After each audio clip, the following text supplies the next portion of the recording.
City, and welcome to the April 12th, 2022 work session meeting. We welcome the members of the public who are in person and who may be watching our usual video feeds online. Hybrid council meetings allow people to join online through WebEx or in person at the city and county building. We are continuing to watch COVID rates to make the safest choice for all of us. Masks are no longer required in city facilities, but attendees who prefer to continue using a mask are welcome to do so. We will continue to monitor the situation and take any reasonable precautions for the public and staff. As many of you know, there is no public comment during the work session, and the next opportunity for public comment will be Tuesday, April 19th at the 7 p.m. formal meeting.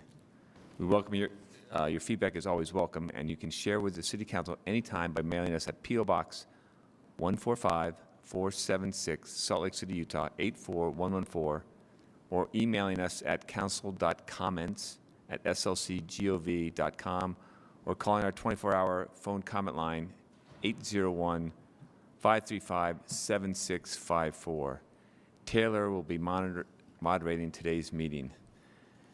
And as usual, we start off with our work session item number 1, information from and updates from the admin. And at the desk we have Rachel, Weston, and Andrew. I'm turning it over to you, Rachel. Have a great day. Thanks, Mr. Chair. We have our normal slides for you today. Taylor, could you go to the next slide, please? Or the first slide, or the second slide. Rachel, I didn't receive those. Oh, no. Can I email them again to you really quickly? Please. Will that work? Sorry, I sent them, but I don't know what happened. Sorry about that.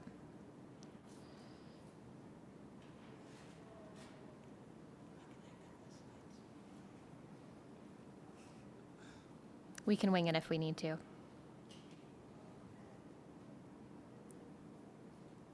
want me to go ahead and just get started? Okay, great. So if you can pull them up, that's great. If not, then I will talk through them. So the COVID data this week is still in a good spot. I have a couple of just snapshots of the county data, similar to how we talked about it last week. But we do have better hospitalization numbers. This week, we have slightly more people up to date on their vaccination status this week, and still really just incremental progress though on the vaccination status. The COVID-19 vaccination coverage, that zip code map that I typically show you that we talked about last week, I did want to let you know that I was able to connect with Dr. Dunn at the County Health Department about that question that we had regarding how our vaccination numbers look less good. Now that we're tracking by up-to-date vaccination status as opposed to just who's gotten 2 shots. And she did confirm that as more people get 5 months and further away from their second shot, more people will be falling into the out-of-date space. So that's why we're seeing those numbers that are, percentage up-to-date are closer to 50%. And unfortunately, even, only about 25% in some of our zip codes on the west side of our city. So that's hopefully, going to not get too much worse as we, continue to get down the road and people continue to get, or to not catch on to the booster availability as quickly as we would hope. So those zip codes are about the same this week as they were last week, similar to the map that I had showed. So you can envision it in your mind or look it up on the county website. It's very convenient. But very similar, those 50% and the 25% as the lower zip codes on in some of our areas. The wastewater data this week, I wanted to just say a couple of things about it as we start hearing about surges across the country. We've seen in different places, Philadelphia, I think, is making quite a bit of news right now for deciding to reinstitute a mask requirement. And that decision came for them after they had had a 50% increase in cases over 10 days. So they are seeing a huge increase. Here in Utah, we are seeing that the BA2 variant is now 76.4% of all of our cases in Utah, but our cases are still really low. So our wastewater data in statewide shows increases at 6 sites across the state: Central Valley, South Valley, Tooele, Price River, Ashley Valley, and St. George. In Salt Lake City, our levels show that COVID-19 is very present, but there's not a trend. It's a very slight uptick. There's nothing that they are categorizing as a trend at this point. So just for reference, this week, our data shows that we have 31, million gene copies. That's the unit. That's the unit. I'm trying to remember exactly how that works. But so basically they measure the gene copies per liter of water, like million gene copies per liter of water that go through the system, and try to normalize it. So this week our data shows that we have 31 MCGs. About 3 weeks ago we were at 24 MCGs. So it's a slight uptick, nothing huge yet. And those are still really low. So for reference, the peaks that we've seen in our wastewater have been as high as 4,400 units per liter. So we're at 31 now. So we can still feel pretty good about that. But, again, that's the leading indicator that we'll be watching to see if we are going to start tracking a bigger surge like we've seen in some cities nationwide. So I think that's it for COVID, and I'm sorry about the slides. I'm not sure why I'm failing to actually send. They're probably sitting in my outbox, and I'm sure that Weston and Andrew can also just describe to you all. I Do you have any can. questions about the COVID slides or anything you'd like us to see or to see differently next week? Oh, and You thank said- you for using the wastewater, because I think that is a good leading indicator, and I appreciate that data. Was it 6 locations in the state that were showing increases? What were they? Sorry, was the number 6? Yeah, Okay, 6. thanks. Yep. Based on my realization last week that the words on the screen were so small, I redid the slides for this week, but unfortunately you won't see how great they are. But that's okay. I will describe away, and it will be wonderful. Of course, the website that we always post for engagement opportunities, www.slc.gov/feedback, where a lot of these, most of these are always posted. The Thriving in Place survey continues to be open, and the website is live at thrivinginplaceslc.org. You can also navigate there from the previous website I mentioned. New this week is an engagement opportunity with the Thriving in Place team, an anti-displacement mural painting event that is being hosted by the University of Utah Westside Studio and the Glendale Community Council is going to take place April 16th at Three Creeks Confluence Park from 10 a.m. to 4 p.m. And the Thriving in Place team will be there to do some community engagement. Of course, the public is invited to come help paint the mural, and they should dress accordingly. The next one is the SLC street surface treatment. So we resurface streets all the time, and every once in a while there is an opportunity to do some restriping once those streets are resurfaced. So the transportation team has a survey up that the public can access and provide some feedback on some highlighted projects, some already chosen resurfaced or streets that are going to be resurfaced that are potential candidates for restriping, for feedback from the community. Of course, public feedback and master plans, biking plans, all those things are considered in the restriping, but the public feedback is good too. I mentioned them last week. It's a lot of them are avenues: B Street, 3rd Ave, 11th Ave, Terrace Hills, Main Street also, and they're sections of the street. But if you go to slc.gov/mystreet, that's where you can find this survey. Public Utilities is continuing their process for the potential utility rate increase. I believe they have a presentation to council today, and they will be sending out a mailer next week, which might garner some calls and questions, so we can all be ready for that. And then finally, just a reminder that the Glendale Water Park Survey is closing on the 16th. That's this Saturday. So if folks are interested, now is the time to do that. And that's it for me. Thank you, Weston. Andrew? The numbers for homelessness and the resource centers have been slightly down at 96.5% the last week. The biggest drop was at the Geraldine, actually. It was at 94% occupancy on average. So still, anything above 95 is essentially full, really. We talked last week about Victory Road being the largest encampment right now above Victory Road in the city that we're aware of. It does continue to grow. There are services being offered there. The county health department is planning an abatement probably near the end of the month, depending on weather and the soil conditions. It's going to have to be firmer to be able to get stuff up there and in and out. But that is clearly being addressed. It's on a high level of attention from everybody. There was a resource fair there on Friday at the base of the mountain, and they had a lot of individuals, actually. I believe Council Members Wharton and Pui may have been there, correct? And we're thankful for that, and thankful for Councilmember Fowler for being at previous ones. Rescue Mission was there, had 12 individuals. The Justice Court was there, saw 9 cases. The Martindale Clinic, which is part of Odyssey House, their medical clinic, they did a lot of work out there that day with 35 naloxone kits and safe injection kits, first aid kits, fentanyl test strips, sharps containers, etc. Health Department did 4 vaccinations, and want to make sure that the Riverside Stake did lunch for folks up there that day as well. And then this Friday is the monthly kayak court.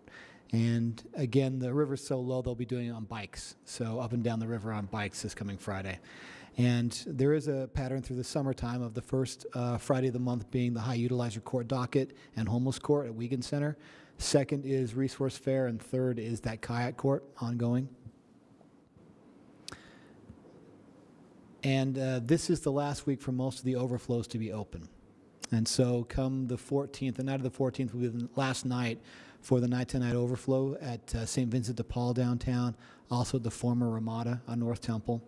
There are hotel rooms that are still being used by mostly women, and those will continue on through June at the current funding rates. And then they're still working on if they can continue to get some sort of funding to extend those stays there. Ongoing efforts to get as many people who want to back into the resource center, so they've been holding beds on a daily basis to get folks in from those overflows, particularly for the medically vulnerable, and that is ongoing. And then obviously the best way to access services, again, is 801-990-9999. And the last piece today we are going to talk about is some system-wide improvements that are actually in process that you may or may not be aware of. And a couple of years ago, Mayor Ben McAdams at the time at Salt Lake County implemented a collective impact model that brought all the stakeholders together to start the system anew, essentially, from what we had before. And so we're talking about 3 years in now from implementing some of those things. So I say the system we have in the county is pretty young, and it's still growing and developing. One of the things that's needed that's been identified is a greater use of data locally in the Salt Lake Valley Coalition to End Homelessness. So they have been accepted by Built for Zero, a data consulting initiative that actually got a MacArthur Genius Grant last year for $100 million, I want to say. And they specialize with this program in helping local municipalities to find functional zero in homelessness. And so they're working with the coalition now to identify probably veteran homelessness first and then general homelessness after that, and also involving the state as part of that discussion because the state has some interest in making this statewide if they can find it's able to implement it well locally. The second piece is from the mayor's office here in Salt Lake City. Mayor Mendenhall has participated in the Harvard and Bloomberg educational experiences recently in the last several years. And so there's several of us who are working on homelessness as one of those initiatives. And so we're working with that Harvard Bloomberg team on implementing data-driven practices within the city regarding homelessness. So that is ongoing. We'll have more updates for you as we move forward this year. And the third piece is at a statewide level.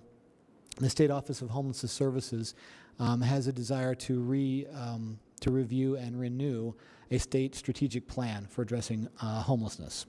So as part of that, they had some money allocated to them to have a consulting firm, Home-Based Consulting Services, which is now starting to work with them, and we'll be reaching out to a lot of other stakeholders, maybe even the city, and perhaps this body too, we can talk through that, about our input on the statewide strategic plan. And that'll be months going forward now. But those are 3 things that are actively happening right now that will have impact on the system, and we can talk more and give you updates as you're interested in those things. That's all I have, Mr. Chair. Thank you, Andrew. Any questions for Andrew? And also, I'm looking for Chief Brown, if he's, No police update today. no police update? Okay. Thank you. Any further updates?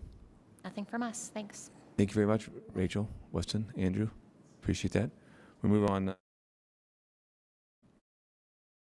Item number 2, an update from the fleet block status and disposition strategy. Nick will probably be on the screen, and we have, Nick Tarbit's here, yes. We have Tammy and Daniel from the planning office. And Ashley. Oh, there's Ashley. Gotcha. Thank you, Ashley. And I got Blake on the background. Nick, it's all yours. Okay. Taylor, if you could bring up the presentation, that'd be terrific. I'll give just a quick introduction to how we got to where we are today, and then turn the time over to the administration to do the briefing. In 2019, a zoning amendment was initiated to create a new zone titled FBUN 3, the Form-Based Urban Neighborhood Zoning District, and a proposal to rezone the fleet block to FBUN 3. In the summer of 2020, the fleet block became a focal point of community expression and interest amidst calls for social justice. Then in the fall of 2020, the council held a series of briefings and public hearings pertaining to the zoning amendments. Due to the public comments provided during those hearings, the council decided additional meaningful public outreach was needed to help identify the vision for fleet block and define potential public benefits and what they could like before redevelopment and zoning decisions were made. Today's briefing from the administration will update the council on public outreach efforts that have been occurring for the past few months, as well as the request for information, the RFI, that was put out earlier this year, and then as well as outline the next steps in the development process. So with that, I'll turn the time over to Tammy. Thank you, Nick. Thank you, Mr. Chair. Next slide, please. We will start out with an aerial of the property. I think everyone knows where the fleet block is, between 8th and 9th South and 3rd and 4th West. The city owns 8.75 acres of the block, so we own everything except for the southwest corner. And as Nick stated, it has been vacant, generally vacant, since about 2010, when the city moved its fleet to a different property. We recently had the property reappraised in January, and it came back at $37.5 million, which is a considerable increase over the last appraisal. That equates to about $98 per square foot. It's important to note that that appraised value considers that the property is clean, because we don't have a super accurate understanding of what the remediation costs are at this point in time. So as Nick also alluded to, the administration has been going through a rezone process. The current zone is public lands, and the proposed zone is Form-Based Urban Neighborhood 3. And the administration has proposed this zone intending that it be really flexible. It kind of offers a lot of different development options for the property, and that if the administration and the council chooses, we can get more dialed in with details through the requirements in the RFP. There's been a lot of due diligence that has happened on the property, environmental studies, various reports. The council members who have been on the council for a while may remember a report that was done, I think around 2018, by Urban Design Associates, and there have been questions from the council on how this report will be used going forward. And the current administration really uses this report and looks at it as advisory in nature. The council had a lot of questions about it, and so we are not looking at it as a master plan. We are just looking at it as one development scenario to consider. Next slide, please. So since the council's been briefed on fleet block, a lot has happened. Beginning in 2020, the property started to be utilized for community expression, protest, and a call for social change, which resulted in the community-initiated murals on the property. This additional emphasis and significance to the community has really drawn a point for the administration that we really need to take the steps to move forward for an inclusive and equitable development that is supported by a diverse coalition of stakeholders. So we are taking additional steps towards that end. And if you go to the next slide, there are 3 distinct planning processes going on. The zoning, the rezone, which was initiated under the previous administration, has moved forward. There's been, by the Planning Division, public notices, community council notifications, an open house, a planning commission public hearing, and 2 city council public hearings. But as Nick discussed at the beginning of the briefing, the council has had a lot of questions and did ask for additional community outreach to be done. We have Daniel here at the table if the council does have any questions on the proposed zoning. The second kind of public process that's been happening is an art healing process that Ashley Cleveland has been leading, heading that up in the mayor's office. It's also been in coordination with the Salt Lake City Arts Council. And I will actually, Mr. Chair, if time allows, turn it over to Ashley so she can give a quick overview of that process. Please do. Ashley?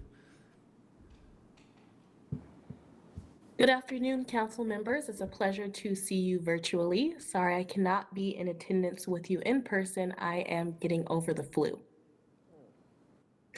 Anywho, so this process has been going on since August of last year until I want to say about this Friday. From August and September of last year, I spent some time reaching out to families and just getting contact information and having one-on-ones in parks, in coffee shops, things of that nature to see how they even felt about engaging with the city at all in any type of process. In October, they decided that they felt comfortable with participating in a bi-monthly process from October to March.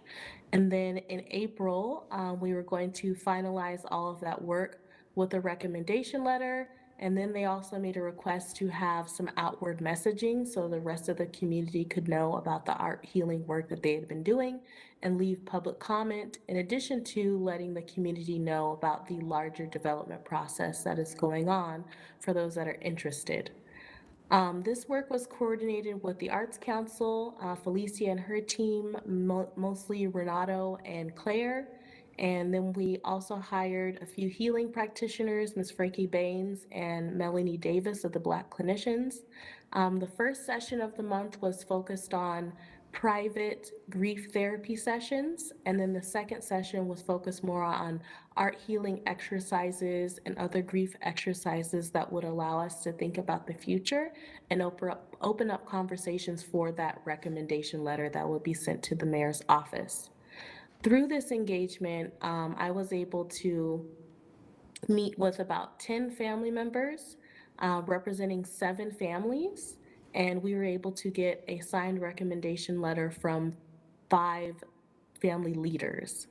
The hope is that, we utilize art as a vehicle to not only drive social change, but to use it in our processes a little bit more strategically. Thank you, Ashley. Thank you. The third process that's occurring is the development process that will ultimately lead to an RFP and development of the property. And the development process is the majority of what the rest of this briefing is regarding. Next slide, please. So although there is a large community engagement component to our plans moving forward, it's also important to consider the project holistically in terms of policy alignment. We want to make sure as we move forward, we're lockstep in alignment with the city's master plans, adopted policies, and previous legislative actions. We're also looking at existing conditions of the property to make sure that the ultimate plans are realistic and taking development considerations into account. And then also we're looking at financial considerations because, of course, a project needs to be financially viable to be constructed. So an example of how we're kind of thinking about this process moving forward is there's been a lot of emphasis on open space on the block, And we really want to further engage the community on what that open space should look like, whether the community wants more passive plaza-type gathering space or whether they may want some sort of active recreation space. That's something we want to better understand by the community. The zoning that is proposed will allow for the open space, but then working internally, looking at technical considerations, we really want to identify the parameters of that open space within the RFP. And there are a lot of policy considerations in regard to open space and other development aspects. For example, does the city prefer that the open space be city-owned and city-maintained, or through the RFP, should we state that we want the open space to be developer-owned and developer-maintained, but with a public easement? So these are some of the questions that we are thinking through right now. Next slide, please. So I mentioned a few development constraints that we're considering, and I won't spend a lot of time on these. They've been talked about before, but there are factors that will impact the ultimate development. There are high voltage power lines along 800 South that could impact height and setbacks right there. There's environmental contamination that the estimates have varied over the years, but it could cost as much as $2 million. That's what the latest estimate said, but of course that would need to be updated. But that would depend on the use, the placement and the use on the property. The street conditions in that area of Granary do need improvement. There's also a high water table, which will impact the ability for underground parking, and so shared parking solutions might need to be considered with the ultimate development. And then the infrastructure capacity in that area of the city will probably need to be upgraded to handle higher density development. Next slide, please. So right now, we're working through a very intensive RFP engagement plan.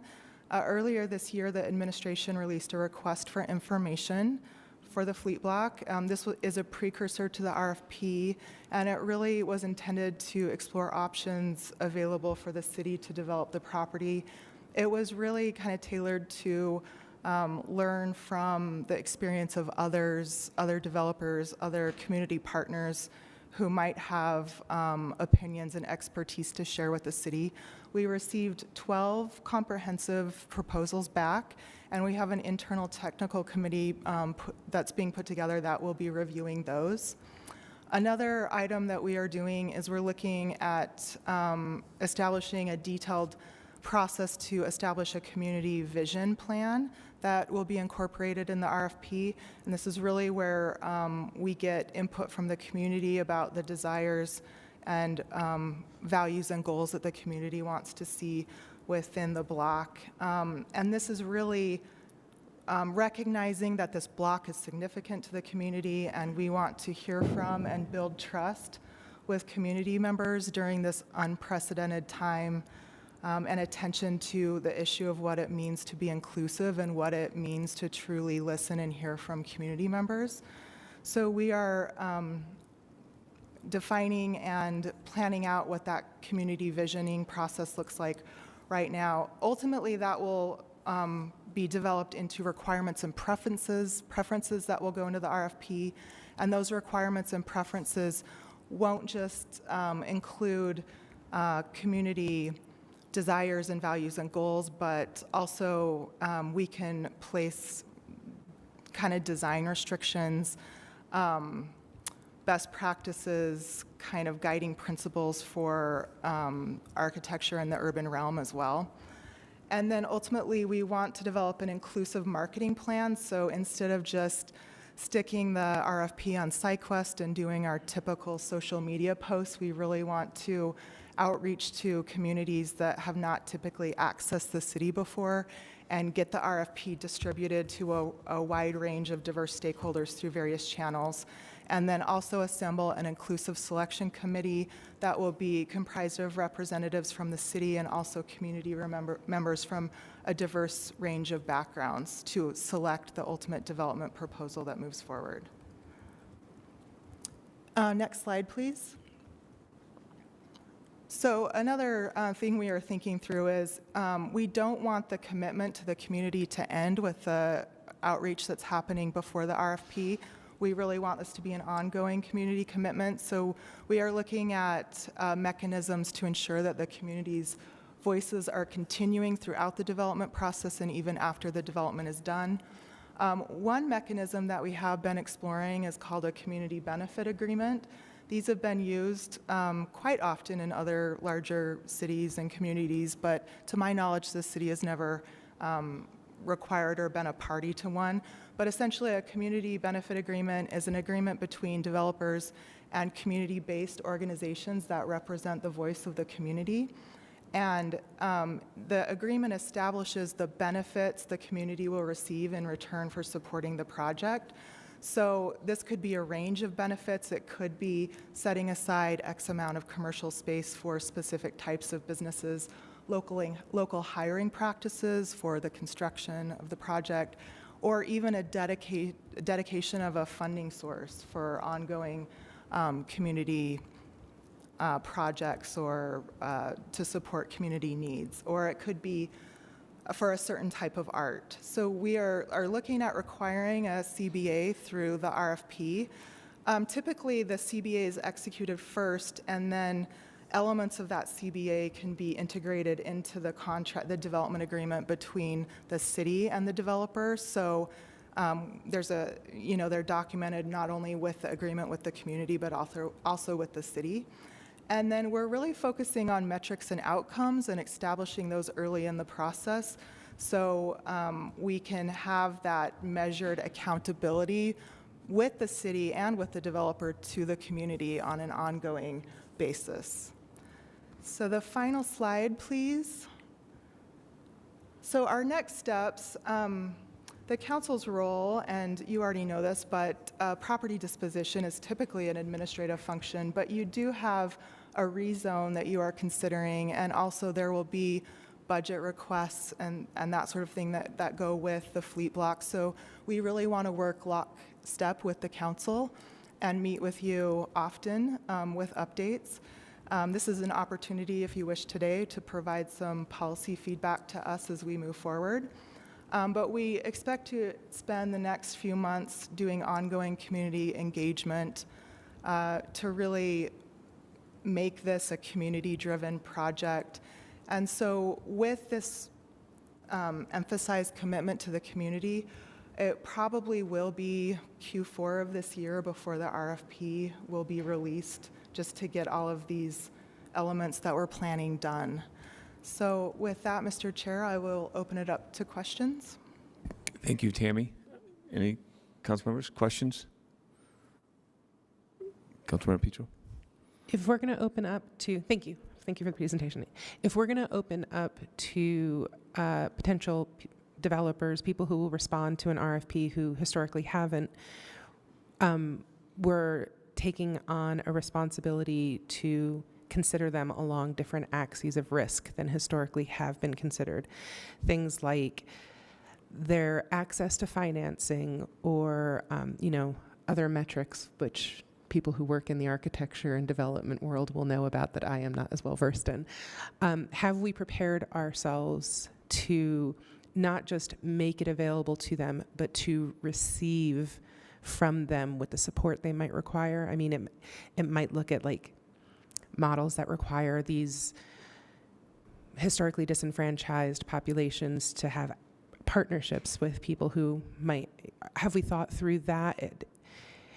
I would hate for us to get to a place where we've published it and made it appear as though it's available without preparing ourselves to support in all the ways to make it an actual reality for them. That's a great comment. And I'm happy to like chat with you about this in a small group if that's something we haven't thought through, to make sure that we're thinking through it comprehensively. Yeah, we have thought through the need to provide a lot of technical assistance when the RFP is issued, and that's part of the inclusive marketing strategy that we're putting together for the RFP.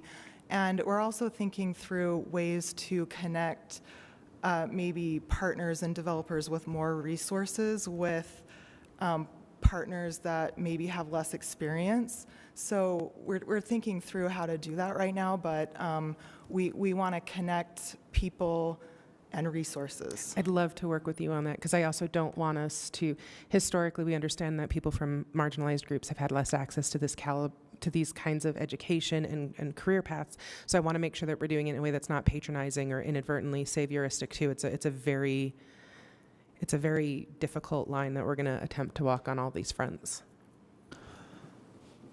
Thank you, Mr. Chair, and thank you, Tammy, for the presentation. I'm particularly excited about talking about inclusive marketing plans and inclusive selection committees. I know I'm already a broken record on many things, but I think one way to allow individuals, businesses, potential developers that generally can't pull off the scale of projects that the city puts out is to make sure that the projects are broken up into smaller chunks, right?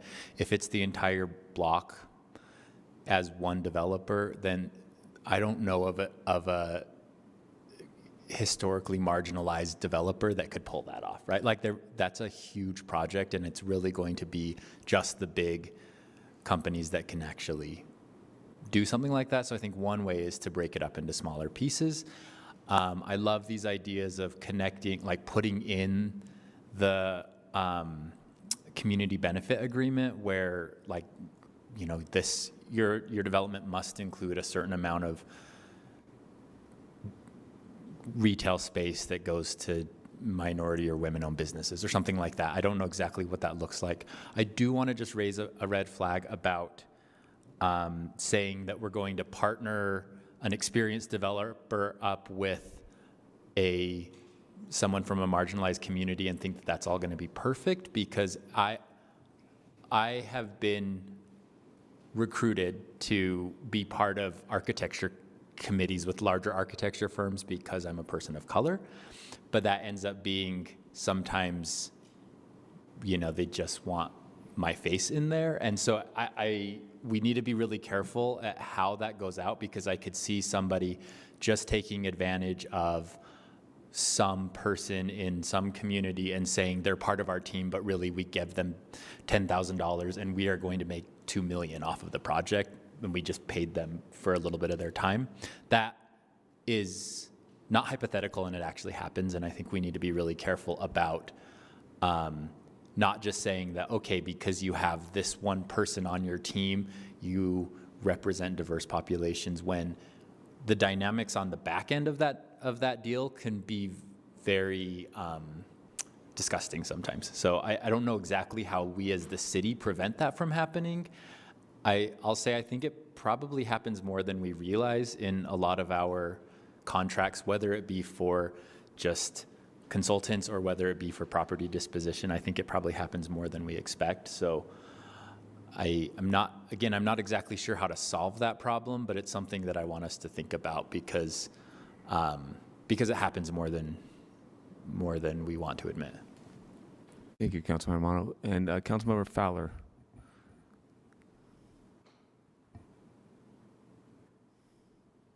Sorry, thank you.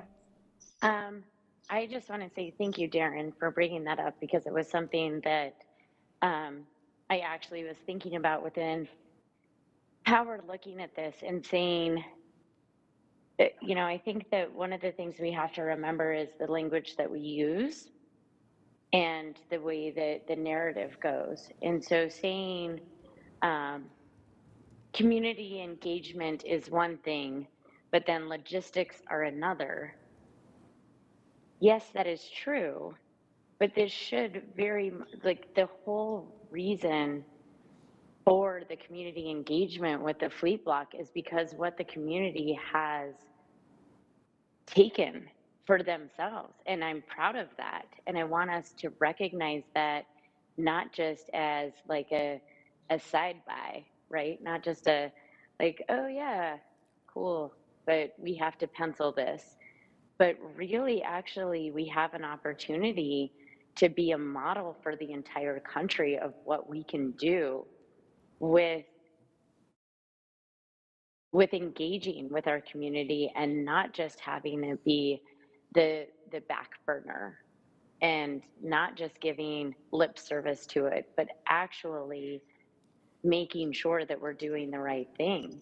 And I think this just goes in line with what both Councilmember Petro Eschler said and Councilmember Mano said of recognizing really what actually happens. And I just want us to be aware of that we should not be putting the community engagement on the back burner now because we did it. Like, oh yeah, we did this thing, we're cool.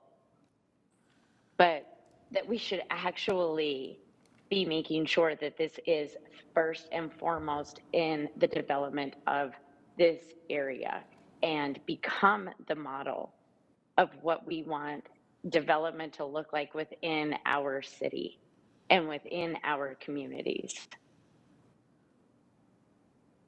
Thank you. Councilmember Wharton? Mine's more of a, first of all, a thank you to all of you that are working on this. Really appreciate the work that you've already done, and I know there's still a lot of work ahead. And in particular, thanking Ashley.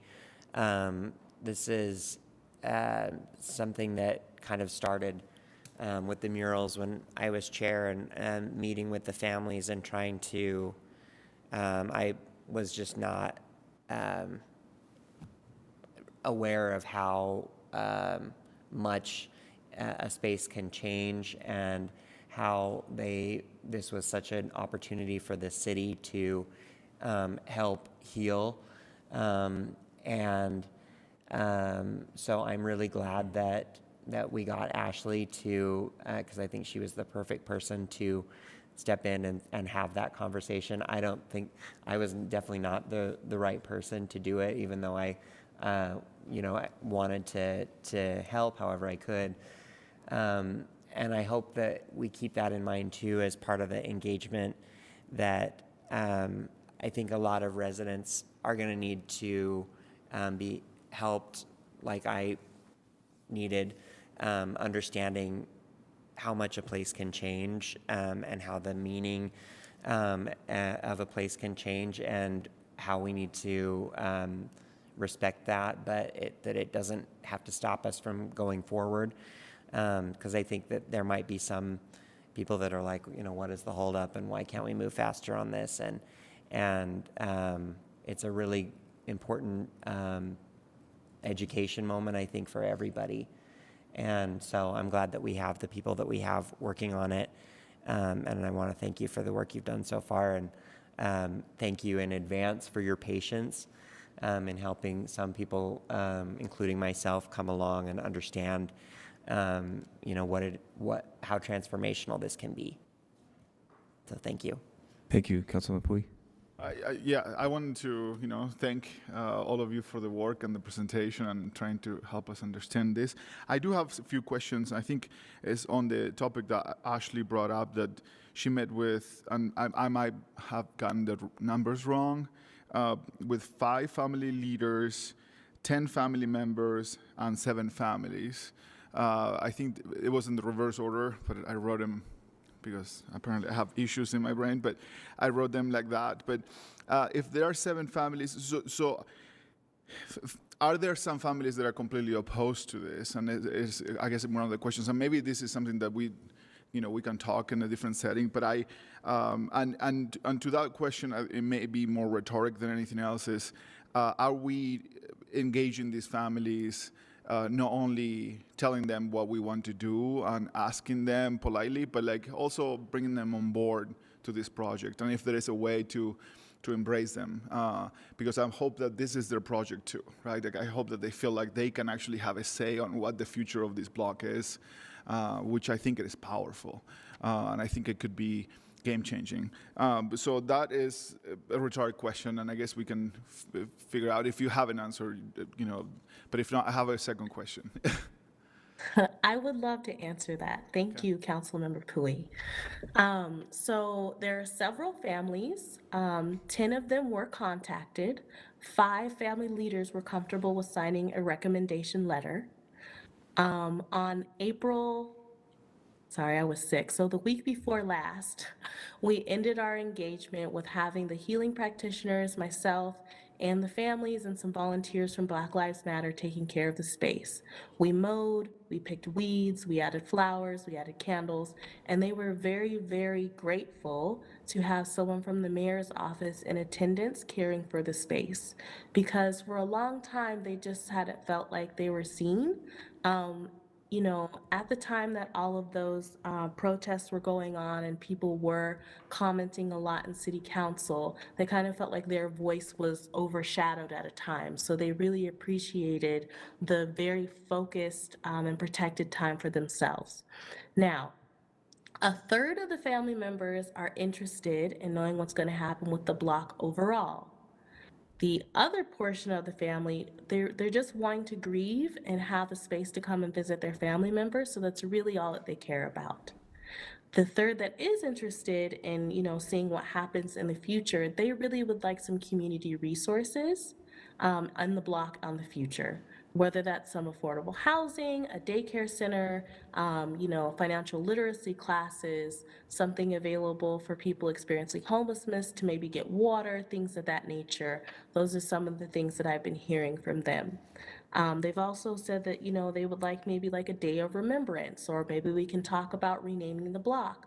But they do want to be included, that third at least.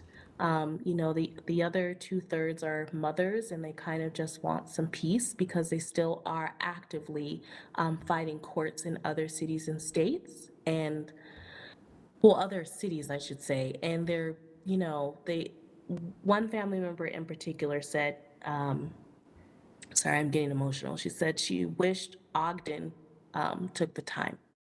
You know, they wish Cottonwood Heights weren't so adversarial. They wish that they had been seen. You know, they hadn't even received an apology. So I think that's one of the reasons why they're looking for some temporary signage to, you know, stand as a testament to the emotional work that they've done there. Thank you. Thank you. I appreciate that. And the second question, I guess, is more of a policy question than anything else, because, and I've been thinking about this before, and I think I have it on my board of things that I need to work on, which I don't look as often as I should. But it's basically a commitment or some sort of preference for companies that are responsible to the values of this city. And you know, especially when we're using taxpayer monies to incentivize some sort of development, or we are, you know, the RDA and this, you know, some other funding. But I wonder if there is a way for this city and this body to create some sort of policy or some standards that you know, reflects the values of this city when we are giving money away, that we understand what their commitment to diversity is, and their you know, their diversity and inclusion plans, or if they're actually doing the work. So that's something that I would like to look into in the future, and I hope that maybe this is the Kickstarter of that conversation, that hopefully the people that are the organizations that are developing this block, and hopefully the future blocks of Salt Lake City are also share the values of this city. So, thank you. Councilmember Petro. I just also want to take a moment to acknowledge that this might be the hardest thing that we're going to do as an org for the next couple years. And because of the historic disenfranchisement that we are standing in the crosshairs of, there's no playbook for us to do this right. And we have the chance to model together the humility required to do this right. We have some unparalleled planning minds. We have some unparalleled gifts at the table, but it is going to require us all being willing to hear hard things from one another, and being willing to say those hard things with grace and compassion to one another.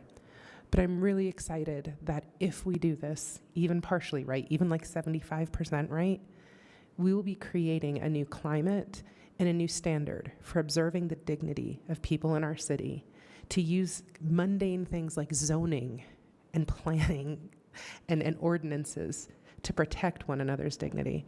So I want to thank you all in advance for being on the front lines of that. I do not envy your position, Ashley. I do not envy the work that you have to do. And I acknowledge especially the burden that you bring on, having the historic burden placed on you most strongly. But I have full confidence in us, and I just want to make myself available to you, whether that's for screaming into voids, as I've said earlier, out of frustration, or out of sitting down and seeing how we can actionably move this needle so that our kids don't have to worry about murals. We can worry about something else. Councilman Mano? Yeah, thank you. I think I want to go back to what Councilmember Mano was talking about, giving opportunities to smaller groups, but like real opportunities, not just the seat at the table and the picture, But as I was reading this and trying to wrap my head around what could happen here, what could be, how we can use this property, it looks like at some point, and correct me if I'm wrong, I read something about that we're thinking of being a long-term landowner and then giving out long-term leases to whatever happens. Is that what I read somewhere there? That's a preference right now? We mentioned that in the RFP, that it could be a land sale, regular disposition, but that we've been hearing from council that your priority more is a long-term ground lease so we can stay a participant in the development. So we are definitely exploring that.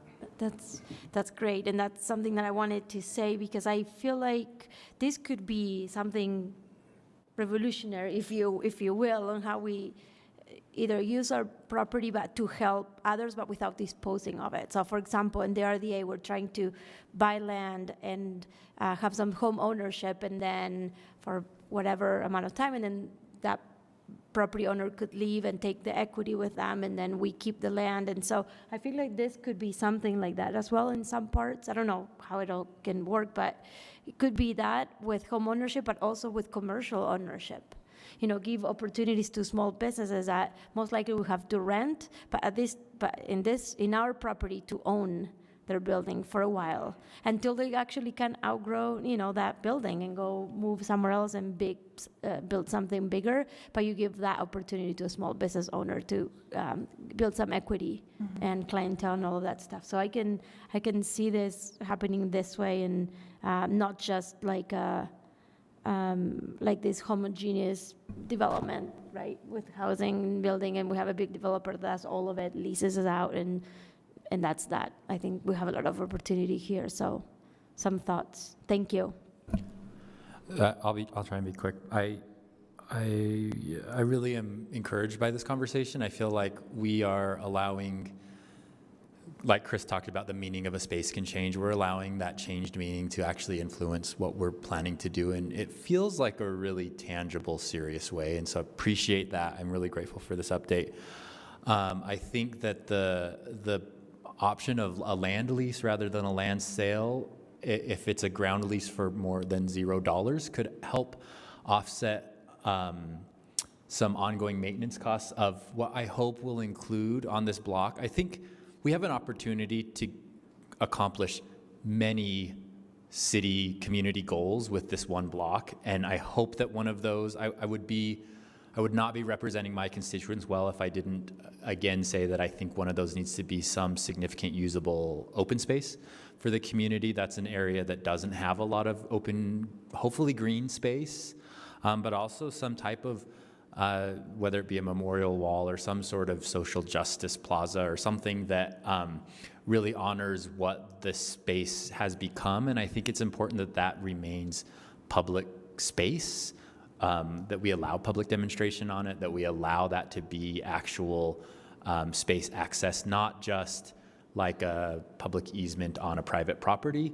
And I hope that ground lease model can provide some ongoing funding for, because we know we always have a problem having the funding to maintain our parks and public spaces as well as we would like to, but maybe this model can help us do that. Provide something to the community that we, a typical developer would just be pocketing all of that profit, but maybe we're siphoning off some of that profit to have an ongoing maintenance stream for a social justice memorial and a public green open space or whatever that may be. So this is kind of uncharted territory, I think, for the way that we are disposing of land, and I'm really excited about it. It's a lot of things to figure out.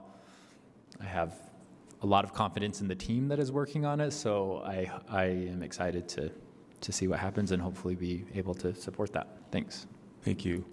I have a couple questions, but first I want to say one thing I love about this is we have 7 council members here and a staff, and it's wonderful to see all the different angles that we're looking at this problem.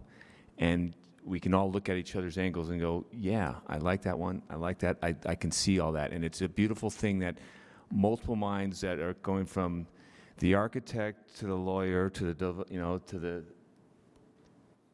Argentinian, to the planner, to the nonprofit, and to the me. You know, and so it's wonderful to see all these angles coming in, and I appreciate the engagement here because we need all these angles to accomplish the vision that we want. And I just have a couple things. Ashley, when you was there 10 murals? Is that how many families that are there? No, the murals are somewhere around 17 now. But as far as family members that we've been engaged with, there are 7 families, yes. Okay. Oh, 7 families. Okay. Okay. Appreciate that very much. And are we thinking about engaging the other mural families, or is that just the 7 total families? The other people who are on the murals are usually national or just other cases in the state that have happened that artists just felt inclined to give voice to. Okay, thank you. Appreciate that. Now, my angle here, because I think I love all the comments here, mine is different on the development side. I love that we're focusing on the fleet block, and I think the open space is, I'm a big proponent of that, and I want to make sure we push that. But one thing I also look at and go, we need to make sure that people can get there. And I look at the blocks, the streets around it, they're all 5, 6, 7 lanes wide, and we need to make it accessible from everybody. So I want to make sure that the development plan just doesn't end at the curb. It goes into the streets, and we understand that we got to develop all of it so we can walk and safely get there and not have to go to the corner intersections. And it's a livable, walkable block that encourages people to go there, and they want to go there, and it's easy to get there. And we don't want to develop its own little community that no one wants to leave and no one can get in. So that's my vision on it. Open space and accessibility for everyone across the board. And with that, we'll stop the discussion here because we need to move on. Ashley, thank you very much for joining us virtually. Daniel, Tammy, Nick, and Blake in the back, thank you for the presentation.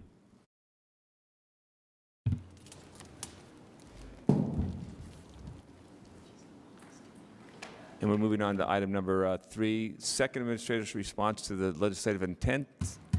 And at the table, we got Allison Rowland, and Mary Beth is probably on the screen somewhere. It's actually just me. Oh, just Although you? she is probably available. Okay. As is Randy Hillier. All right, and as far as Randy, okay. All right, Allison, it's all yours. Thank you, Mr. Chair. So this is a progress update on the administration's responses to the council's legislative intents. By way of background or a reminder, the legislative intents are adopted as part of each budget, and today they're mostly from fiscal year 22. There's several intents also outstanding from previous years, but not too many of them. The purpose of this update is to help clarify any questions before the FY23 budget discussions start. So council members might want to ask about progress that's been made on certain items, department responses, unanticipated budget impacts, any feedback you might have, and of course there are some policy questions in the staff report. In addition, the mayor's office and the department directors are also available for the most part, so if you have specific questions, they may be able to answer them right away. So with that, it just depends on how you'd like to proceed, Mr. Chair. Maybe specific, if council members have specific interest in one or the other of the responses, they could mention that, or we could go through them one by one. Not through them in detail, but just the titles. Yeah, just go through the titles real quick. Okay. Yeah. And Mr. Chair, are there any that, Allison, that we can just say are done? Are there, that we you can know, just I like think mark the- off and talk about the ones that are still? Probably the Outstanding. only one would be way at the bottom, the RDA, energy efficiency as a condition of any RDA project loans and investments. That the board took care of, and so that is now part of city policy. The rest of them are mostly still in process. Is there any that we have not started working through? You know, it's hard to tell because some of them didn't receive a response from the budget, from the department, or the response was pending. So there are a few like that you could ask about, or presumably they'd be in place by the discussions in May or June of the FY23 budget.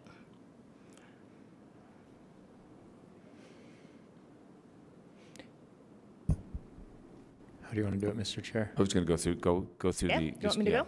Start Okay. with the attorneys. All right. So the first would be the Attorney's Office. There's an FY21 legislative intent to review decriminalization of the city code. And I know Councilmember Fowler would also I shouldn't speak out of turn here, but I would think we need to continue to press on that. Okay. Yes, please. All right. Community and Neighborhoods Department is the next one. Mr. Chair, Yes, ma'am. I did see that Katie logged on or put her camera on. Is there an update on that? Because I know that you have had interns working on it. Yes. So essentially, there was an intern last year over the summer, law student clerk, and what that revealed is that essentially more attention and expertise will be needed to complete the review, including involvement of the prosecutor's office. So the attorney's office request is for it to be continued in the coming fiscal year.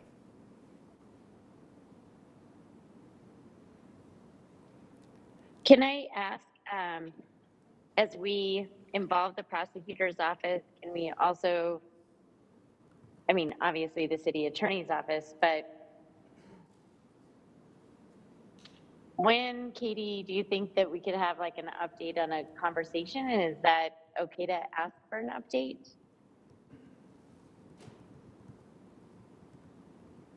Thank you, council member. I appreciate the question.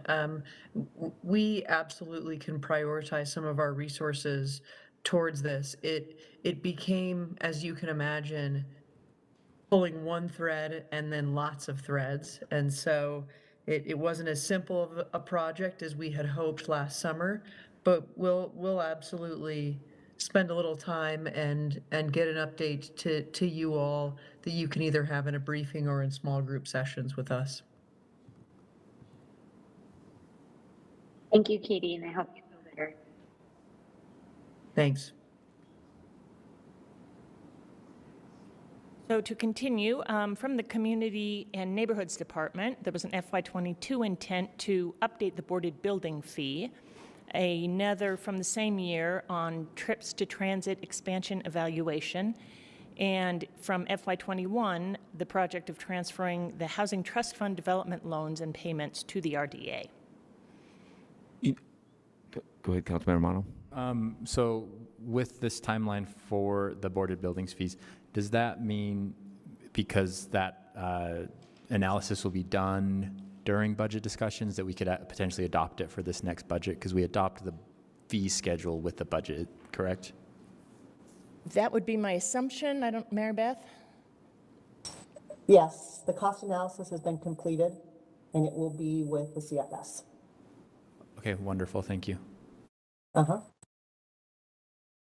On the trips to transit, I look at this and I look at our success with the Fairless February and the other public transportation discussions we're having, and it would really be nice to understand how well it has worked on the west side and and then the actions that we're looking to go forward with it on the upper avenues and the East Bench on that on-demand service. And because we want to improve and increase our public use of public transportation, so I want to see how well this works.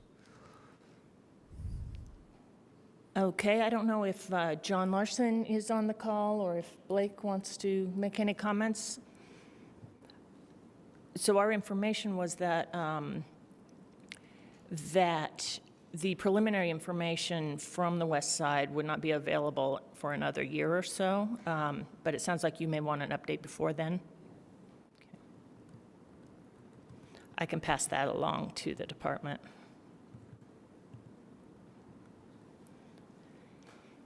Any others? So number 3, on the finance department, there was a intent from FY22 that the Funding Our Future definition be expanded to include social workers and non-emergency traffic enforcement programs, since the council has been broadening the scope of security to include a number of non-sworn officers. The idea was to make sure that some of that funding can be used for those purposes. And Go ahead. what is the status of that? I thought that is there going to be still, my recollection was that there was going to be a proposal this year Or for a program of non-sworn officer Yes. enforcement. yeah, I think you're referring to the police civilian response team. And that is actually down in the next item in police department, item 4. Oh, but I was thinking about traffic enforcement too. On that one, I'm not aware of any updates. We could request from the police department if they're not available. Yeah. Maybe let's wait till we get to the thing down there and maybe that'll answer my question. Thanks. And it might be something that is a question for the mayor's office as they're evaluating their proposals for the budget that's coming up. So it might not be something they can tell us yet. Right. Thank you, Cindy. That's exactly what I was going to say, was that some of this is in the proposals from departments. I have a question, Mr. Chair. On just this specific legislative intent of expanding the definition of funding our future, is that, because I wasn't on the council then, was that adopted by ordinance? Is that something we would have to amend the ordinance, or it was just like already a legislative intent, so by the virtue of us saying this is a legislative intent to expand that, we've already done that? Do we need to do anything? Jen's nodding yes, so I think I'm right, but... So essentially, there was a good faith effort on the part of the council and the administration to make sure that Funding Our Future was used only for a specific number of categories, including public safety, housing, transit, and I'm forgetting one of them. But the idea here is that the public safety one has been expanded several times, for example, to include firefighters, to include dispatch. And so the idea is to make sure that it's clear that the council's intent is to include certain aspects of public safety that wouldn't necessarily be included.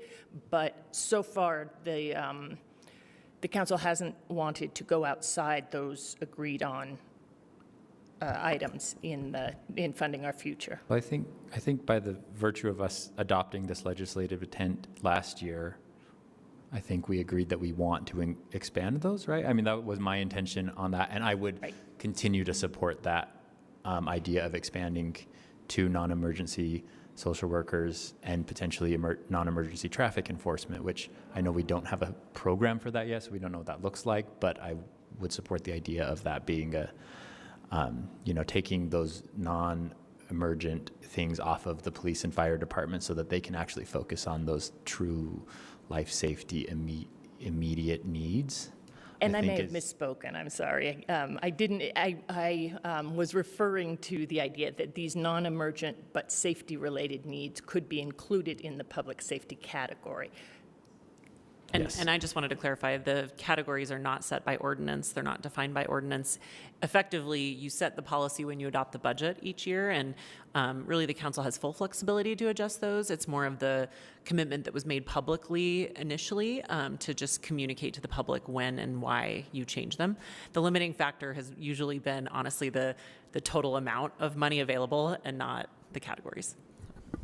But in order to just be clear and transparent with the public, depending on what is recommended in this year's budget, and whether you agree with that or not, you could restate in a resolution, a policy resolution, to just indicate this is how this is how this city council is defining that funding our future pot of money. And then you just have it, and there wouldn't be debate in the future about, well, did it include this or did it include that? You'd have a clear document, and that would be a way to close this out and also address any issues that come from the mayor's budget. Thank you. So moving on to the police department, if there aren't other questions, from FY21, there is a intent on the police department role that includes park rangers, social workers, the internal affairs unit, and the police civilian response team. Maybe we start with any questions on those or discussion? I mean, the park rangers were already, balls already rolling. We're already looking at FT hiring park rangers at this time. Yes, and that is actually being done by the Public Lands Department, so they'll be non-sworn employees, not with the same sort of public safety responsibilities as police officers, but more of an educational and sort of eyes on the park focus. And the social workers hiring's underway also on that one, and we're continually moving forward and adding that to the budget. Okay. Can I ask a clarifying question about that? Yes. Are these social workers that are working to assist officers with dealing with the trauma that they experience on the job, or are they responding social workers? I believe the intent was about the responding social workers. There were a number of positions hired for inside the police department last year. But we also funded what you said. We did fund. We did also have that as an addition. Yeah. And I think she started this past this summer or last year. Mr. Chair, so are those the police, those social workers that are working under the fire department? I think these that social new workers were program? working with Jessica Police. Waters in the CCC. Police department. In the police department. What is that unit that is? The CCC? Connection Center. Yeah, that is working within the fire department. Or it Was police. I'm confused. So didn't this council create, funded a new form of, I cannot find my word today. Alternative response. Alternative response, and they're working under the fire department because. Yes. Okay, and so Also. these ones are different. But they're doing the same. They're doing slightly different. And I mean, essentially in the police department, they are accompanied by police officers on certain calls and when they're available, because there's been a shortage of social workers in general, well, both in general, but also within the police department, to be able to go on all the calls where they might be required or where they're requested. In the fire department, it's a slightly different program that focuses sort of on the first response for cases where violence is not expected or anticipated or hasn't happened. So that it's sort of a non-police response to people who may be in crisis. Okay, thank you. Sure.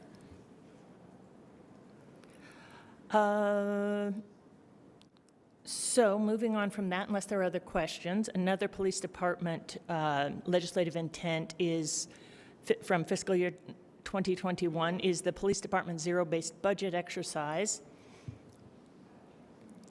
And then finally, from FY21, the police department reporting ordinance. Just go back when the civilian response team. Mm-hmm. When I thought we were going to start hiring those this past year, but maybe I was wrong. That's my understanding as well. We can, I don't know if the chief is on or someone else from the police department. Yeah, I thought that was already budgeted, and I thought that we were already in the process of doing that. That was my understanding as well. Mr. Chair, this is Randy Hillier. That's something I'll follow up with the police on and get a response back to you. Thank you, Andy.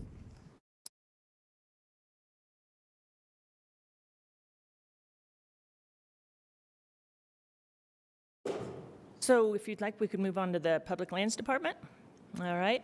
It's an FY22 Gulf Fund update that included, I believe, 3 items. It was a consolidation of some of the Gulf Fund legislative intents that had come across in past years. The first is a Gulf Fund financial sustainability effort to show trends in revenues and expenditures. And you can find this information in an attachment to the transmittal.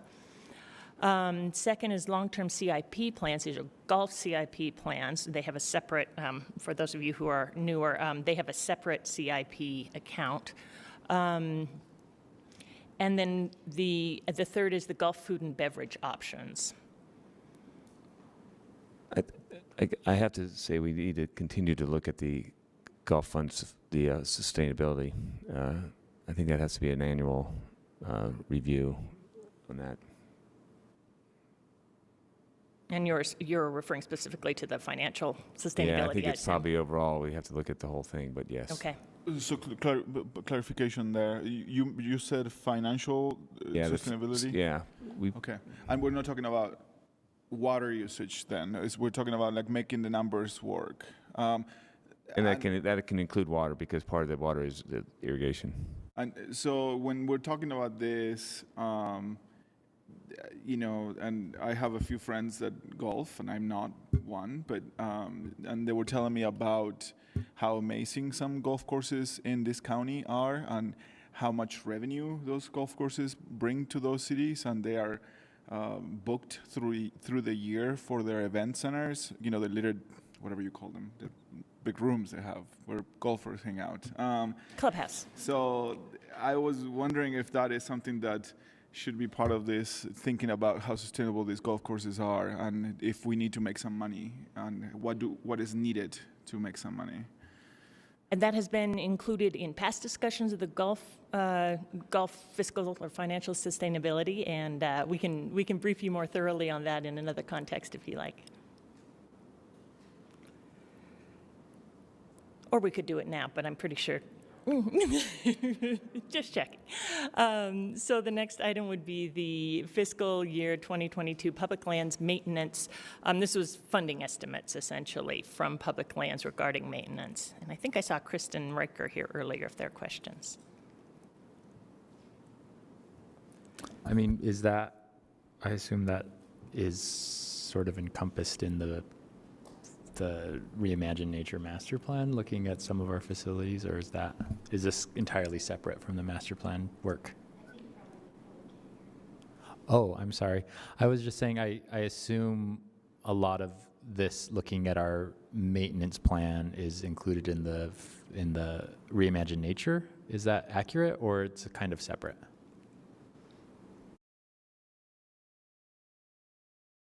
This is what you get for coming to the briefing. Thank you. Thanks, Councilmember Mono. This is Kristen Riker. No, that is not included in Reimagine Nature. Reimagine Nature was a master plan. It was more overreaching. It didn't get that detailed into a maintenance plan. So to respond to this legislative intent, I've been working with the staff and the team to look at, how we can improve maintenance and what it would cost. And so in order for us to do that, we've been looking at systemic issues that have caused maintenance issues for the Parks Department or Parks Division, and we're getting there. The document is already 30 pages, and we haven't gotten the cost estimates yet for everything, but there's, rather than just say this is how much money we need, we want to explain to you what's happening in our parks, what's changed in the last 10 years, and what really is causing some of these issues, because some of them are not money issues, really. They're activation issues. They're issues with how we hire people and that kind of thing. So we're working on a document to explain that, and we will propose some solutions with some cost estimates. Thank you. Thanks. So moving on to the Public Services Department, and after that, there's just the RDA. So Public Services Department, there is an intent from way back in fiscal year 2015 about the maintenance of business districts. It is complicated, I think, is probably the... It must be, since it's still out there since FY15. So what, because that was before any of us, all of us, right? Can we get, I don't know if now or when, but like why did the council at the time create that legislative intent, and is that still a need that we need to keep working on it? No, or Andrew is it, here. Yeah. I'm thinking Jen. And I don't want to go down this rabbit hole here. Maybe we do it later, but yeah, if it's been out that long, we can discuss it. I guess the reason for asking that question would be, if it's something that cannot be solved and it's no longer as pressing of an issue, maybe we just take it off the list.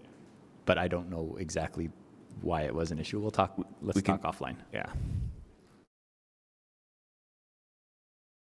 And finally, the RDA, as we mentioned earlier, the energy efficiency intent from fiscal year 22 was removed, was completed. The second one was originally an RDA intent, but it morphed into a much wider intent. It's FY22 structure of accounts within RDA and all other departments, including fund balances and previous capital projects. So the response here is that this is part of the coming ERP system. Please don't ask me what ERP stands for. I could see you, Councilmember Mono. So there will be additional clarity on this in coming years. Mary Beth may want to say something about this. Oh, I'm not sure. But if this is all part of the ERP, I think we're okay with that moving forward, so I don't think we need it. So that is the full list. Any other further questions, council members? Thank you very much, Allison. Thanks for everyone's work on those. Let's keep working on them. Moving on to item number 4, fiscal year 2022 to 23 proposed budgets, Department of Airport. We have Sam coming up, and we have Airport Director Bill White and Brian Butler, Finance and Accounting. Welcome. Everybody in person. I almost didn't recognize you without the mask. Yeah, I know. We still have them at the airport, though.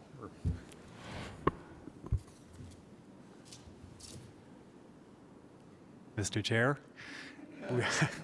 we have the airport here with us, and there are a couple of highlights, if you like, that I could start out with, or at your discretion, certainly just turn it over to the department if you'd prefer. Right ahead. Thank you. Thanks. Yeah. Should we just go ahead? Fire away. It's all yours. Okay, great. It's all yours, Bill. I'll introduce Brian Butler, our Director of Finance, here in a moment, but I thought I would just start with kind of a theme, I think, for the airport budget and finances this year, and the theme is catch up. We're actually going to start filling positions that were authorized in 2019 for the year 2020 when we ended up not needing them for obvious reasons. But I want to go back to, because I think it's a theme that you'll see reflected in the budget and things that we'll be bringing to the council over the course of the next many months. And that is, if you can think back to the period 2010 to about 2012, that's when the really serious planning work was done on the airport that we're now occupying and continuing to construct. And I think I can say it was not an optimistic period for commercial aviation. This is coming out of the 2008 financial crisis. Delta was really uncertain as our hub carrier, what the future was here in Salt Lake, what their future was.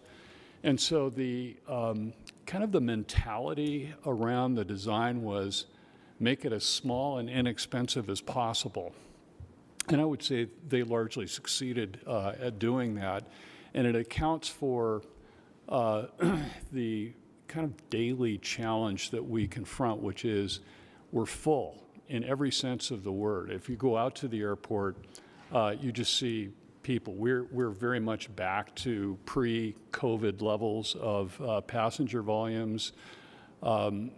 We have just intense competition among the carriers for more gates, and it just reflects itself throughout. The concessionaires, all of whom are now open and operating, although not necessarily for all of the hours that we hope for because of the labor challenges, are really knocking it out of the park financially. And so you'll see all of that reflected in our budget. And so we are attempting to catch up both with the workforce that we need to operate this brand new and vastly more complex facility, but also finding ways to be as efficient as possible so that we can give the carriers and ultimately passengers the service that they need.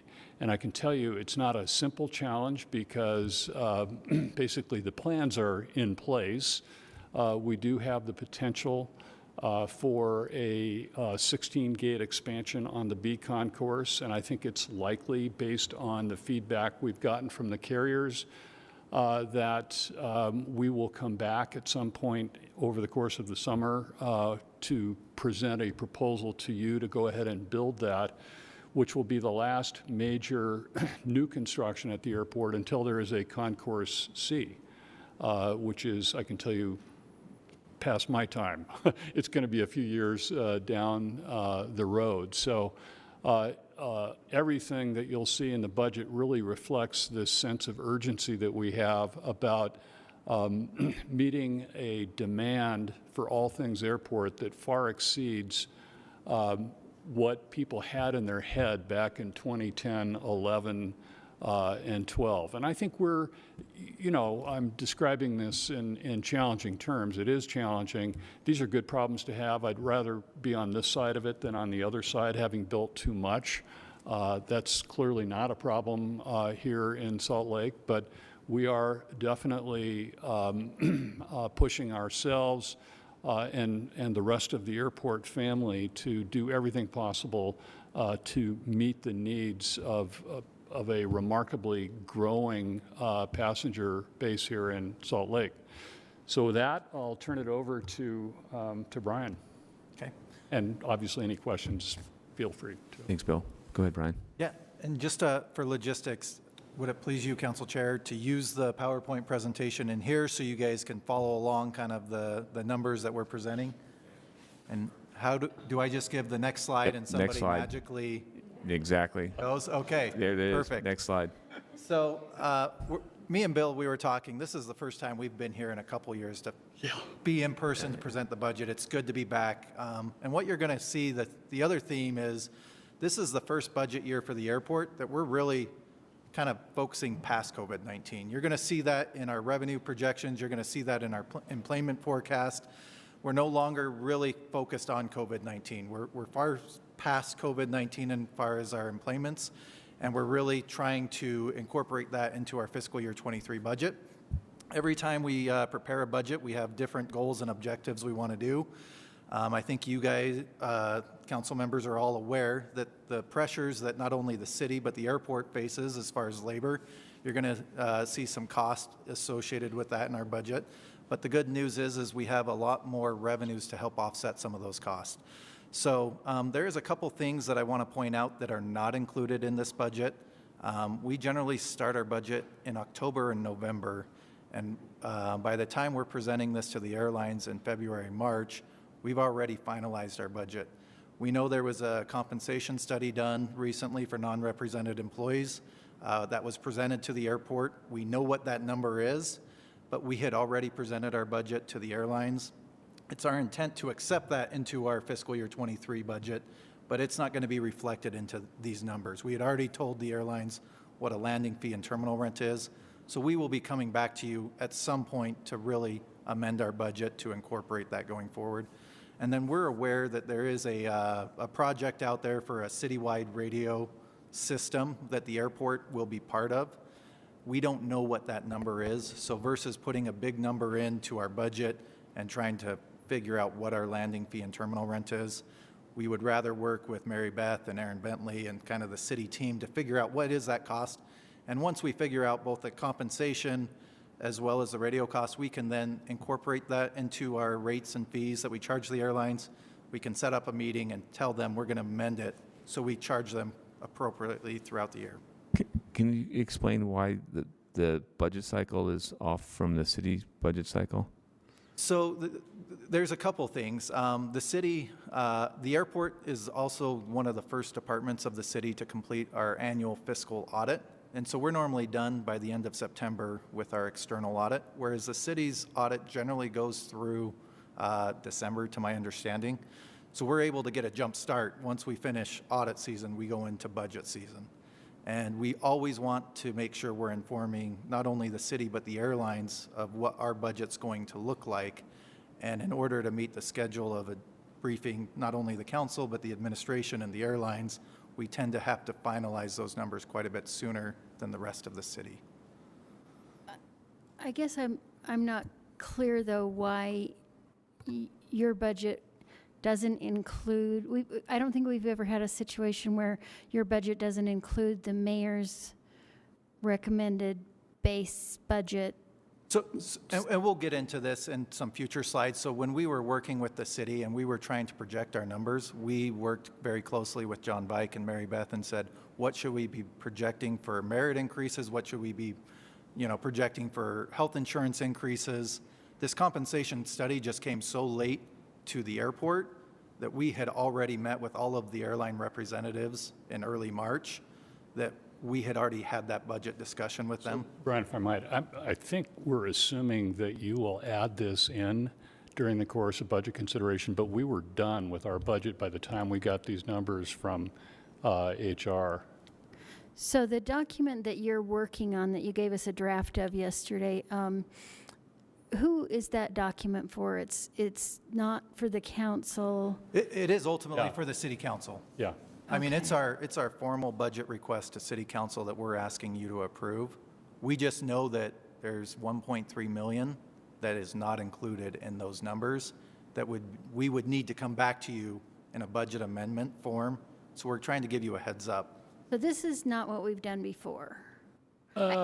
We've had situations in each of the years that I've been here where adjustments have been made after our presentation to the council. Okay.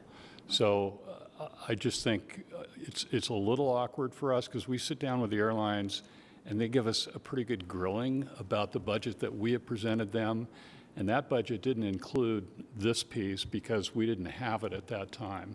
And that's one of the reasons why ours is early, because it begins, our budget process begins with the airlines giving us a passenger volume forecast so that we can tell them pretty carefully and closely what their cost of operating in Salt Lake is going to be in the following year. And the reality is inevitably adjustments get made because there are just any number of changes that occur over the course of time. Yeah, this one's just a new one. I know that there will be other things in budget openings.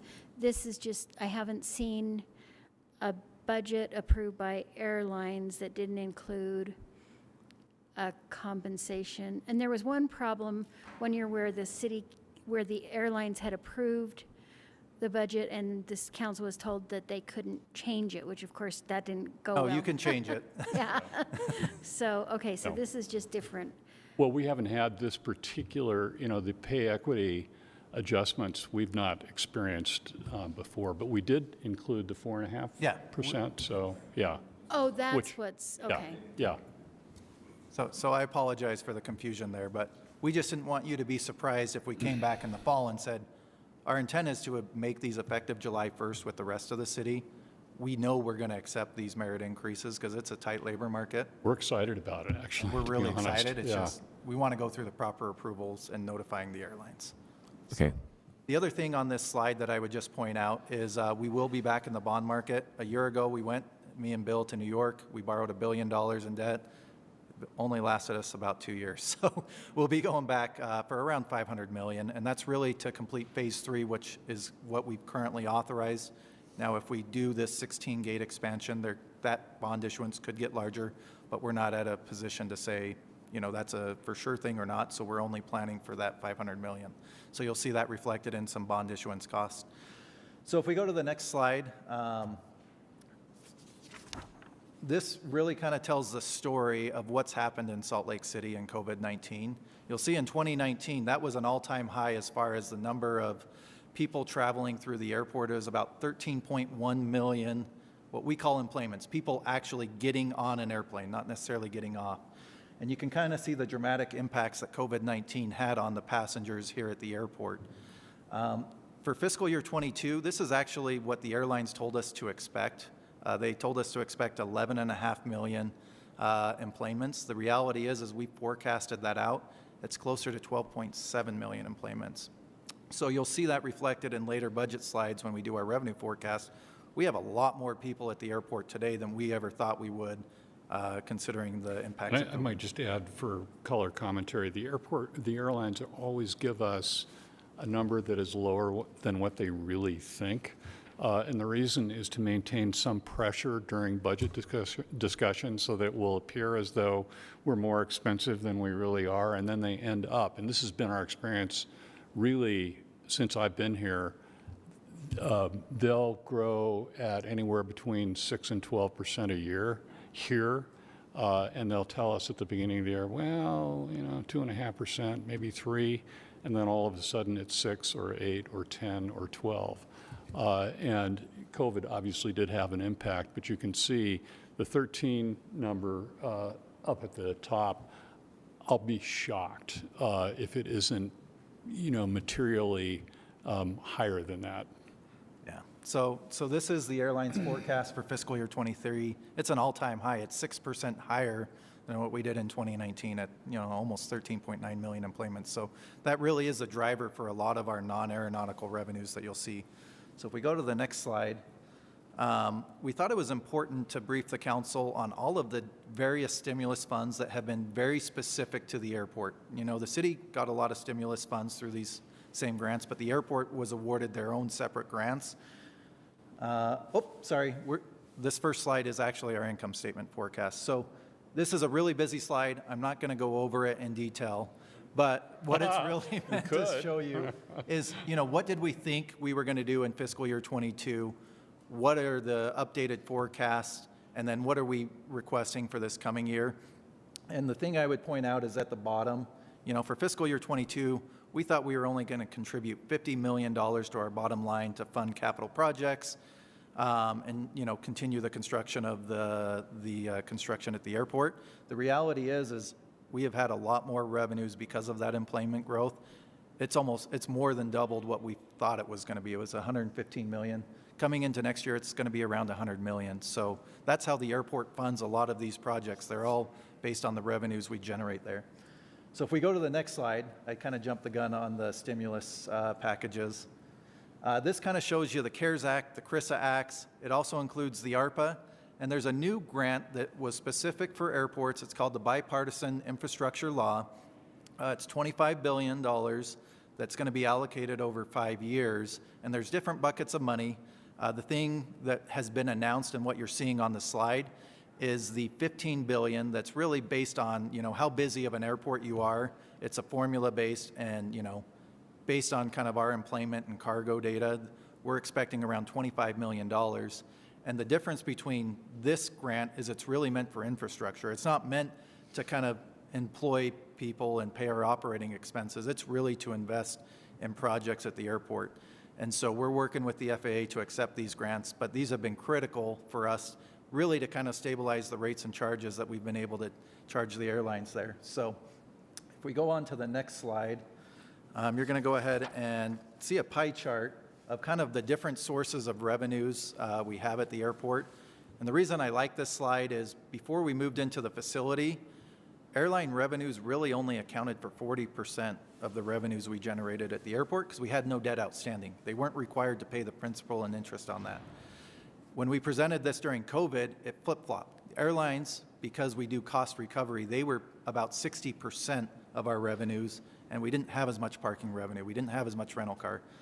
This is what you should expect to see going forward for a large hub airport. It should be about a 50-50 split between what the airlines are contributing to the revenue sources and then 50% for all of the kind of economic activity at the airport, like parking and rental cars. So if we go to the next slide, it really is kind of the same category of how we break down what we charge the airlines. You know, what did we think it was for fiscal year 22? What's the updated forecast? What is it going forward? And you'll actually see for airline revenues, it's pretty consistent because, you know, we know what our costs are going to be, and that's how we bill them through a landing fee or a terminal rental rate. If we go to the next slide, it's really, this is the story of fiscal year 22. You know, just to remind you, when we prepared our budget, the vaccine rollout had not occurred yet for COVID-19. And so we were really going off the airline's forecast when we were trying to forecast what should our parking revenue should be. And, you know, in 2019, it was at all-time high of 36.3 million. We were only about 85% of the traffic, so we thought about 85% of parking revenue should be accurate. Well, the reality is, so we only budgeted 28 million. The reality is we've done 48 million, or we're projected to do 48 million. And even though the business traveler's not parking in the garage, a lot of people are doing what they call revenge travel. They've been cooped up in their houses. They're willing to park in the garage. And they're saying, I'm going on that vacation. I don't care how much it costs. I don't care how much that airfare is. We're going to travel, and we're seeing that. And it's not a unique phenomenon here in Salt Lake City. I've asked other CFOs at other airports, is your parking revenue up considerably from 2019? And it's across the board. And we really are kind of attributing it to this revenge travel. But there is business travel happening at the airport, and we're seeing that. It's just not the typical suit and tie. They're now in polos. It's much more casual as they're coming through. I would just add a little color commentary here as well. So prior to the pandemic, for the 5-year period prior to that, roadway revenues generated from Uber and Lyft at the beginning of that period was zero. And in 5 years, it went from 0 to 60% of all the roadway revenues. When you use the commercial roadway, you pay a fee and so on and so forth. When the pandemic hit, Uber and Lyft basically went away. Either the drivers didn't want to drive, they weren't feeling comfortable, or passengers weren't calling them because they didn't feel comfortable. And so what that meant was, and you can definitely experience this if you use the pick-up and drop-off lane. If you're picking somebody up or you're dropping somebody off, it's a mess. And that's because that's how people are getting to and from the airport. I don't really expect that to be a forever thing. I think we'll get back into some pattern. But if you've taken an Uber or Lyft lately, you've noticed that the prices have gone up. And the reality is that Uber and Lyft never really made money carrying people. They're doing very well. If you buy Uber Eats, for example, they're doing very well with that product and all of the other related pieces. They have tried to induce drivers to get back into things like airports and so on and so forth by increasing what they pay their drivers, which is, frankly, I think a good thing. But it's made them much more expensive, so they're not quite as attractive. And so I think airports across the country, we're definitely part of this, are in a kind of a holding pattern to see how are the patterns going to change in terms of how people get to and from the airport. And I don't think we really know the answer to that specifically. It's going to be a little different, though, because I can remember arriving in Salt Lake to interview for this position and paying $6.50 for my Uber from the airport to City Hall. And I can tell you, it doesn't work like that anymore. I paid 20 on Sundays, yeah. so that just so you know. We're looking at some other options. I did mention to Cindy that I guess there are no veterans here of the taxi wars. We're looking at the possibility of doing a taxi RFP because taxis may be one of the additional viable options. So this is an area that you're going to see be pretty fluid over the course of the next year, I think. Yeah.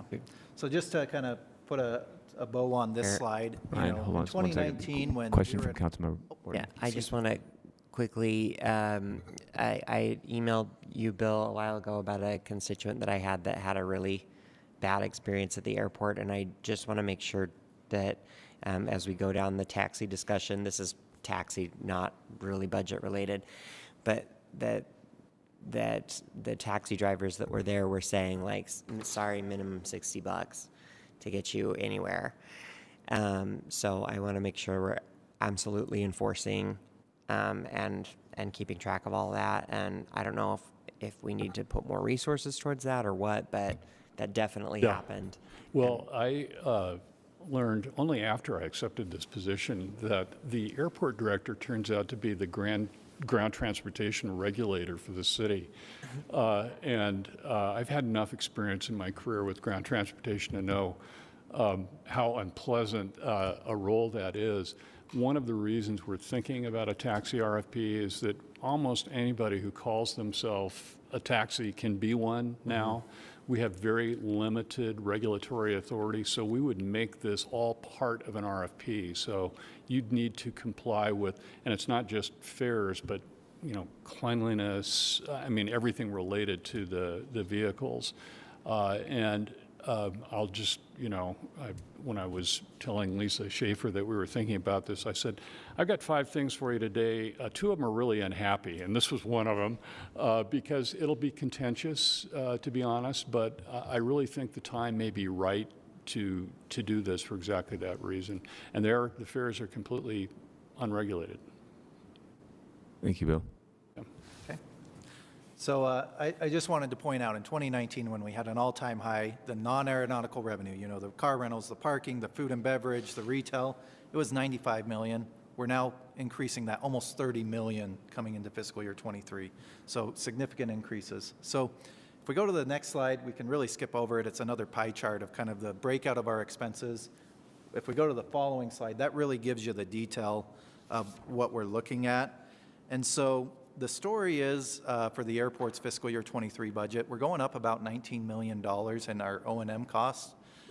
75% of that is directly related to labor. Now, some of those are airport employees with the 4.5% merit increase. Some of those are going to be additional positions that Bill had talked about. We were getting ready to open the new facility. We thought we needed them, but we deferred them. We just didn't put any funding behind them, and now we're asking you to recognize that we have these positions, and we're going to be asking for 9 additional official positions in this budget request to start filling those. But we also have a lot of contracted labor. All of our janitorial, all of our shuttle drivers in the economy lot, those are not airport employees. They don't have benefits through the airport, but we actually go out and we do an RFP and we try to get the most competitive bid. But we realize that, especially with these entry-level jobs, it's hard to maintain them with the tight labor market, so we've had some wage increases. So if we go to the next slide, it's really a summary of how do we get to this. Bill talked about these 77 positions. We had filled 38 last year. We're looking to fill another 35 and a half.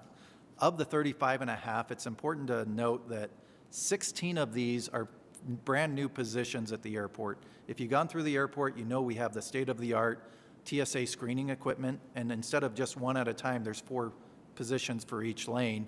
And normally it's TSA's responsibility to staff that. Well, with the record number of passengers we have, we're trying to help out TSA and say, we want you guys to be behind the monitors, trying to get passengers through as quickly as possible. Let us do the traffic flow. And so we approached the airlines. We said, this is really your responsibility. Do you want to take it on, much like the wheelchair pushers? They said, well, how much would it cost the airport to do it versus us, because they're having the same challenges, hiring people. And we said it's going to be more expensive because there's benefits. They're airport employees, they're government employees.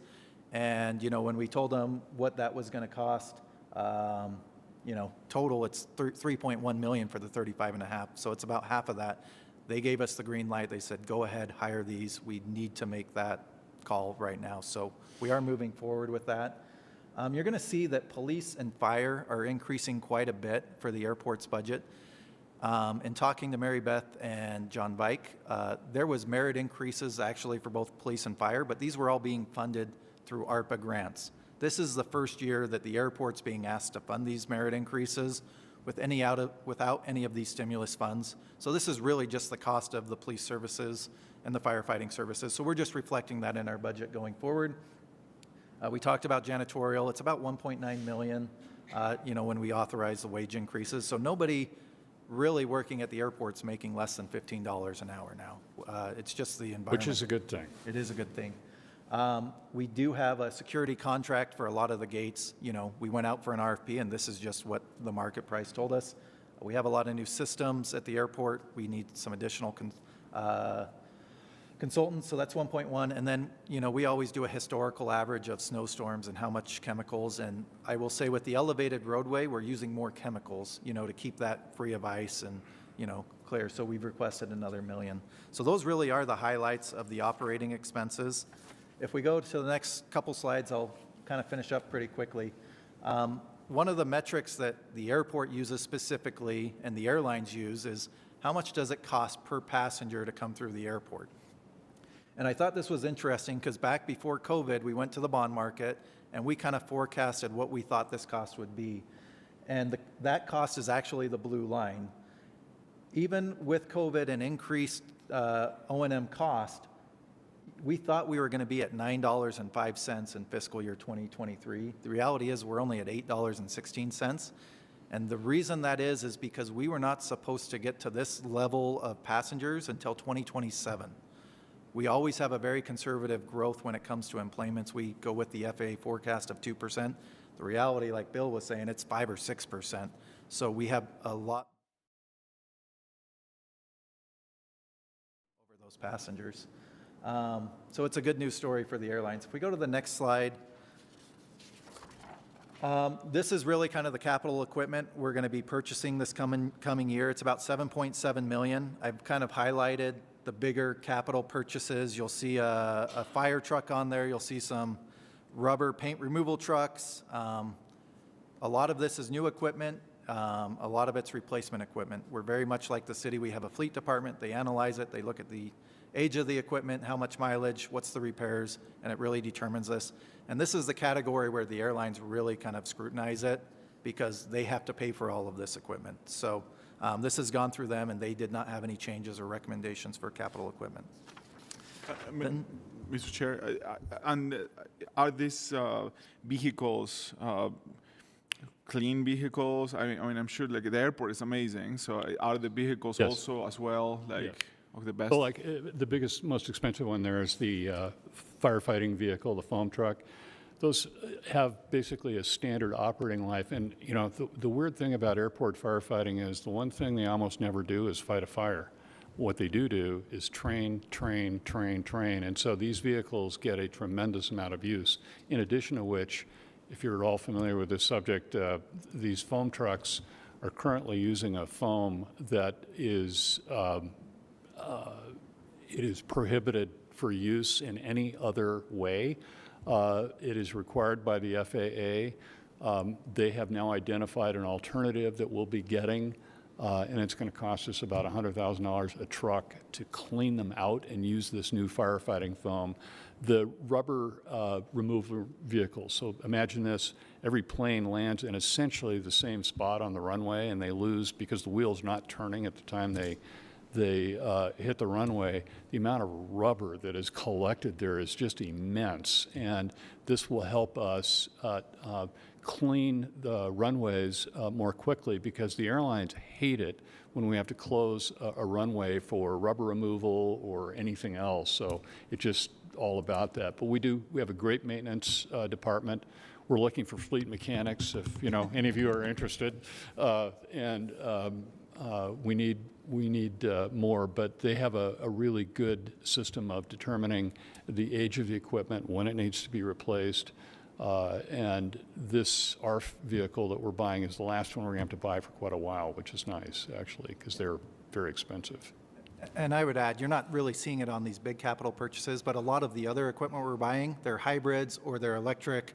You know, we're investing in the infrastructure so we can make them clean energy vehicles out at the airport. So we're definitely have an eye and a focus towards that going forward. So the last couple slides, if we can move forward, are really kind of our capital improvement program. We try to target around $40 million a year that we spend on infrastructure outside of building a terminal or a concourse. This kind of gives you the pie chart of the funding sources. We have a grant from the FAA for $4.5 million for some taxiways. The rest of it's all being funded out of airport cash, that $100 million that we're generating.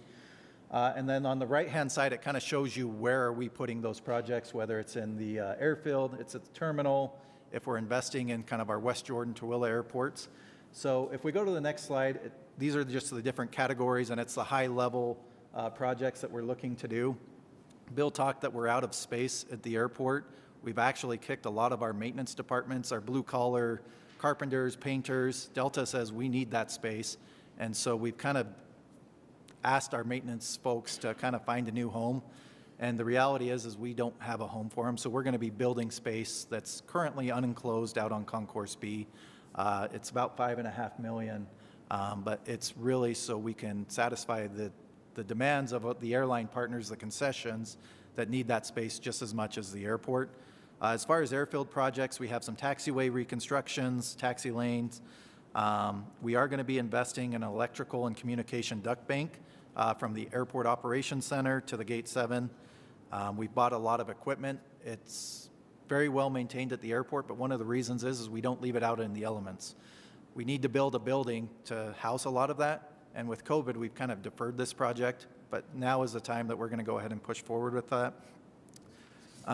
If we go to the next slide, you'll see that we continue on the land side to invest in EV charging stations. Now, this is in our economy lot, this is in our parking garage, but these are also for airline and airport charging stations.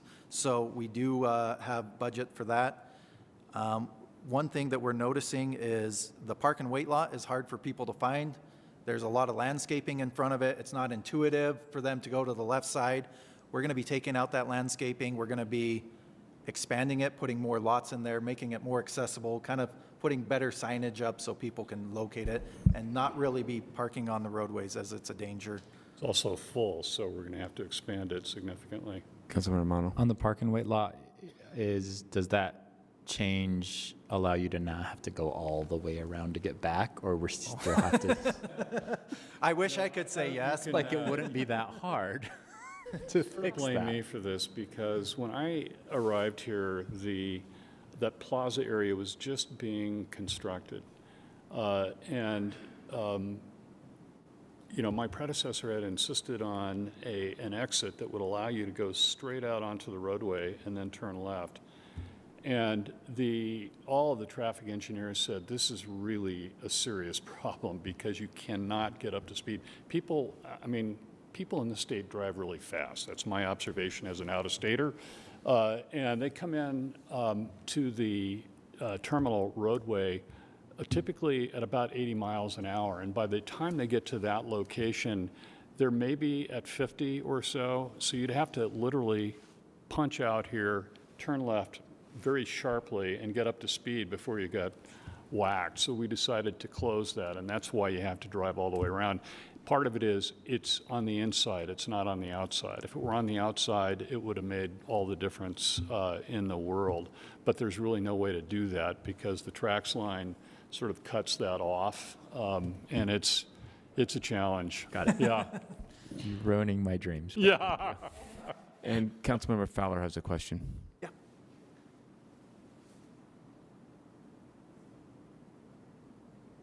Sorry, I was just unmuting. Well, first off, Bill, you know how much I love you. In the airport yesterday, and still, we're the best airport in the country. But I do want to talk about the fact that this whole parking thing and how we are having cars maneuver through the airport, and also how we're having planes maneuver through the airport. And the idea that I mean, Bill, you just said it, that we didn't think about the fact that they had to get to a certain, everybody in Utah drives fast, and then they have to slow down, and so you close something and this. And I don't think that that was very transit forward. And so as we continue to look at the budget and as we continue to look at the master plan that is coming to us, I believe soon, what are we doing to look at transit forward versus parking lots, how much parking we might need. And believe me, and I think every council member in that room right now can understand that we get complaints about parking, but yet we have enough parking at the airport. So I want to make sure that as we go forward, we're looking at a more transit forward initiative. And I want the budget, and I hope that we can look at the budget to project that we're not just putting something in the budget that is car forward, if that makes sense. Yeah. But more transit forward and people forward. So several thoughts on this. First, we do, we have the tracks. Well, let me just start with this. If the airport were located in downtown Salt Lake, transit access to the airport would be perfect because the entire transit infrastructure of the Wasatch Front is focused on the urban centers. It's not focused on the airport. So we have the tracks connection, which does not currently serve 2 of the 3 shifts a day for employees. So only 1 shift worth of employees get access to tracks. The only bus line we have comes from Tooele, which is important because that end of the state is fairly important from an employment center for the airport. Now, we did a badge study, so we have 15,000 badged employees, and looked at where they lived. And they live just like everybody else all over the place. Some have great transit access, and many, frankly, do not. And finally, the real challenge, in my opinion, is when thinking about transit at the airport, most people are focused on, I think, the wrong thing.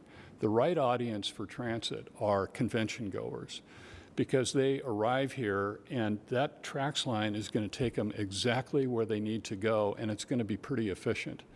On the other hand, if we all walked out of this room right now, and we're going to go to the airport, I'll go get in my car and I'll be at the airport in 12 minutes.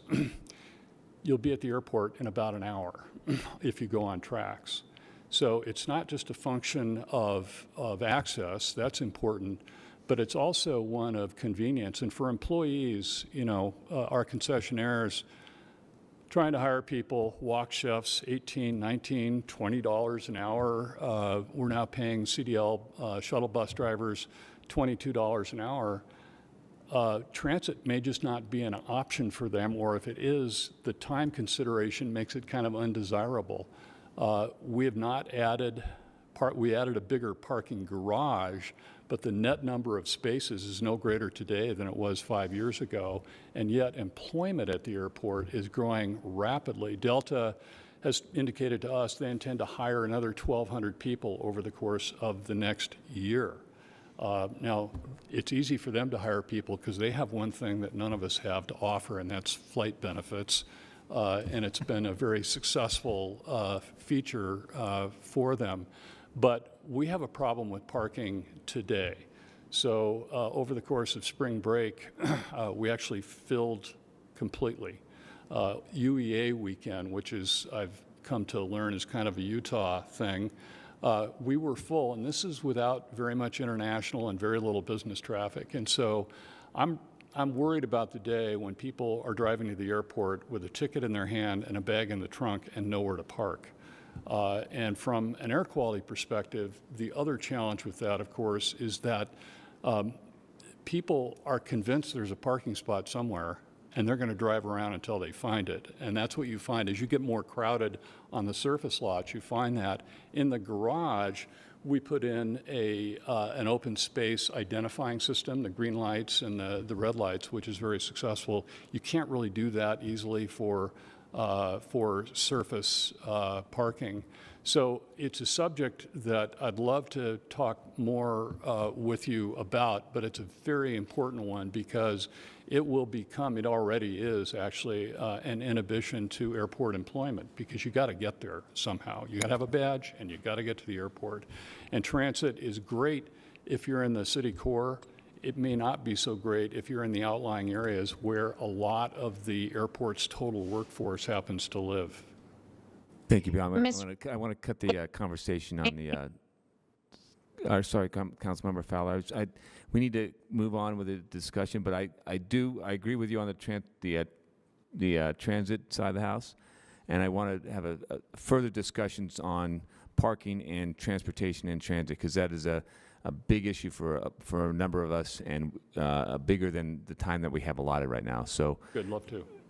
Great comments and great questions, Councilmember Fowler. We just need to move on with the discussion and go on. So if we move to the next slide, I'm actually done. Okay. Well, that's good. So I'm just going to echo what Councilmember Fowler said about parking and transit and working with UTA and making sure we do a better job of getting people out there and back and forth. So appreciate that. And also, I guess we'll probably have some discussions about a fuel farm at some time. The fuel farms? Yes, yeah. So that'd be a future discussion? Yeah. I real quick ask pertaining to the budget, what has or is projected to be used for all that number of like ARPA and all those federal grants was astronomically large. So like what are we planning to do with all that? So the first three grants, the CARES Act, the CRISA, and the ARPA, they were really meant to be reimbursable of the airport's operating expenses. So it allowed us to reduce the rates and charges that we charge the airlines, and it also helped offset for some of the lost revenue through parking and rental cars. It's really this bipartisan infrastructure law that follows kind of all of the FAA grant assurances. You got to buy American, you got to have Davis-Bacon wages, and it's really for airfield projects. There is a $5 billion pot of money that the airport submitted a grant for, where it's actually for terminal construction. So we are trying to get federal funding to continue the expansion of the airport, and we will get a fair share of our entitlements for that, but we're trying to get maybe more than our fair share, and those funds would be specifically for Concourse B.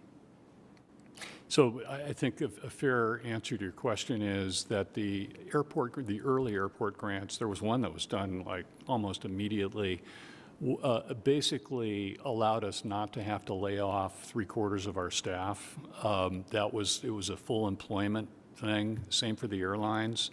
And, but for that, we'd all be in a real world of hurt because trying to go out and, re-employ all of these folks would have been very, very difficult to do. So that's what it did. Thank you very much, Brian. Bill, appreciate that, right? Thank Sam, you. thank you. Yeah, great. Again, appreciate it. All right, we're moving on to item number 5, the fiscal year 2022 to 23 proposed budget, Department of Public Utilities. Sam's still here. We got Laura Briefer and Lisa from Public Utilities. We're behind.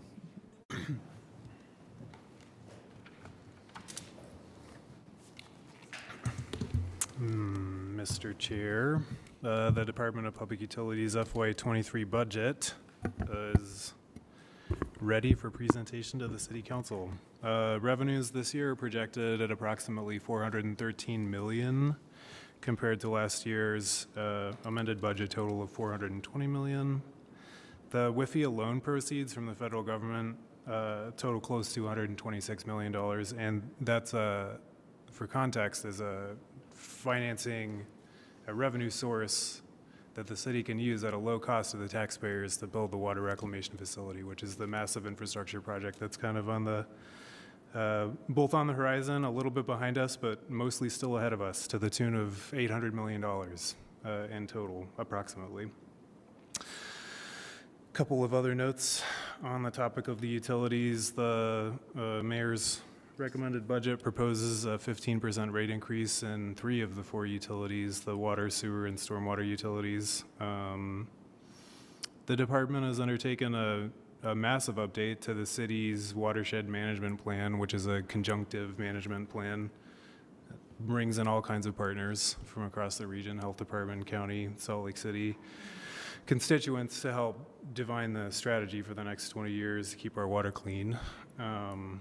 And finally, the department has some ideas about the implementation of the new street lighting master plan the council adopted at the end of last year. So with that, Mr. Chair, I'd ask to turn it over. Thank you. And it's great to be here in person. So I think our last 2 budget presentations were online, so it's really good to see all of you. Before I start, I want to introduce our project team. And even before I introduce them, I wanted to do a special call out to the chair of our Public Utilities Advisory Committee, Roger Player, who's here. And I think we have Ted Wilson, a past chair and member of our advisory committee online, as well as Catherine Floor, one of our newest advisory committee members that I think you appointed a couple weeks ago. So anyway, they're great. And then we may have other advisory committee members online, but I point them out because they really help us prepare our budget. In January, we start bi-weekly meetings with our advisory committee, a subset of our advisory committee, which are open to the public. And we go through each of the funds. We go through things like personnel, rate increases, all of those types of things. And they commit to meeting with us once every 2 weeks. So it's a commitment of time on their part. And we just really appreciate it. And they do a great service for the city. I also want to introduce Lisa Tarfelli, our finance administrator. And then we have, sitting behind me, Jesse Stewart and Marion Rice, our 2 deputy directors. Functionally, Jesse is over our engineering, operations, and water reclamation divisions, and Marion is over our water quality, both the Safe Drinking Water Act and Clean Water Act parts, watershed, and street lighting. So they both have very large jobs.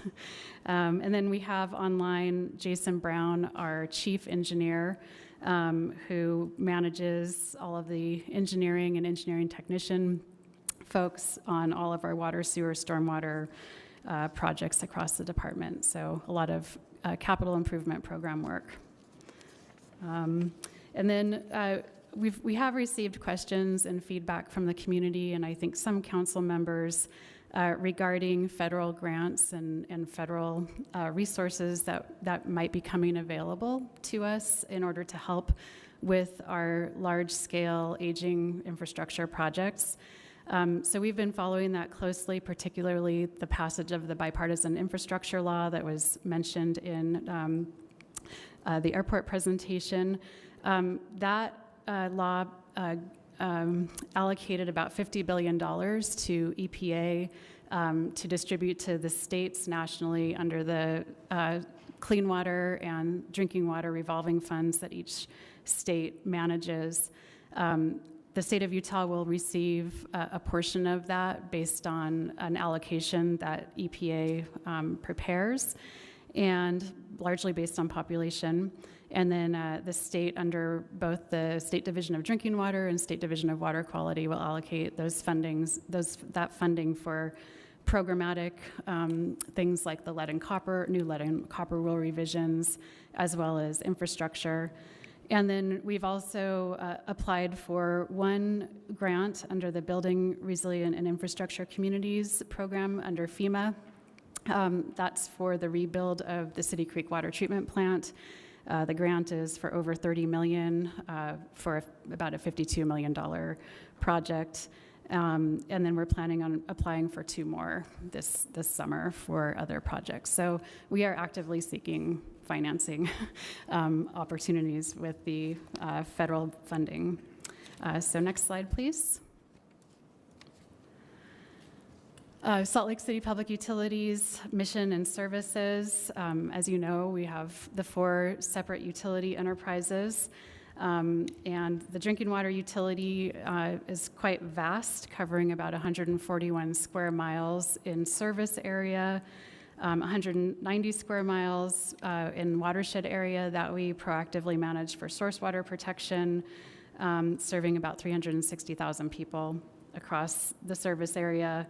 Then we have our wastewater utility, which is comprised of our collection system and treatment plant that's been mentioned is being rebuilt. Stormwater is our we operate under a municipal separate storm sewer system permit with the state, or MS4 permit, and operate lift stations and conveyances, as well as some of the natural infrastructure associated with that. And then, of course, the street lighting utility, which is base lighting and enhanced street lighting. We've had a long-standing mission of serving our community and protecting our environment. It's very much built into the legacy of our department. Next slide, please. We've outlined quite a few budget priorities this year. They're similar to previous years, but I think the really big theme you'll see here is addressing aging infrastructure. There's a lot of deferred aging infrastructure that we need to address in order to continue to provide service for current and future generations. Water stewardship is also a big piece. As Sam mentioned, the watershed management plan is ongoing. That's a very large engagement effort and a very important plan that informs important policy for the city. And then, of course, regulatory programs. I'd like to specifically call out that the update to the federal lead and copper rule and our new stormwater MS4 permit has created the need to increase some operations in some areas and address programmatic elements. And then, of course, all of the rest, operations and maintenance, the financial health of the utility in the long term. Sustainability is embedded in a lot of the work that we're doing. And then, of course, employee well-being. It was mentioned earlier, the new compensation study, as well as the cost of living increases are built into this budget. Next slide, please. I also wanted to just point out really briefly that we recognize that the resiliency of our community really depends on the resiliency of our utilities and our ability to adapt to changing conditions. And a lot of our budget really reflects this. Again, aging infrastructure is a big part of that, but a lot of the planning and studies that we are undertaking in terms of climate, drought, wildfire. The photo that you see here is actually a wildfire in Parley's Canyon from August 2021, which really was scary to us, in fact, because it was threatening one of the most important watersheds for the city. So utility resilience is a huge theme for us and actually a big theme for similarly situated departments and districts across the country. It's a big topic of conversation nationally, and we participate in those conversations as well. Next slide, please. So we're going to start getting into the numbers here. So this is our total public utilities budget across all 4 utilities. And I probably need to put on my glasses because I can't read my notes. So this just kind of outlines the overall revenues, rate increases for water, stormwater, and sewer utilities of 15%, as Sam mentioned. You can see that our capital improvement program is, again, the large part of our budget, over 60% of our budget. And that's really reflected in the large water reclamation facility rebuild. We also have 7 additional employees proposed this year to bring staffing to 477.5 full-time equivalent employees. These employees are meant to bolster our safety program, as well as our lead and copper compliance with the new lead and copper rule, and that's That particular program is about 3 employees, with GIS being a big component of that, as well as water quality technicians. We've got 1 FTE proposed for finance, an accountant that will help us not only with some of the federal loan that we have, but also future grant programs, and also a deep dive accounting on some of the larger projects. And then we have 2 engineering technicians. Those are actually inspectors that go out and inspect development projects, so they're important in the permitting process for public utilities. Next slide, please. I have additional detail for each water utility budget, each enterprise fund budget. So this is our water utility budget, and you can see that we've got capital investments of about almost $40 million proposed in that program. Our operations for the program are about $82.3 million. It's a very operations-intensive utility, but we're starting to ramp up the capital improvement program on aging infrastructure. And you will see that if you look at the 5-year outlook for our department. Next slide, please. And here's some detail on the sewer utility budget. And again, our sewer fees and WIFI alone comprise most of the revenue sources that we're using, and that WIFI alone is really dedicated to the water reclamation facility. I think it's noteworthy that out of our capital improvements of over $205 million, 87%, the new water reclamation facility is 87% of the total sewer CIP budget and 43% of the total public utilities budget. So that just gives you a sense of the magnitude of that project. The photos that you see here are the top one is the pilings for the new ultraviolet building for the treatment process. And the bottom one is the new dewatering building that will deal with the waste sludge. I forgot to mention on the water utility slide, you might have seen a photo of Mountain Dell Dam under construction, which was completed in 1914. And on another slide, you saw, I think you saw the City Creek water treatment plant back in the 1950s. I put in some of these old photos just so you have a sense of how old the infrastructure is. And the one that we showed on City Creek water treatment plant had 2 women from the League of Women Voters pictured in front of the plant just out of construction. So we're thinking of recreating that photo. Anyway, next slide, please.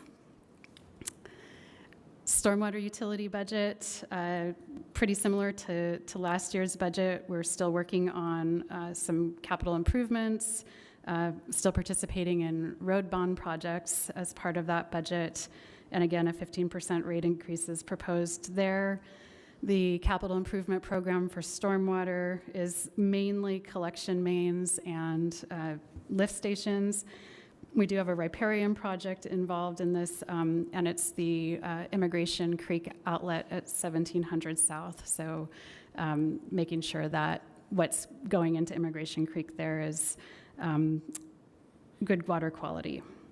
And on stormwater, the operations is about $9.78 million too. So it's also a pretty operations-intensive utility. The photo there is Jordan River as it goes through Salt Lake City. That's where a lot of the city's stormwater gets discharged, and that water body is impaired under the State Water Quality Act. And so there's a lot of work going on in our department and in other agencies in order to address that impairment. And the impairment is dissolved oxygen and E. coli. So next slide, please. So street lighting utility budget, very similar to last year. I do want to point out that we will be getting an RFP out for a rate study to be conducted. We need a rate study for base lighting, but also a rate study for implementation of the master plan components that are quite different than the 2006 master plan. Next slide. So this is a photo of Lake Blanche up in Big Cottonwood Canyon, one of my favorite places. It's beautiful and part of our protected watershed and part of the area that we are working on our master plan for the watershed management plan. Next slide, please. I want to go through some rate projections and summaries for you. Hopefully they're informative. One of these is a rate adjustment history starting back in fiscal year 2015 up to the proposed FY23 budget. And this just shows sort of the kind of incremental rate increases that we've been proposing over time with the knowledge that we have a lot of large aging infrastructure projects coming upon us. So, you know, one of the strategies and really a main principle when setting water and sewer and stormwater rates in particular is that we have that our community has a rate reliability so that we're not jumping around in, you know, large percentage increases or no percentage increase, so that there's some reliability on a year-to-year basis that our community members can adjust to. Also to note, in fiscal year 2021, we actually adjusted our rate increase schedule that had been previously planned in light of the pandemic and some of the economic uncertainties there.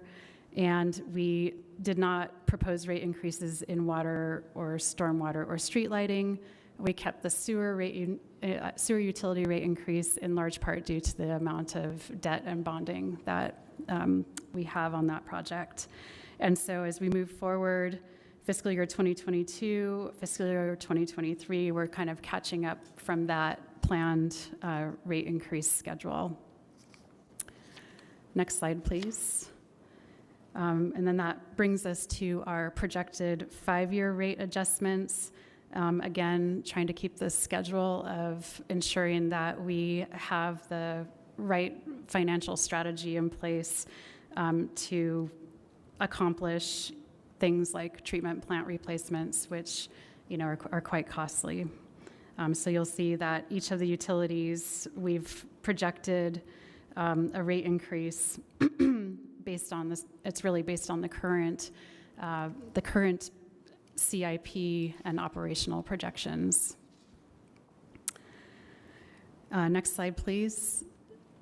The next few slides kind of just give an example of what we are communicating to the public in terms of the monthly impacts of rate increases, comparing sort of example customers that are based on water use, low, medium, or high water use for water and sewer, along with the fixed fee that goes along with those bills, and trying to give the sense of sort of what those increases look like, depending on the profile of the customer.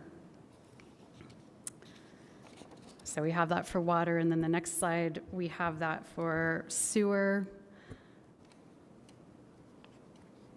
And then the next slide, we have that for stormwater. Stormwater is based on equivalent residential units, which is basically that 75-foot frontage. So it increases if you have additional ERUs, which most of our commercial and institutional customers have. We also try to provide comparisons with other sort of similarly situated communities. So on the next slide, we have a water rate comparison with nearby states. And the yellow highlighted comparison is the current rate, and then the blue highlighted is the proposed rate. And you can see compared to areas like Flagstaff, Cheyenne, Boise, Denver, Reno, Las Vegas, that, you know, we're lower than them. There's a lot of similarity in our rates too. So looks like we're doing well there. And then on the next slide, we do a water rate comparison with local entities. So we kind of look around the state of Utah, particularly in the Salt Lake Valley area, and try to see how we're stacking up.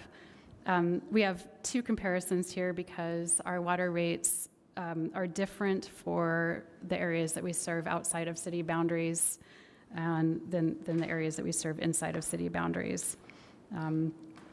One thing I'll note on this slide and a couple of others that I'll show you is sometimes the rate comparisons are a little difficult when we're comparing against sewer and water districts because sewer and water districts receive property tax revenue, which aren't shown in the bill that the customer receives. So we're not necessarily capturing the whole water cost of those particular entities when we do that comparison for ours, if that makes sense. Next slide, please. Laura, is it true that that our utilities do not receive any property tax? It's 100% rates? The municipal utilities, the Metropolitan Water District of Salt Lake and Sandy that we purchase wholesale water from does receive a portion of their revenue in property tax, but most of their revenue is user fees. So, a quick question too, Mr. Chair. So as far as treatment facilities for sewage, city of South Salt Lake, like some of these cities are very small. Do they have their own treatment facilities or they contract some other entity? There are a number of larger sewer districts. So like for instance, if you lived in Mill Creek, you would be using it's Mount Olympus Improvement District, I believe, is their sewer provider. So the city itself doesn't operate its own. And so they pay a fee or some sort of contracting. And so the question then is our sewage servicing any other entity but Salt Lake? No, and in fact, city policy has been to encourage annexation if anybody else wants to hook on to that. So, yeah. Okay. So sewer rate comparisons with nearby states, you can see that we're sort of inching higher on that comparison. Those are the same states we compared to with the water rates as well. And one caveat with that is we don't know what these other entities are planning in their proposed fiscal year 23 budgets yet either. So that could change, or we might be a little bit behind on the comparison there. And then the next slide, sewer rates compared with local cities and districts. Again, we're on the high side in those comparisons, but if you look at all of the districts that we're higher than, again, it's that same situation where we might not be capturing the full cost to the community because they do levy property taxes for that service. Next slide, please. So we use a lot of metrics when we look at rates and rate setting, and this metric compares combined water and wastewater costs compared to the % median household income.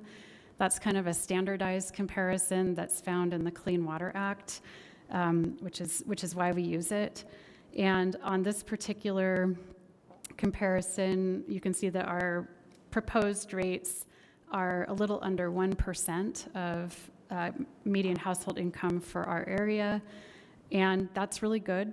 Combined sewer and water MHI should be less than 4%, and you can see compared to some of these other communities that were a lot lower on that percentage. I'll just say that some of the higher percent MHI communities are also dealing with some very significant compliance projects on combined sewer and wastewater sewer and stormwater systems. So they've had some significant costs. Next slide, please. This would be our stormwater rates compared with local cities. So we're still on the low side compared to many communities around the Wasatch Front. And that is the end of my presentation. Thank you very much, Laura. Any questions from council members? I do. So this is also one of those questions that I might, it might trigger a small group meeting. But I mentioned this to staff before, but I learned that there are parts of our city that there are no service by sewage. And there is some of those in my district near the Jordan River Trail. And is there a map, that shows us the areas that are not serviced and those people are using the other, tank, whatever you call that, septic tank? Is there any way to, are there any funds available to hook them up? So that's one of the questions I have. Yeah, that's a great question. And we do have mapping that shows the extents of the public sewer system. So that would be fairly simple exercise to find out if, the areas where there's no service or they're on septic tanks. Okay. So. And some of those are very old, right? Like these are some areas that are been without the service for 100 years. Yeah, some are old, some may have challenges in terms of sewage, just engineering challenges as well. And I think I can think of one particular one that we've been working on. I think we're in the middle of a feasibility study to get that community online. We do typically require that development pays for development. So if this is being triggered by a new development project, then that development pays for development. However, when we have areas that are like this particular area I'm thinking of that's closer to the Jordan River, there are some water quality concerns. So, as a city, we'll have to balance, where city funding is appropriate and where individual or private developer funding is appropriate. And the last very quick question is, when is that the sewage treatment plant is planning to open? I mean, we have heard so much about smell, and we talked about this. Some of those big ponds, that are not the fun kind of ponds that are open up north over there. Yeah. I'm sure that it will be some neighbors in the north part of the west side and north part of the city will be very happy when that is working. Yeah, well, and actually a very large source of odor has already been removed, and those are the sediment drying basins. I think that's what you might be referring to as ponds. So those were the first things to be removed because that's where the new plant process will be situated. The compliance date for completion, so to back up, the construction of the new sewer treatment plant in large part is due to a new Clean Water Act requirement for treatment of additional nutrients. And we have a compliance date for completion of the project to meet those requirements by 2025. We'll be able to meet those requirements by 2025. However, there might still be some additional construction that happens after that. We have been impacted by pandemic schedule, and inflation issues on that project. Yeah. Councilmember Romano. Thanks. I appreciate the presentation. I'm going to ask a question that's kind of dumb, and I already know the answer, but just trying to think outside the box a little bit. I hate to raise. I think it's our job to be careful about raising rates. Obviously, there are some capital improvement needs that we cannot, that we must respond to, and that's going to require additional rates. But I'm just wondering if the one rate that I am sort of not worried about raising is the water rate, because I think the more water costs, the less we use, and there's so many environmental reasons why we need to conserve water. So that's the one rate where I'm there's a silver lining to raising that rate. Is there any way that we could shift the cost of the increased sewer onto water, usage instead. I know that they're currently separate enterprise funds and that the service area is not the same. But I'm just trying to think outside the box if there's any ways that we can increase the rates that lead to conservation more quickly than we increase the rates that do not. Like, I mean, if I pay more for my sewer storm drain, it's not like I'm changing my behavior, but if I pay more for my water, I possibly will change my behavior. And you're just wondering if there's a way to kind of think through that in a out-of-the-box way. Obviously, we'd have a separate rate for Salt Lake City residents as opposed to the outside of our municipal boundaries because of the jurisdictions, but some way to kind of really capture as many of those rate increases in the water utility and not the others as possible would, I think, lead to more conservation. So there's a couple of things I'll say to that. And one of the most important is that one of our budget proposals here is to conduct an update of our rate studies. So that's a comprehensive look at water, sewer, and stormwater rates and how the costs of service are allocated.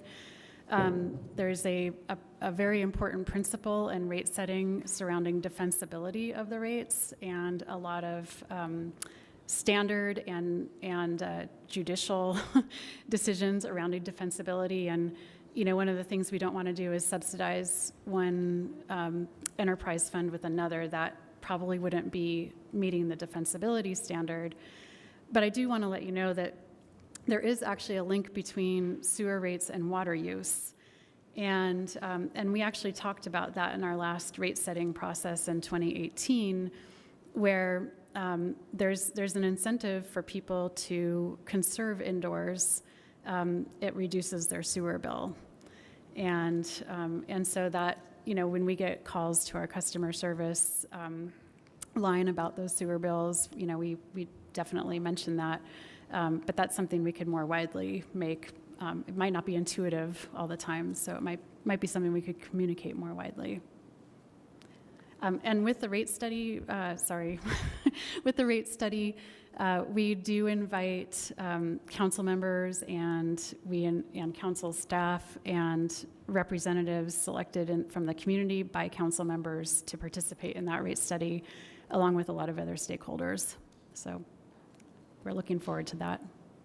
Thank you, Laura. I have one more question. On the budget, now we're looking at conserving this. Past year we saved 15% of our water. Is this budget, or 20%? Yeah. Thank you. That's awesome. Nice work. Yeah. Great job, Salt Lake City. Mm-hmm. Does this budget project another 15% or 10% savings? Yeah, and maybe Lisa can speak to the assumptions that were made on the rate revenue that we'll receive.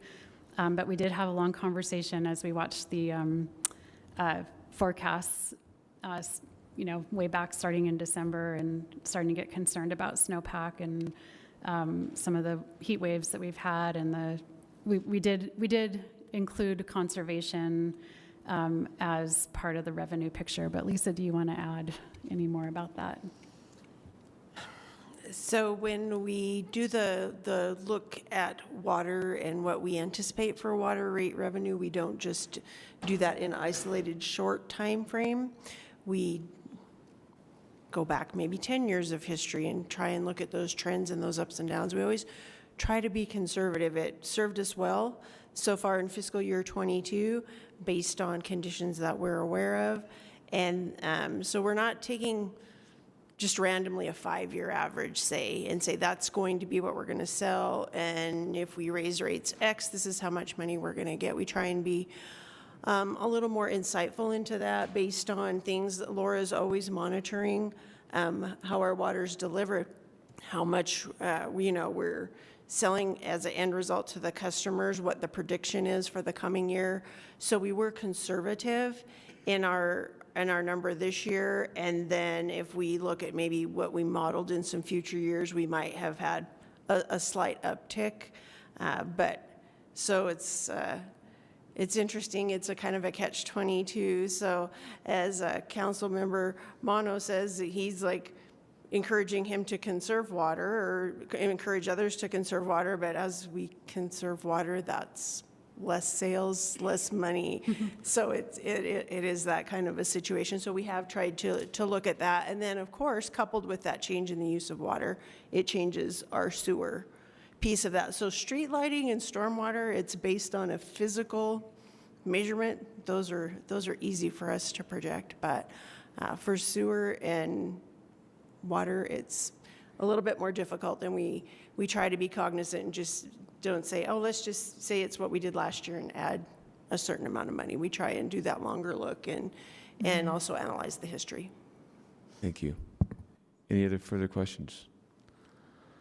As always, Laura, it's always great to have you here. And all things water, I love it.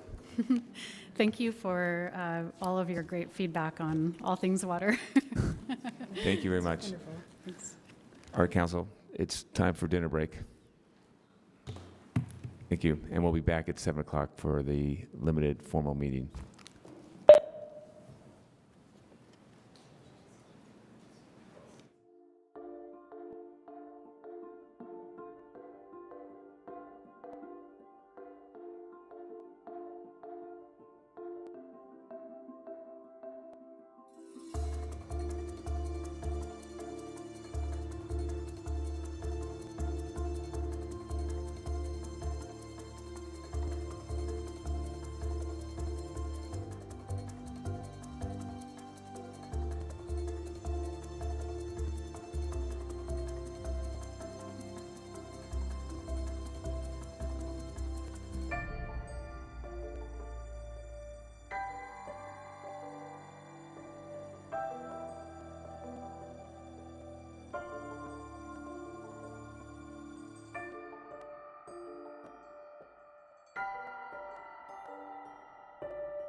Welcome to another episode of Capital City News, your source for staying informed and engaged with Salt Lake City government. I'm your host, Brian Young with SLC TV. On our episode today, I spoke with Joe Taylor about our Transportation Master Plan update. Our History Minute is about the Prairie Ship Liberty and the First Living Traditions Festival. But before we get to those, we're going to take a look at our legislative update, our look backs, our look ahead, and we have the return of our road construction updates. At its March 22nd meeting, the City Council received briefings about COVID-19, equity, and homelessness, among other things. Received a video presentation from the mayor of Trinivtsi, Ukraine, an official sister city of Salt Lake, and heard a number of public comments on topics ranging from rezones to a number of grant applications. To learn more, visit slc.gov/council. In an event last month, Mayor Erin Mendenhall and a statue honoring her is on display at the state capitol. That's it for another installment of Capital City News. Remember, the best way to stay engaged is to stay informed. You can do that by following us on social media at SLC.gov, subscribing to us on YouTube, or watching us on Channel 17. So, reporting in from the Salt Lake City and County building, I'm Brian Young.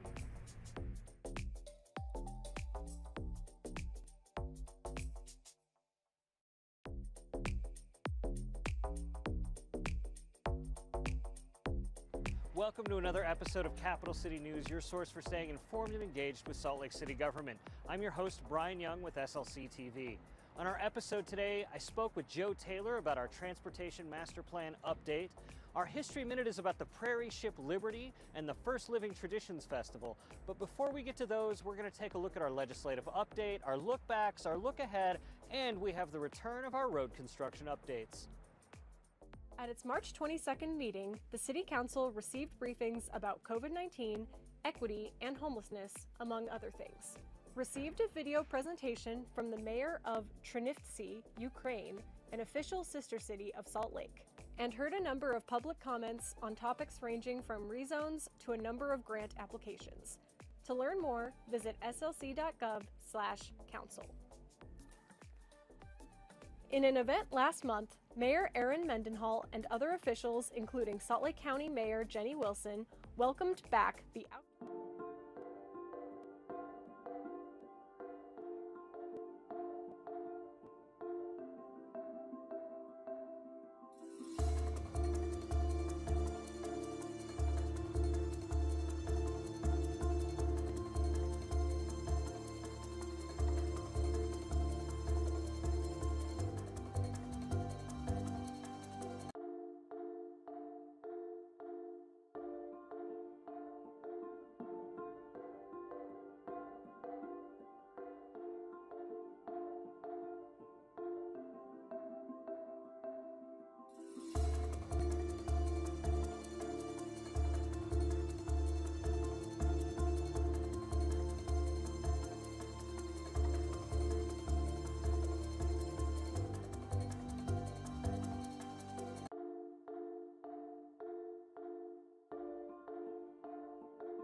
Welcome to the limited formal meeting for this April 12th, 2022.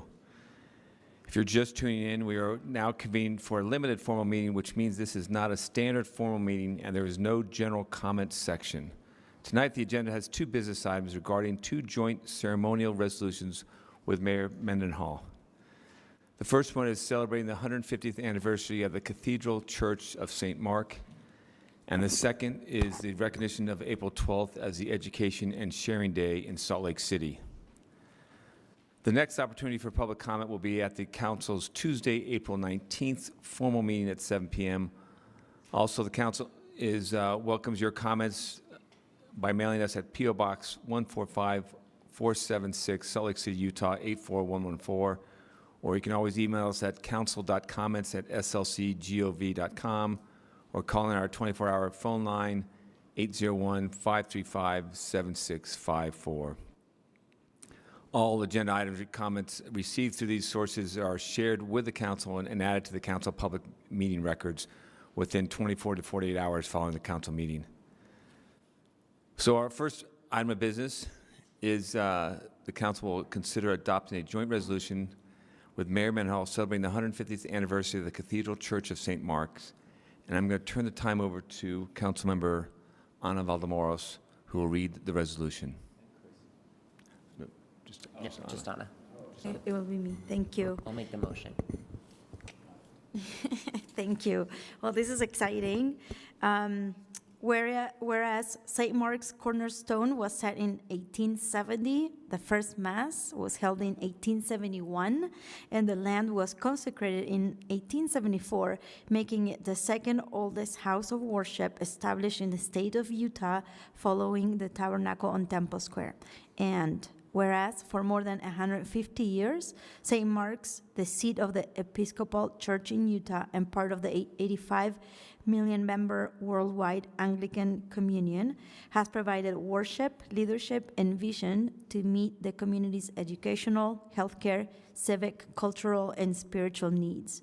And whereas over the span of these years, St. Mark's has opened their doors to numerous secular groups such as the Utah Tibetan Community, the Salt Lake County Health Department, the Westminster College Nursing Program, the Solstice Jazz Vespers, several 12-step programs, and many more. And whereas St. Mark's is a diverse, welcoming community of faith and outreach, where everyone has a place at the table and the dignity of every human person is respected regardless of race, gender, status, or sexual orientation. And whereas Salt Lake City emphasizes religious and social diversity and recognizes the positive impact of St. Mark's throughout its long history. Now, therefore, be resolved that Salt Lake City Council and Mayor of Salt Lake City embraces religious and social diversity by congratulating the congregation of St. Mark's on the 150th anniversary of the Cathedral Church of St. Mark. I look for a motion, or you look for a motion. Thank you very much, Councilmember Valdemoros. I will look for a motion. Mr. Chair, I move that we adopt the resolution. Second. I have a motion from Councilmember Wharton, a second from Councilmember Pui. I will roll call this. Councilmember Pui? Yes. Wharton? Yes. Mono? Yes. Valdemoros? Yes. Petro? Yes. Fowler?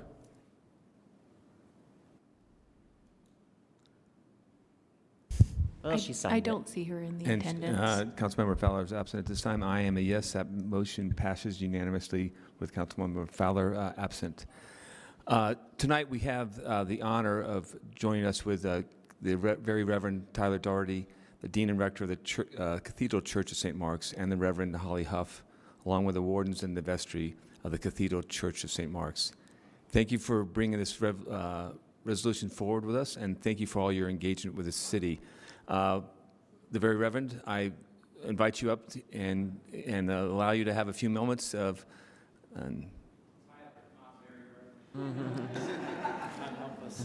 Yeah. Oh, thank you all, and Mayor Mendenhall and the council for this lovely proclamation. And actually, since Bishop Tuttle arrived here in 1867 by stagecoach from Denver, the Episcopal Church has served the last, the least, the lost, and the left behind throughout the state. And it was the Archbishop of Canterbury, William Temple, who used to ride the underground during the Blitz.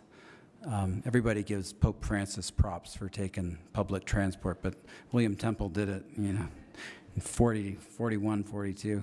But he reminds us that the church is the only institution that exists primarily for the benefit of those who are not its members. So when church is really being church, when St. Mark's is being St. Mark's, we're pouring ourselves out sacrificially for others. And I wanted to specifically thank the council for your deep listening, your cooperation and partnership during the pandemic that allowed us to actually keep Hildegard's Food Pantry open. And as you know, we serve over 30,000 people a year out of that little building on First South, and it was because of the work we did together that we were able to continue doing that. So I'm humbled and honored to receive the proclamation, and pray that we can continue for another 150 years pouring ourselves out for the last, the least, the lost, and the left behind. So thank you very much. And I appreciate you very much and the work that the church has done. So it's very much appreciated across the city. So thank you. We do want to take a picture, but we're going to do I'm very unphotogenic. I apologize. It's okay. Yeah, I understand. But we're going to read the other resolution, then we'll take pictures at that time. So appreciate that very much. Thank you. The lighting in here is not flattering either, so that'll just add that. Our last business item is the council will consider adopting a joint resolution, ceremonial resolution with Mayor Mendenhall recognizing April 12th as the Education and Sharing Day in Salt Lake City. And I'm going to turn the time over to Councilmember Victoria Pizzo to read the resolution. Whereas Education and Sharing Day is observed annually on the 11th day of the Jewish month of Nisan, which falls this year on April 12th, 2022. And whereas Education and Sharing Day was founded in honor of Rabbi Menachem Mendel Schneerson, who is also known as the Rebbe. This observance falls on the date of the Rebbe's birth, and 2022 will mark 120 years since his birth in 1902. And whereas the Rebbe lived a life devoted to education and the improving of access to it, he believed that all, regardless of their background, were deserving of an education, and he was a strong advocate for the promotion of fundamental human rights. The impacts of the Rebbe and the Chabad still live on today, and we must build upon them. And whereas Salt Lake City stands to be a place where we share that same belief that every child deserves access to high quality and equitable education. Education is critical to our efforts to create opportunity and improve life outcomes, and we must continue to empower children and provide the resources that they need. And whereas, as we work together across different organizations and sectors, through partnership and collaboration, we can carry the Rebbe's legacy forward by continually opening up doors for children and young people in Salt Lake City, in Utah, and beyond, that they may step into a brighter future for themselves and for us all. Now therefore, be it resolved that the Salt Lake City Council and Mayor of Salt Lake City recognize April 12th, 2022 as Education and Sharing Day in Salt Lake City. Thank you very much, Councilmember. I will look for a motion. Mr. Chair, I move we approve the resolution. Second. I have a motion from Councilmember Wharton, a second from Councilmember Mono. I'll roll call this. Councilmember Pui? Yes. Wharton? Yes. Mono? Yes. Bella-Morris? Yes. Petro? Yes. Fowler? And I'm a yes. That motion passes 6-0 with Councilmember Fowler absent. And I appreciate all in attendance, and I would like to welcome Rabbi Zippel with the Chabad Lubavitch of Utah, who has joined us today. I would like to give you a few minutes. Thank you very much for joining us. Thank you, Mr. Chair, Mayor Mendenhall, distinguished council members. Wonderful job on the pronunciation. I know that was something which you guys were working on I'm today. Brandeis alum. Well done. On short notice, too, I might add. I want to take a moment to first of all, appreciate the council's efforts in getting this proclamation done. We work with various government entities on an annual basis to have Education Day recognized at various levels, and so often when working with government, you ask for A and you end up settling for B. And when we reached out to Mayor Mendenhall's office, instead of just getting the mayor to do it, we got the entire council at all, which was a very, very welcome surprise. And so this was usually the opposite of how we get things done around here. So I'm very grateful to the entire council. I want to talk very briefly about education and sharing two of the cornerstones that the Rebbe dedicated his life to and continued to live on in the Rebbe's legacy even after his passing in 1994. Education, the Rebbe believed that education is not just something for children, although education for children was a primary focus of his, but the Rebbe taught us to live every day, to learn something new, to experience something new, to find something in every day that shapes you into a better person, that helps you transform the world into a better place through each and every one of your experiences, and really how that translates into sharing, how the opportunity that each and every one of us have to live every day in a mindset, in an attitude of sharing, of giving of ourselves, whatever it is that we have to make the world a better place, to give to someone else, to lighten up somebody else's life. I got back to Salt Lake City just earlier this afternoon. Last night I was at the Rebbe's grave in Queens with thousands of others who were marking this special day. And I spent a few moments in conversation with my colleagues from the Ukraine, who at this point, they were previously serving in the Ukraine, and for a great many of them, the cities that they had served for decades are now leveled to dust. And you meet ordinary people and you hear their tales of just superhuman perseverance and spending hours and hours in war zones to make sure that each and every one of the members of their congregation could get to safety. And I think on a certain level you hear these stories and you feel somewhat inadequate. I barely get out of bed on time this morning. What have I done to contribute in the world around me? But you realize that was really the Rebbe's message to each and every one of us, whether we're living in a war zone or we're living through a pandemic or we're living in a perfectly normal town during a perfectly normal day. Each of us has the opportunity to share, to give something, to make the world around us a better place. And I'm grateful that the council has taken the time to perpetuate that legacy and to keep that idea going. So thank you. Thank you very much, Rabbi. So we're going to have some pictures. All right. We're going to, should we go to the formal? Can we do that, or should we do it right here? I don't know. Yeah, let's do it. Cindy Lou, do we need to formally close the meeting or anything for you? Take pictures? No, you may take pictures. That is an opportunity for you. Okay, we're going to do that. I do have a key to the chamber. Would you like to go to that room? Yes.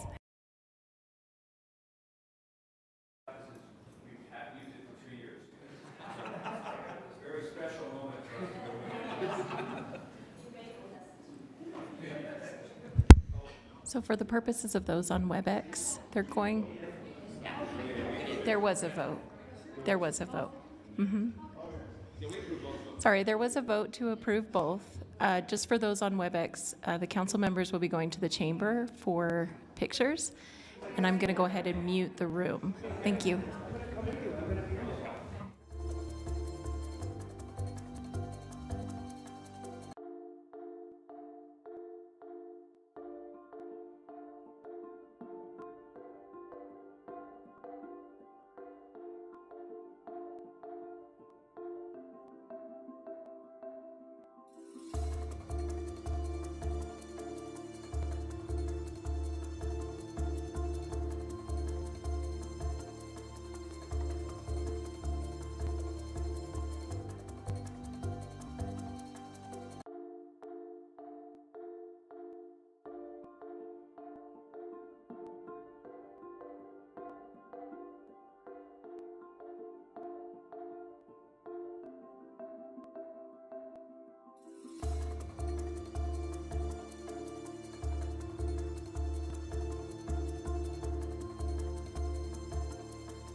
We're going to get started with our meeting.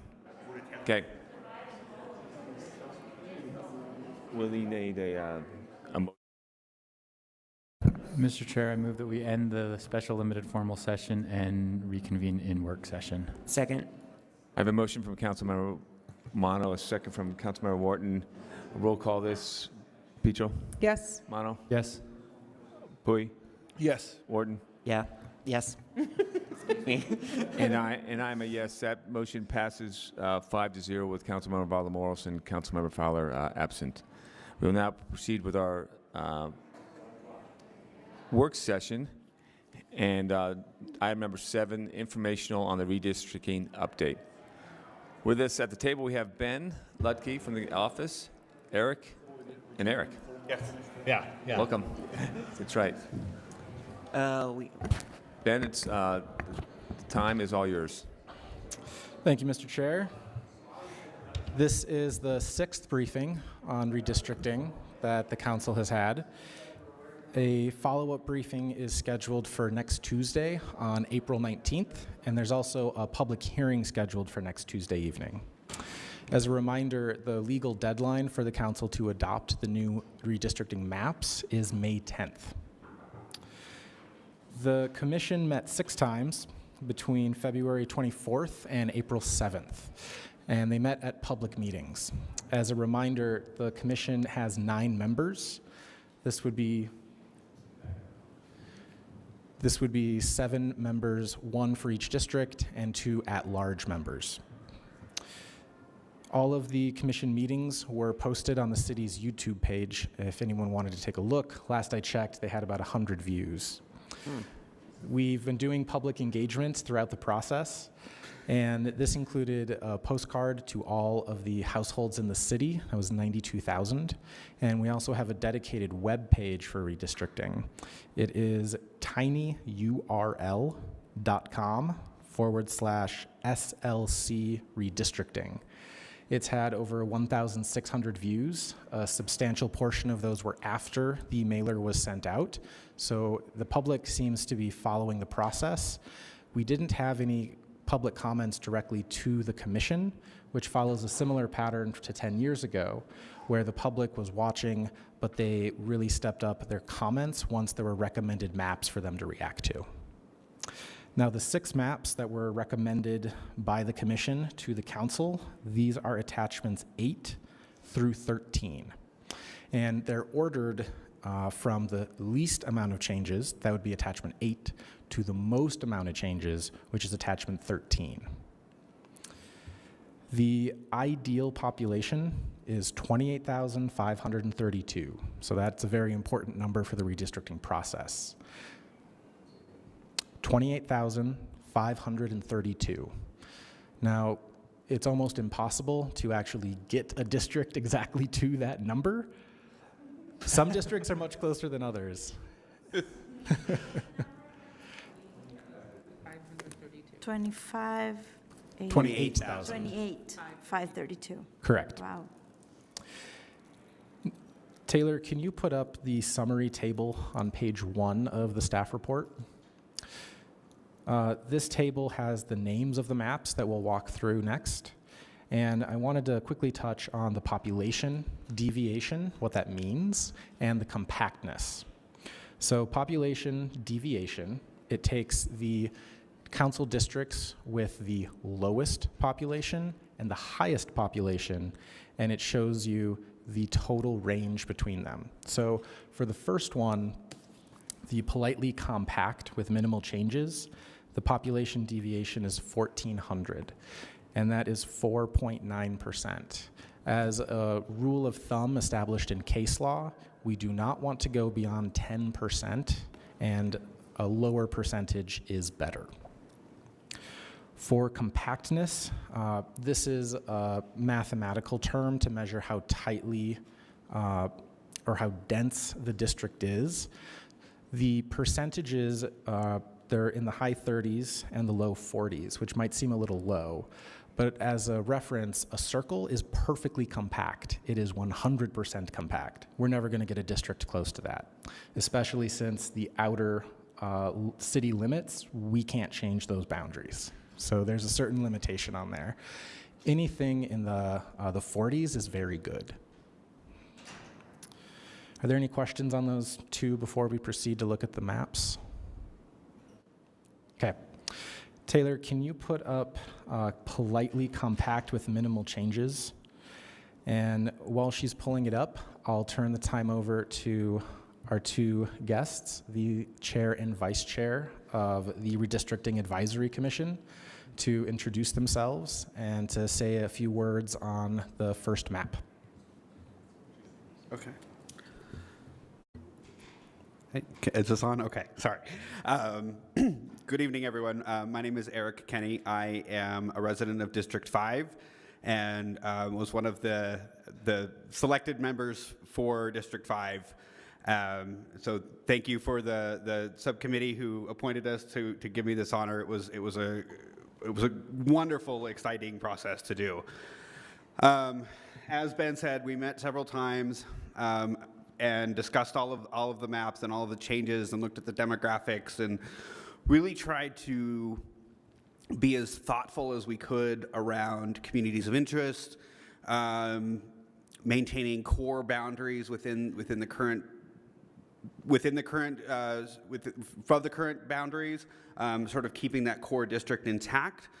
You'll see later on that some of our maps are very different from the current maps, and some of that is, and we'll talk through each of those, but some of those is as the city has changed in the last 10 years, that some of us felt that the sort of shifting character of the districts have changed in that time frame. So we felt it made sense to sort of shift those boundaries a little bit, and sometimes not so little bit.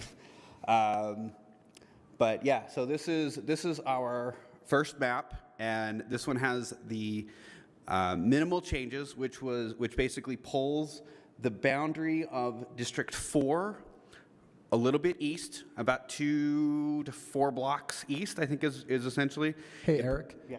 I just want to interject. I think it would be easier if, I don't know if it's Taylor or Scott, if you could, in the lower left corner, turn on the current city council district boundaries, because that'll show us what areas are changing, and then zoom in to District 4.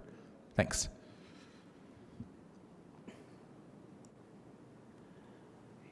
Yeah, so you can see that western part of downtown, right off the 6 South off-ramp, and that area right there would be shifted over, in this map, would shift over to District 2, and then the entirety of District 5 would move up to 8th South. Would be the main changes on this, but also in addition is we have cut out that one little notch that was in Wasatch Hollow on the eastern side of District 5. That is now, the boundary would go to 13th East instead of to 15th East in that sort of like section of the neighborhood that it currently exists.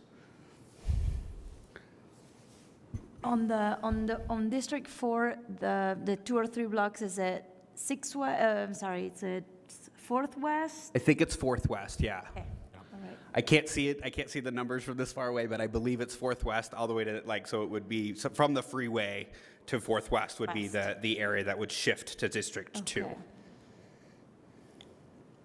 Thanks. Yes.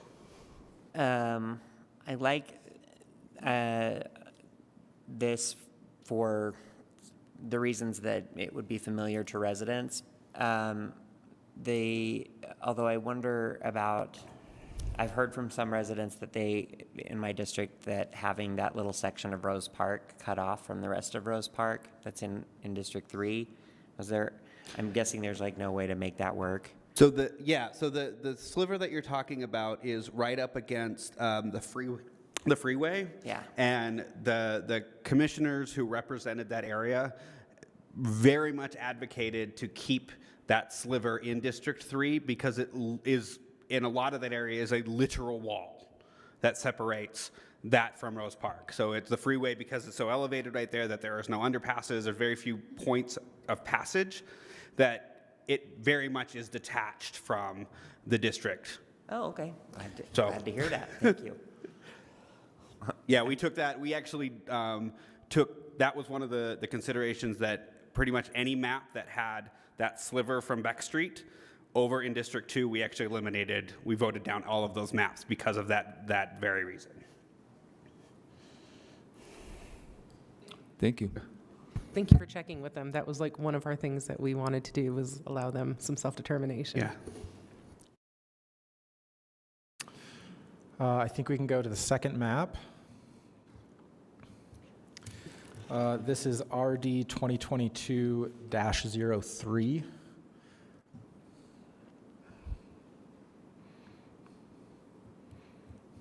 And the links to all the maps are on the first page of the staff report if you wanted to pull it up. It is much better to look in District Builder than the PDFs, because in District Builder you can zoom in and out, see those specific streets, as well as turn on and off the current district boundaries and the community council boundaries.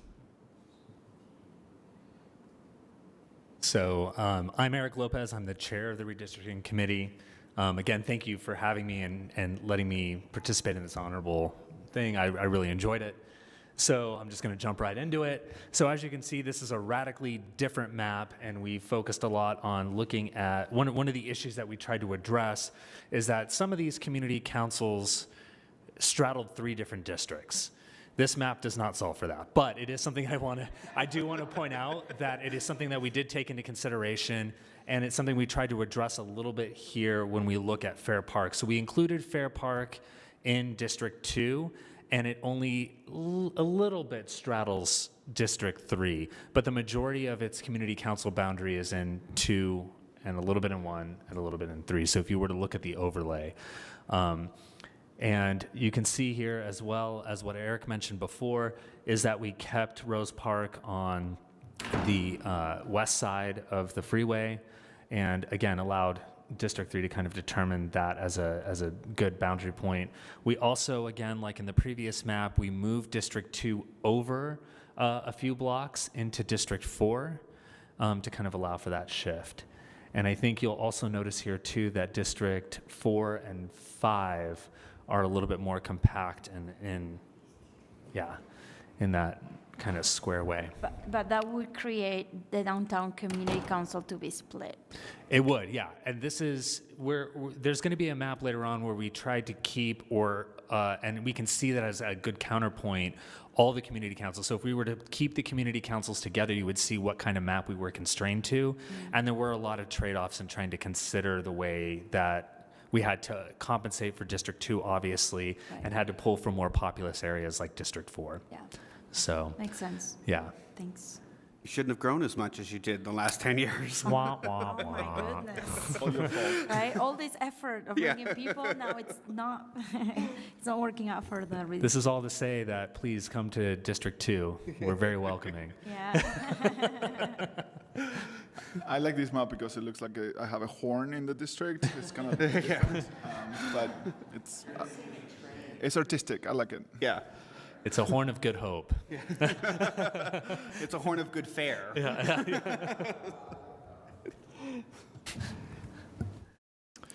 I think we can go to the third map. This one is titled Community Council Boundaries.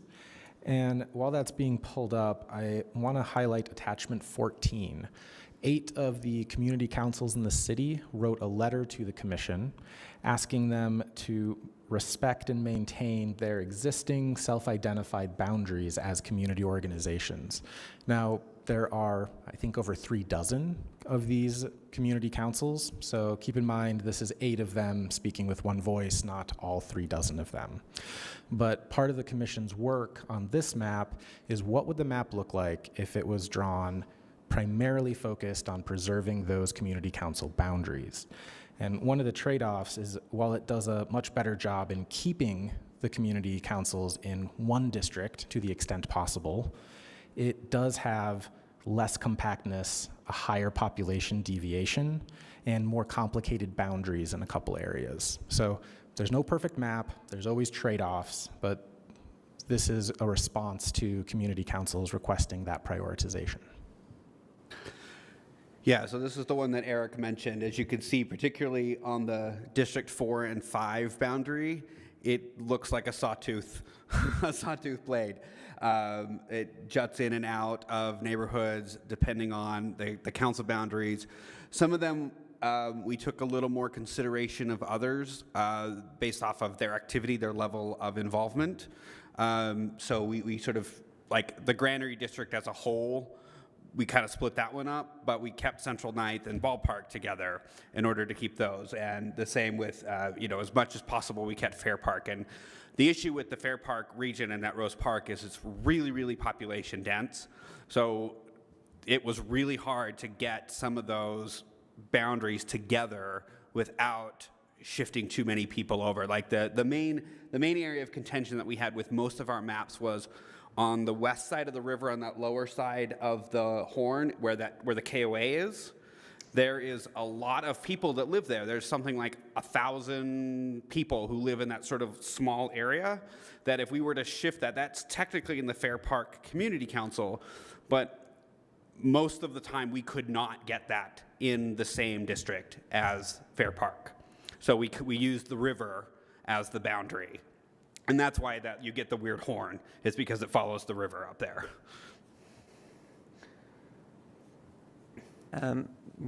A concern I have about this one is that we have 2 West Side council members, and I'm like a little bit of a West Side council member, and this would take away any of the East Side spilling over at all onto the West Side, which I think to me is kind of the opposite of what we want to do. Mm-hmm.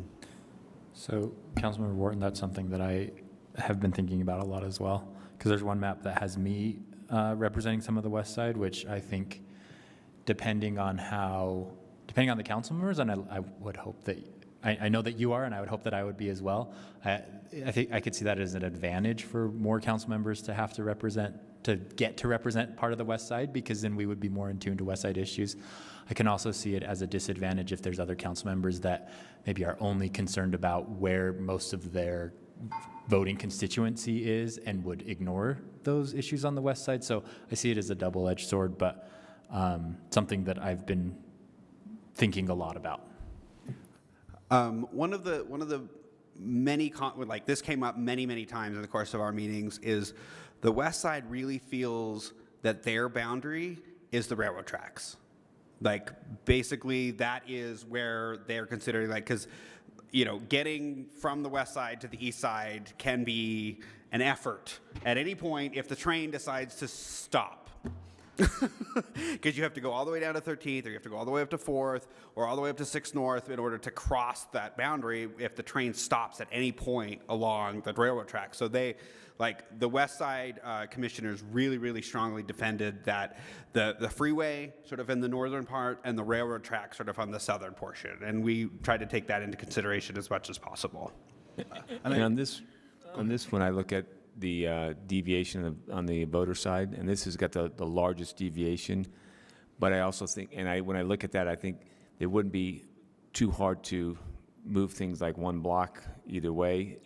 But then you have that same question about the community council boundaries. And I know from my district in District 7, there's a lot of overlap in where people actually go to the council meetings. Yeah. A lot of people go to the Sugar House, but they don't go to the one north of it, the Bonneville, but they equate with different people or different areas. So one of the other considerations that we have to consider are the census blocks and the census block groups, and depending on the size of those, like even the blocks can shift population quite a bit. So and that's the smallest unit we can do is the block, which are typically about a 2x2 block sort of thing, depending on the area. Some of them are much bigger, but in the sort of core of downtown, they're typically 2 to 3 blocks by 2 to 3 blocks is kind of the size of those. And if you get into the sort of urbanized area, you can be talking 600 people that live in those. So to the point of Chris Warren and Councilmember Romano about having more council members representing the West Side, I love this idea, and I will, I think, I have zero doubts that you guys will be amazing representatives of the West Side. But I think that my concern with some of that is future councils. And historically, especially when you have some cities, for example, they don't have council districts, they're all large. What happens is everybody that is elected comes from affluent. In our city will be East Siders, and they will never come from the West Side. And that is concerning, again, not about you, not about you guys. I think that it will be amazing if we could do it like this, and it changes when we're gone. But my concern is the future, because this is going to be with us for 10 years. So. I agree with Councilmember Pui in that I think the best protections we can offer the West Side in gaining equity are the initiatives and the ordinances that we're leaving behind, like the Community Land Trust, which have a long-term trajectory for enactment, no matter the personalities or the goodwill of the people sitting in the seats.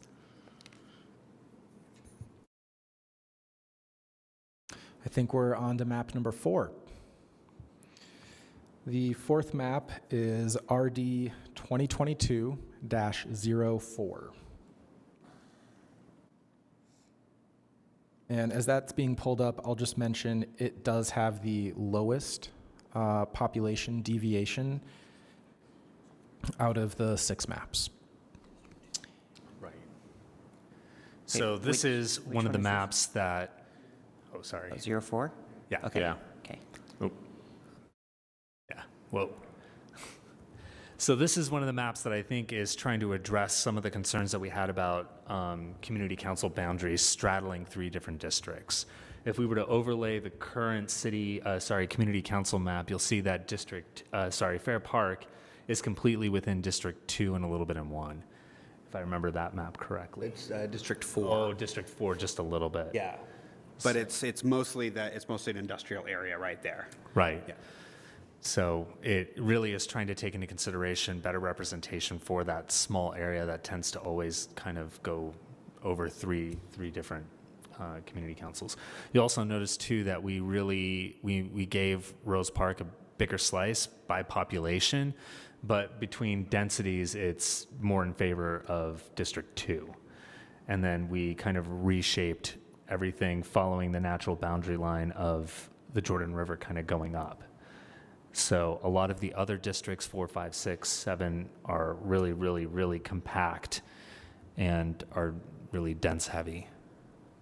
So one of the considerations, this is what when I alluded to the changing characteristics of particularly of the downtown core, that, you know, as a resident of the Central 9th District, bordering on the ballpark, I feel a lot more akin to those West Side new condos and apartments than I do to Liberty Park.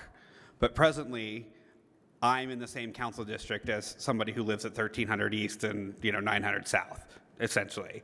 Whereas I feel, as a renter living in an apartment in a high density area, that all of those apartments along the west side that are being built, like that's much more in sort of character of the neighborhood that I live in going north. And that was one of the considerations that we took in why we shifted District 4 and made it more lateral rather than vertical, and shifted 5 down more towards the sort of southern portion of the east central, the Liberty Park area north of Sugar House. So this is an interesting map. I think it redistricts me up, but whatever. No, I think it's the same discussion as with the east-west discussion. Is it best to sort of keep the city council boundaries as consistent, keep the issues as consistent within the district? So, because I kind of agree that Central 9th Ballpark probably in some ways has a lot more in common with downtown Central City than it does with Liberty Wells and Elpco. So, I live in Ballpark, so that's different, but would a council member that doesn't live in Ballpark be less inclined to focus on Ballpark issues? It's the same discussion, I think, right? So I don't know that there's an answer to that, but I think it's interesting. I like the points that you're raising, and I also like the idea of thinking about things differently, but I don't like either this map or map 02 because they both split Marmalade in half, and that's you know, the second oldest neighborhood in the city. I know a lot of residents would be really, really unhappy with both of those maps. So I don't care for either of them for District 3 purposes. Oh, sorry, that I meant 03 then. I meant the other one that cuts Marmalade in half.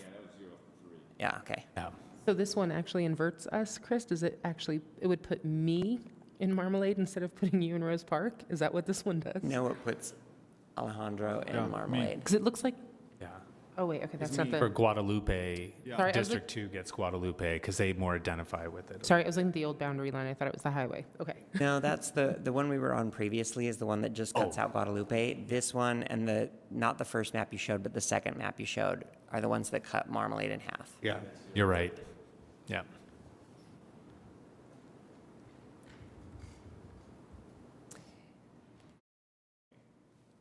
Yeah, oddly, we didn't have a lot of discussion around Marmalade really at all. It was really focused on Fair Park and the Guadalupe neighborhoods, were our big points of contention.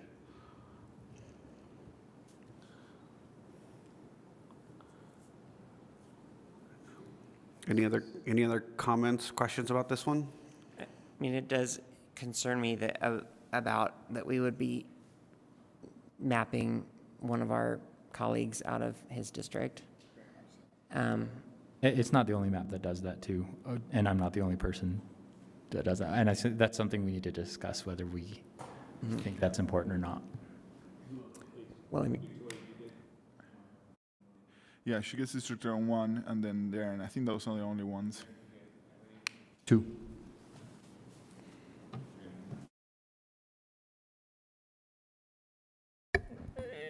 And Councilmember Mamo, that was the last one we just saw, and the future, another one we haven't seen yet. Correct.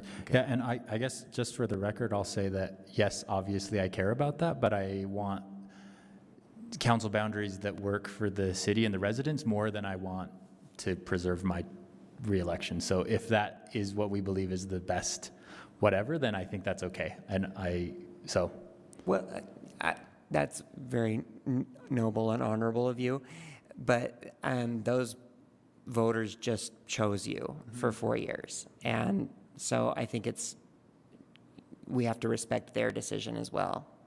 It's not just about you. Sorry, I didn't mean it that way. Oh my God. No, I really hope that is not the quote that goes into the article. It's not about being respectful to you, it's about being respectful to the decision that your residents made is what I meant. Sure, thank you.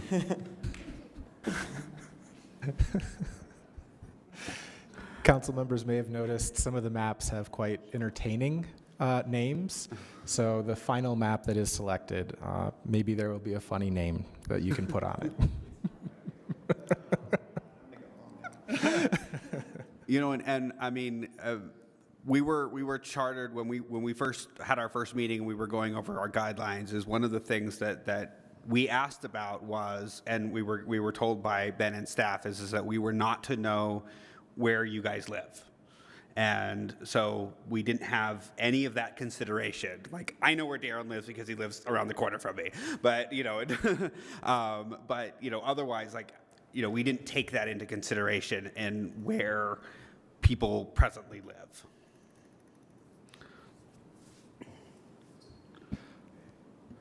Next. So we're on to the 5th map.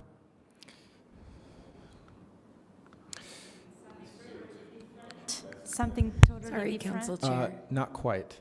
Oh. We're on attachment 12? Yes, it's attachment 12. 12-02. Okay, got it. Thank you. Okay.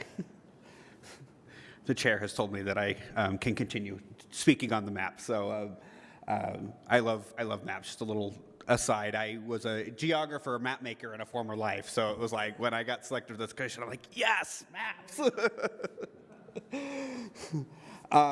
You know that all the maps that you made are public, correct? So we saw them. They're fun to watch. Yeah. I once in a while, I would go in and see like 20 maps of all of you, and I would like be digging through what you guys were thinking. It was very cool. Yeah. There was definitely a handful of maps that people had started that, you know, never got consider it was like, existing city councils or blank or stuff like that. But yeah, we went through literally every map that got submitted and determined, sort of kind of ranked it within the commission. Okay, so this one is also quite different.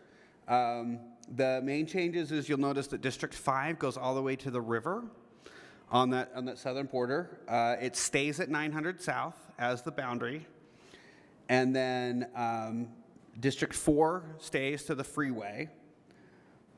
But the big difference is that we compacted District 2 really into that Fair Park area just west of the freeway. And then District 1, as you can see, basically got everything else. But those are the biggest changes that we have. So this is Councilmember Mono mentioned the. Sorry, I called you by your first name, and that was improper of me. That this is the map that pushes his district all the way over into the west side.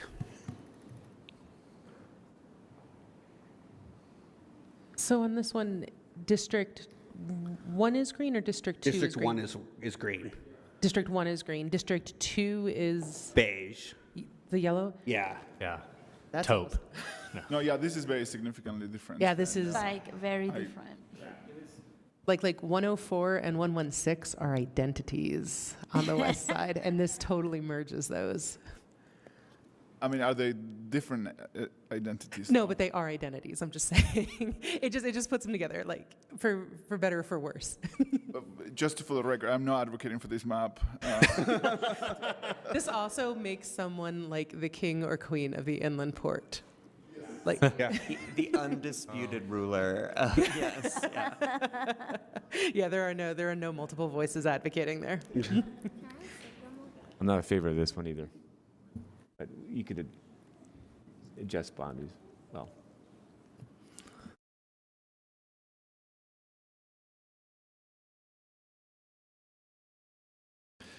I think we're on to the last map then.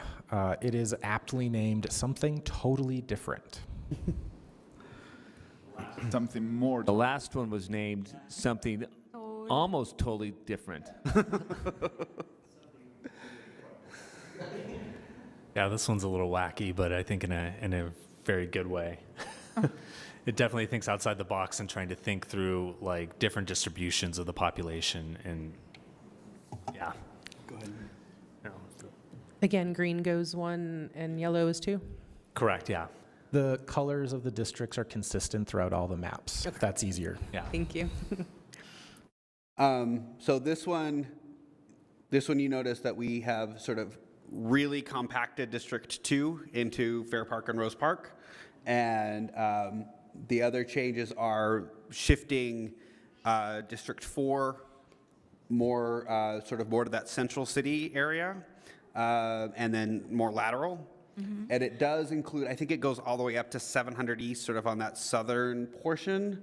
But like it's like 4th East, sort of on that northern portion. So it's like, and then District 5 goes down into the Sugar House, the west of Sugar House area. District 6 would be entirely the University District plus down into the central portion all the way to 7th East, 10th East, somewhere in that region. And then District 7 would be, where it is, and that's that darker blue. So the darker blue is District 6. So you would be redistricted. So the dark blue is District 6 and the light blue is No, District 6 is the orange, the sort of salmon-y color. Oh, that's District 6. Okay, Yeah, gotcha. District 7 is the dark blue, and District 5 is the light blue. Oh, so that would, I'd be out of my district there. Yeah, so this one redistricts a lot of council members. Yeah, this would just shift me quite a bit. This one also just completely says, just kidding, voters. Here's something you didn't select. Enjoy.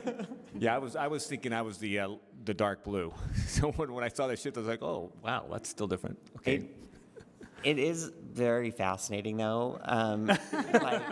I made the mistake of looking at these last night at like 10:30 when I was like trying to fall asleep, and then I couldn't fall asleep because I was thinking about this map and how weird it was. But I mean, thanks for giving us something different. Right? Yeah, totally different. Yeah. All right. Well, this gives us a lot to ponder, and I spent a lot of time yesterday doing that, and then I thought I had the maps correctly in my head, and I would start thinking about one, then I was like confused because I'd have 3 different maps in my head trying to adjust them all differently, and so it was a great puzzle. Imagine having 26 in your head. Yeah, I don't think I could do that, no. So, but I appreciate all the, definitely a lot of the energy and the engagement you went into to bring up these maps. This is fantastic work, and I think the city should be, applaud you for the effort here and the engagement. And now the 7 of us get to ponder it some more and then see what we come up with. So appreciate that very much. One thing, Mr. Chair, if you liked any of these maps as a starting point, but maybe you wanted to make some tweaks. Oh, Scott, can you put the map back up on the screen for a second? In the upper right corner, there is a copy this map button, and it'll copy it to your account on District Builder, and then you can make adjustments from there. So that's often a quick shortcut if you saw something that you liked and wanted to work with. Okay, great, because I was just hovering with the block and going, okay, I'm going to add 1,500 people to this group, and then that just exploded my brain. Yeah. Yeah, happened every commission. We're like, oh, can we move this one here? Can we move this? I got like 1,200 people here, and I've got 1,100 people here. I've got like a 900-person deviation. Like, yeah. I just have to ask this because this was like one of the things that I was thinking so much about is if you zero in where District 4 and District 3, where that boundary is. In this map? And in this map, yeah. You took Temple Square and the the church library and museum, and then a parking lot. And I was like, why would they do that? No one lives on those 3 blocks. Is there a reason? No. Does it matter either way if there's no representation there? No, but I was trying to think. I was like, is there something I'm missing? No. It was a lot of it was just trying to stay consistent with the boundaries, and you would be surprised that in some of those there's actually a handful of people that live there, and so it can push it one way or the other. Especially if we're sort of at the margins of the 5% that we allotted, of the 5% of the ideal number, that like 60 people could literally make the difference of whether or not it was within the 5% or not. I was like, people are living in the Joseph Smith Memorial Building? I mean, maybe. Are they like squatting? If I have to guess, it's probably 15. Yeah, I'm sorry. We got to cut the conversation going. We got a lot of work. We have a lot of work to go.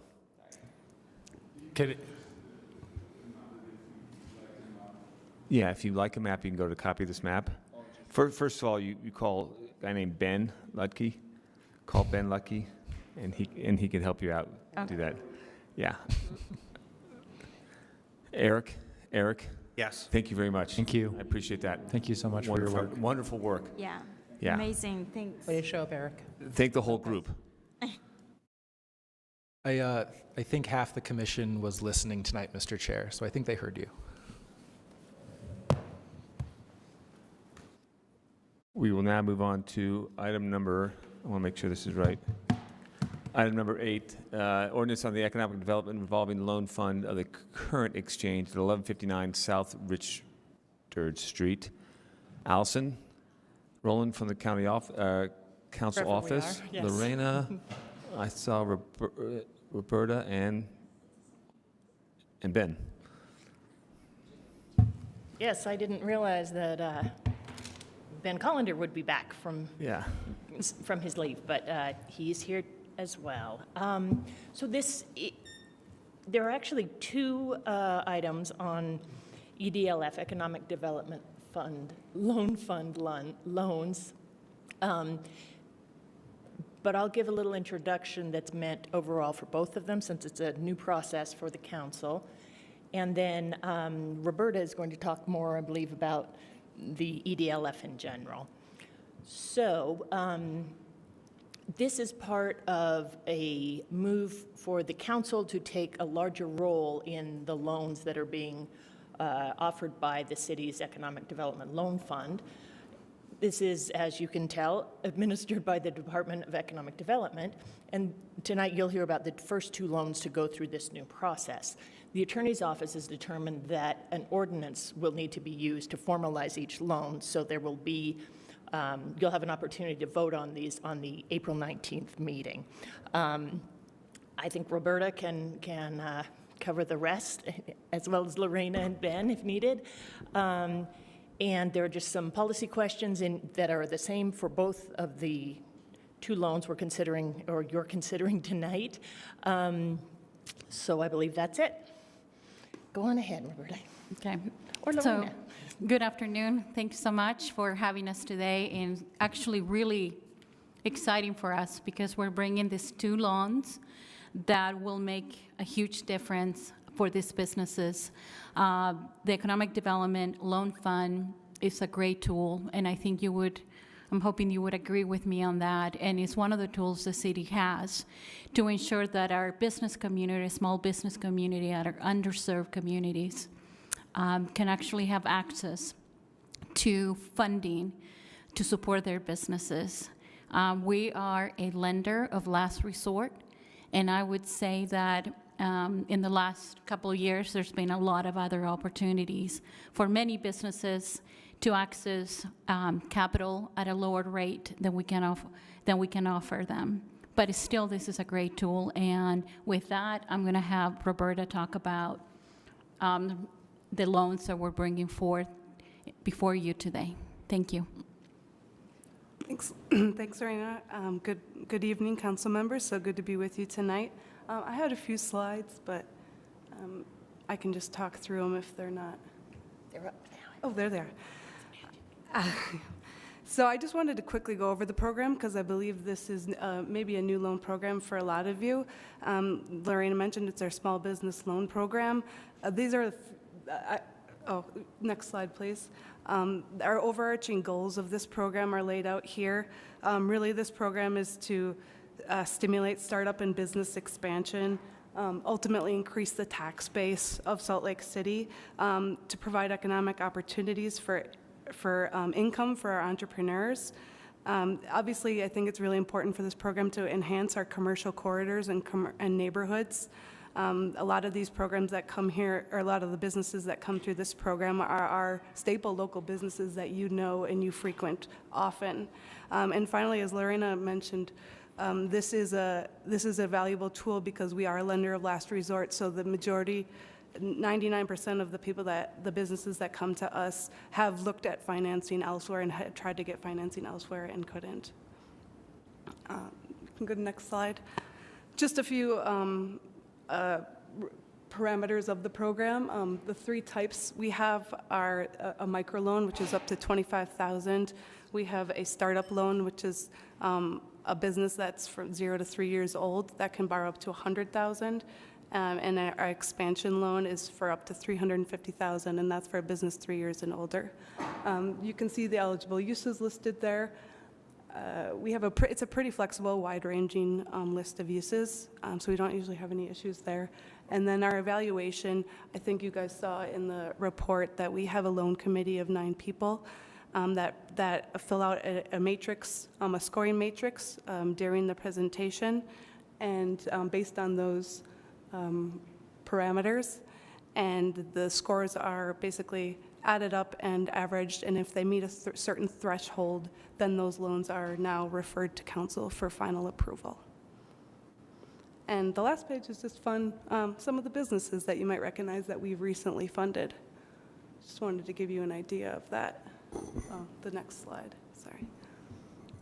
Roberta, yeah, I want to give a shout out to the Sustainability Department and previous businesses, and previous council members that funded a business called Square Kitchen, which is an incubator kitchen. And I'm proud to say that Hans Kombucha and Hello Bulk Markets are Awesome. businesses that started at Square Kitchen and now grew Square Kitchen and now are on their own. So I hope we connect the dots of the importance of that seed money that was done many, many, many years ago. And now we're seeing how the repercussions of that and the growth and the economic development. So good job. That's a great example of a business of Hans Kombucha. They're phenomenal, growing out of their space and needing the capital more than that they could find on their own to now have their own facility in the ballparks as well. Yes, Neighborhood. absolutely. So I didn't know if I can go over quickly what the first loan is, the Mindful Living Wellness Center. Was that the first one? It's actually listed on the agenda as current exchange first. Current exchange, you guys probably saw, is a resto moderation or modification car business. They take old antique cars, mostly Porsches, and they convert them to electric. This is a fast-growing business, a fast-growing model throughout the U.S. and one of the first ones here in Salt Lake City. They're over on Richard Street, just north of the ballpark. And they were recommended for approval from the council for $100,000 since they are a startup. They're using the funds for inventory to purchase more cars to be able. Right now they have one that they're working on, and they want to be able to be working on more at the same time. If you have any questions. Just think it's a cool business. Yeah, Yeah. it really is. We should all go visit it. Over the next one. Yeah. Oh, any other questions or comments on the current exchange? No, I think I have maybe a question. How aggressive are we in offering this loan program to businesses? Right. And how many people actually take us up on it, and then we say no to them, and some of the reasons why? That's an excellent question. I'll have Roberta talk about which ones we've said no. I don't think we've said no to many. But in terms of the question of how aggressive we are, I have to tell you that our team, every time they go out there in the community, EDLF is a big part of what we share with them. I think I mentioned last time when I was before you that last year when they were talking about the construction mitigation program and the grants that we have been offering through that great program that you funded last year, the team also talked about the EDLF program, which is critical. So anytime we have an opportunity to partner with a nonprofit, Suazo Business Center is a big supporter. They help us to get the word out. We work with the Black Chamber of Commerce to do that as well. And like I said, anytime we have an opportunity to walk the street, literally talking to business owners, EDLF is a big part of what we present to them. I would say, the number of loans out there hasn't been high and is a result of the low interest rate that is offered by financial institutions. So, and we want businesses to be able to get the best rate. So the ones that are coming to us, they've tried everything else. And like it was mentioned earlier, we are a lender of last resort. And that's why they've come into us. And hopefully we've been able to provide them with help. You can probably talk about some of the loans that we've looked at in the last year. Yeah, our pipeline is always big. We always have a lot of interest, and what happens for various reasons throughout. And we've had this program since we took it over right in the beginning of the pandemic. So obviously that impacted people actually wanting to go forward with getting a loan. Businesses, right, small businesses, they were trying to get the PPP and not necessarily taking out a loan. So that impacted, but back to what Lorena was talking about, our site visits, before pandemic times, we would visit 300 businesses a year, and that was the main point of our conversation, was this incredible economic tool that we had that was available. During the pandemic, we had to pivot really quickly and do virtual site visits while we were still promoting the program. And what we also pivoted to was doing more community presentations, so reaching out to our partners, that were mentioned, all the chambers, SWAZO, Pacific Islander Business Alliance, regularly getting in front of them. What we found is we have to talk about the program 3 to 4 times before a business remembers it. So that's a huge thing, is going back to the program, or to the businesses that we visited in the past, and we often do that because we know that the more we are in front of them, then they'll actually connect the dots. Even with our partners, they tell us that we have to tell them a few times that we have this tool. So we've really learned a lot over the years as far as trying to get out there. But going back to the pipeline, people drop out for various reasons. Our borrowers are specific in a sense that they sometimes require additional assistance to complete the application. So we've got incredible partners that we refer them to. That sometimes takes a longer time, and for whatever reason, they don't complete the requirements for the application. We've really worked on that with our partners as far as trying to provide better technical assistance in order to complete it. But the biggest thing was, Lorena mentioned, was lower interest rates. We think that they're finding cheaper money sometimes, and so, obviously a good business would do their due diligence and look at multiple funding sources, and ultimately, so they inquire with us, they inquire with 5 other institutions, and ultimately decide what the best fit is for them. So again, the ones that really make it through the whole process are those ones that have checked all the boxes of the other institutions, can't get that funding, and then they come to us. Did I answer all your questions? Yeah, that's good. But the last question is, if we are the last resort in loaning something, I feel like we're asking for more than a bank right now, essentially, in interest rate, or maybe close, because it was about 5% last year, or 4.5, and maybe now they're at 5 or 6%. So we're at 7.5, but in my experience, it seems like we're a little bit harder to get, and we're also asking for more. And I feel like the city shouldn't be harder to get the city, money from the city. We should be a little bit more flexible, especially with the small businesses, especially because we have a lot of paperwork that we need to fill out. We talked about this earlier in the RDA loan, applications.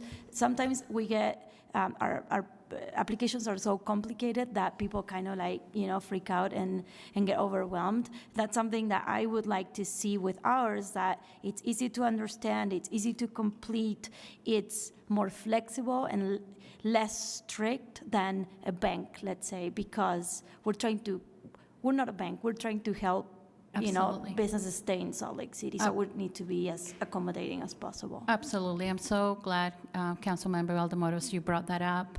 In fact, last year, as part of our due diligence, one of the things that we did, we talked to 50 stakeholders in our community that told us basically what can you do, local government, in order to make these loans more accessible to underserved communities, diverse community, women-owned businesses.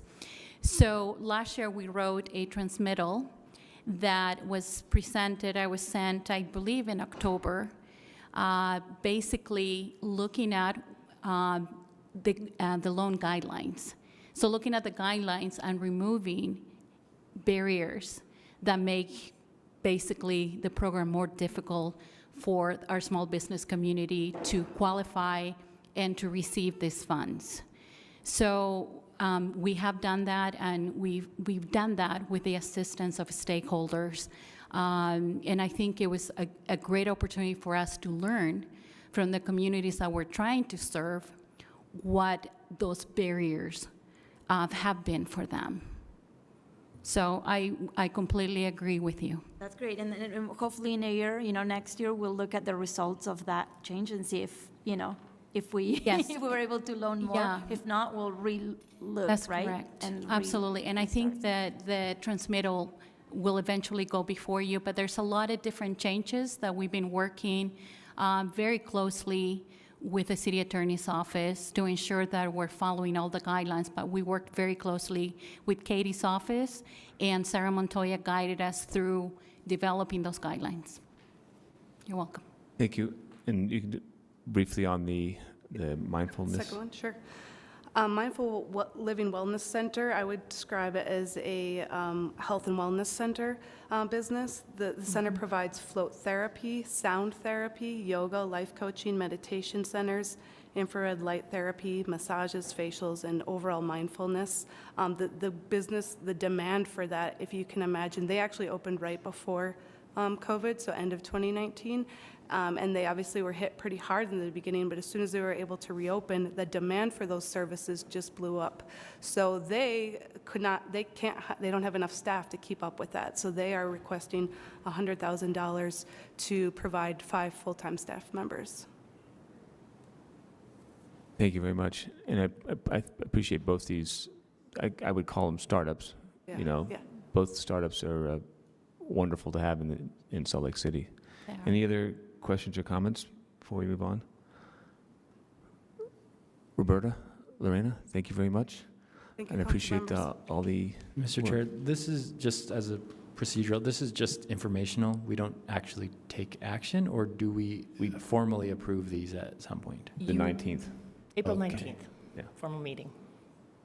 And do we also approve the microloans, or we're only approving the larger ones? That will be up to you guys in the next conversation, right? That was the Next time you talk about yeah. Got it, thanks.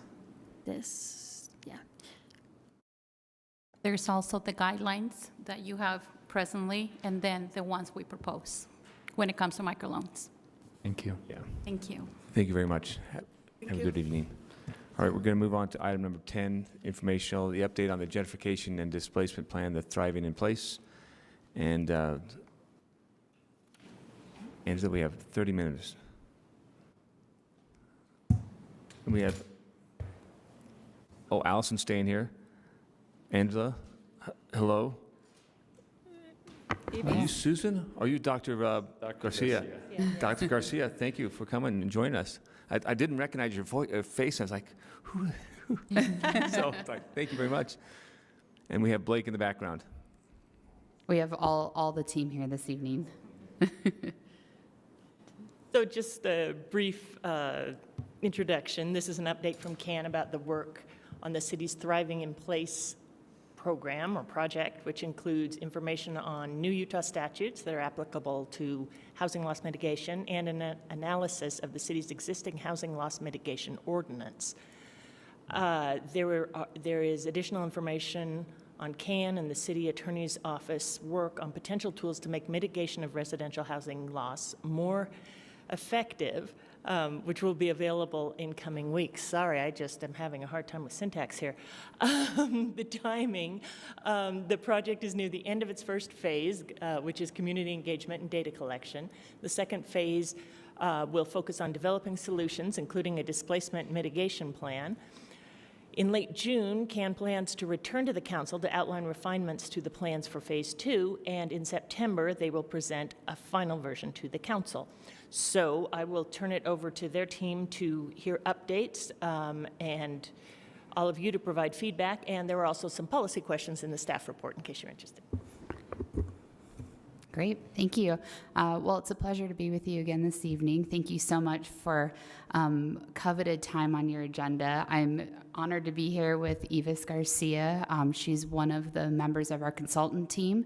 We also have David Driscoll from Baird and Driscoll online. They'll be presenting here in a few minutes. We have Alessandro from the University of Utah, and we also have Tim Thomas from the Urban Displacement Project. So our entire team is online. This is the second installment of a collective vision for an equitable Salt Lake City update in regard to the request from the council that we received about a month or so ago to update you on all of the various housing policies that we're working on in community and neighborhoods. I'll be briefing you on Thriving in Place. We'll have our consultant team talk about the work that they're doing, and then I'll talk a little bit about the housing loss mitigation ordinance. I just want to set the table a little bit. So the housing housing loss mitigation ordinance is included this evening because it's actually a displacement mitigation strategy, which is why we've included in the Thriving in Place scope and why it's grouped this evening and wasn't part of the broader bird's eye view that we gave last week. Before I get started, I just want to thank Hannah Vickery in the City Attorney's Office. She has spent countless hours with me working through the housing loss mitigation ordinance. And I'd also like to thank Suze Lundmark in the Transportation Division, who is a co-project manager with me on this, on the Thriving in Place study. As I stated last week, we've been working on finishing up the goals and objectives outlined in Growing SLC, our moderate income housing plan that expires this year. I'm happy to report that the city's accomplished 27 of our 27 objectives outlined in that plan. We know displacement's happening in Salt Lake City right now, and I'd be remiss not to mention the work that our team is currently doing. The housing team has been instrumental in stabilizing Salt Lake City residents by distributing over $24 million in rent assistance, almost $1 million in mortgage assistance, and over $4.6 million in homeless services over the past 2 years. In addition to the work that the housing team is doing, other divisions within CAN have been working diligently to make Salt Lake City more equitable by increasing transportation opportunities, providing access to childcare, and incentivizing the development of affordable housing through land use ordinances. Before I turn the time over to our consultant team, I just want to set the table for the work that the council's been doing over the past year with us. In December of 2020, myself, along with several other staff from community and neighborhoods, presented to the City Council. At that point, the gentrification study, as it was called in that presentation, was just a vision that we had. The council had allocated some money through a budget amendment to conduct the gentrification study and gave us some guidance that evening that helped us shape the request for proposals that we worked on throughout the spring. I'd like to thank the council for the allocation of those funds, and also want to recognize the council staff that have been involved throughout this process. Several of your staff sat on the RFP selection committee. We proudly pushed the norms of this RFP by having reps from community advocacy groups participate in the selection committee. We brought the RFP before the Human Rights Commission, which was an unheard of move and kind of shattered procurement's minds for a few weeks, but we really felt the need to be inclusive and have our community be involved in this process from the beginning. The council staff participate on the city stakeholder steering committee and have helped establish the community interviews and community working group participants that David will talk about in a little while. I'd also like to thank the council for the housing mailer that's going to be going out this week, I believe, and including Thriving in Place in that mailer. I want to recognize Resolution 14 of 2020 that sets the guiding framework for the master planning process. And while this isn't technically a master plan as you probably traditionally see before you, we do see this, and we have been following that process for Thriving in Place. We see this plan as embedding within our moderate income housing plan that we're going to be working on updating this year. We look forward to continuing working with the council staff and the council on this project.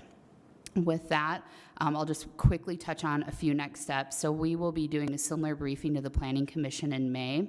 Our engagement phase is going to be closing at the end of April, and we opted to keep that open a few extra weeks because of the council mailer. Our team is currently analyzing maps and the engagement that's happened to date that they'll talk about, and we're going to start crafting those policies in May and June. We'll be bringing draft proposals back to the City Council, hopefully in mid-June or late June, to start talking through what we're hearing in the community, being able to give you guys an update on the engagement process and start getting your thoughts on policy considerations. We'll refine those policies that'll go into a final report that will go to the Planning Commission for recommendation and then back to the City Council for final approval. With that, I would love to turn the time over to our team. I'm so thrilled to have these amazing national experts. I know we've said this time and time again, but this is a study that hasn't been conducted anywhere else in the country, and so we're setting the precedent here in Salt Lake City. So with that, I'll turn the time over to David Driscoll, who's going first, and he is online. Thank you.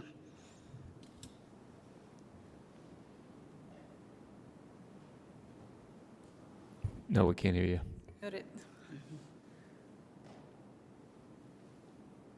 Can you hear me now? Yes. Excellent. Okay. And we have some slides we wanted to share with you. It's a pleasure to be with you this evening. I know you've had a busy day. We'll make this quick, but hopefully meaningful. So Thriving in Place is the name we came up with for the initiative in consultation with members of our community working group. And the purpose of calling it Thriving in Place is to describe the outcome of what we're trying to achieve through the work we're doing. We are certainly looking to mitigate displacement and manage the negative impacts of gentrification. But at the end of the day, what we're trying to do is create a community where people can stay in place and thrive. Let's go to the next slide. Just wanted to, I think the purposes of the initiative is to understand and document gentrification displacement, including people's experiences of gentrification displacement, their attitudes around that, and from that to develop a plan of action with specific policy recommendations, including specific ordinance recommendations for council action. And importantly, within that construct of the plan, to also speak to actions that others in the community can take and key partners can take to help have a coordinated response to issues of gentrification and displacement, and through both the process and the outcome to foster a community where we can all stay and thrive. Let's go to the next slide. Just quickly, in terms of members of our team, we definitely think of the community working group as an important part of our team, as well as the city staff team. We have a core staff team that's been working with us, including Angela, but also a city steering committee across multiple departments who, in different ways, help inform the process, as well as will potentially have a role in acting on the outcomes. We have 3 groups we've brought together from around the country for this. Locally, we have the University of Utah, and Dr. Ives Garcia is with you this evening. She's going to give a short presentation on the engagement work that she and also Dr. Alessandro Rigalone have been doing. Alessandro's online with us tonight. And then also from UC Berkeley, the Center for Community Innovation, they have the Urban Displacement Project, and they're really national leaders in analyzing displacement factors, and they've been doing a lot of work in mapping. And Dr. Tim Thomas is online with us tonight. He can answer questions. He's not going to be part of the presentation, but he can speak to any questions you have about that work that is currently underway, and we'll be sharing out some preliminary results in the coming month. And then myself and Daisy Quinones are part of the Baird and Driscoll team. We do a lot of work on affordable housing around the country, specifically in California, and I used to work in Boulder, Colorado, so I know the Mountain West a bit. And we're excited to be partnering with the folks on your team at the city to undertake this effort. Let's go to the next slide. There's 2 phases of work. We are coming to the conclusion of phase 1. There's been a lot of intensive work doing engagement. We'll talk mostly about that this evening. And then we'll be back at a future date to talk about, okay, what have we learned? What have we heard? And what are some of the options about how we can act on the information that we have? And that'll be the second phase, which will get underway in May and go through the summer. Go to the next slide. We've taken a number of different methods in terms of structuring the outreach and engagement. There's a broad engagement, which is primarily through the online platform, the website we've launched, and the online survey, as well as sort of citywide engagement that's been done by the University of Utah students, but then a more specific focus with a lot more face-to-face interaction and in-place interaction by going to where people are at. And Dr. Garcia will talk a little bit about that in her part of the presentation. So you can see a list of things there. We're going to talk about a few of them, not all of them, in terms of the engagement work and specific methods. If we go to the next slide, if you haven't already, I strongly encourage you to go to the thrivinginplaceslc.org website, which we set up for this initiative. That has access to some videos that talk about what displacement is, help people understand what we're talking about when we talk about displacement. It will be a place where we start posting up the feedback that we're hearing and a summary of the key issues that are being defined, sharing out the maps that are created in terms of the displacement indicators, and is a way for people to get involved. So right now, the key thing at the top of the page there is people can access the online survey in both English and Spanish. The site itself can also be accessed in English and Spanish, and also has some accessibility features built in to try to make it as inclusive as possible. If we go to the next slide, I'm going to pass it to Dr. Evis Garcia to talk about the work that the students of both her students and Alessandra Rigolon's students have been doing over the last months to do community-based outreach. Yeah, thank you, David. So once we had like that beautiful website just like ready to go early February, we needed to get the word out. And so we did like a lot of engagement to get people to go to the website and also fill out a survey. And this is like between myself and Dr. Rigolon's class. So we have about 35 students, undergrads, and also master students in city and metropolitan planning that have been working the whole semester on this project. So we went and distributed 2,000 door hangers, and we tried to concentrate among the renters. They're usually like harder to reach and also more affected by gentrification.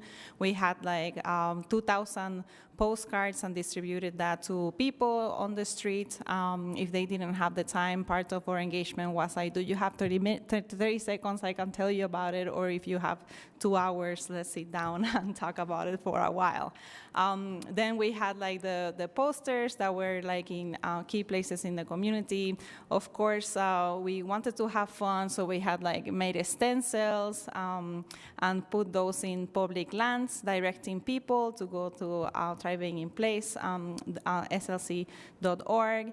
And then we partner with like many community groups, and so we did like tabling events with them, and went to other events that were going on. Always the supermarket is a great place to be.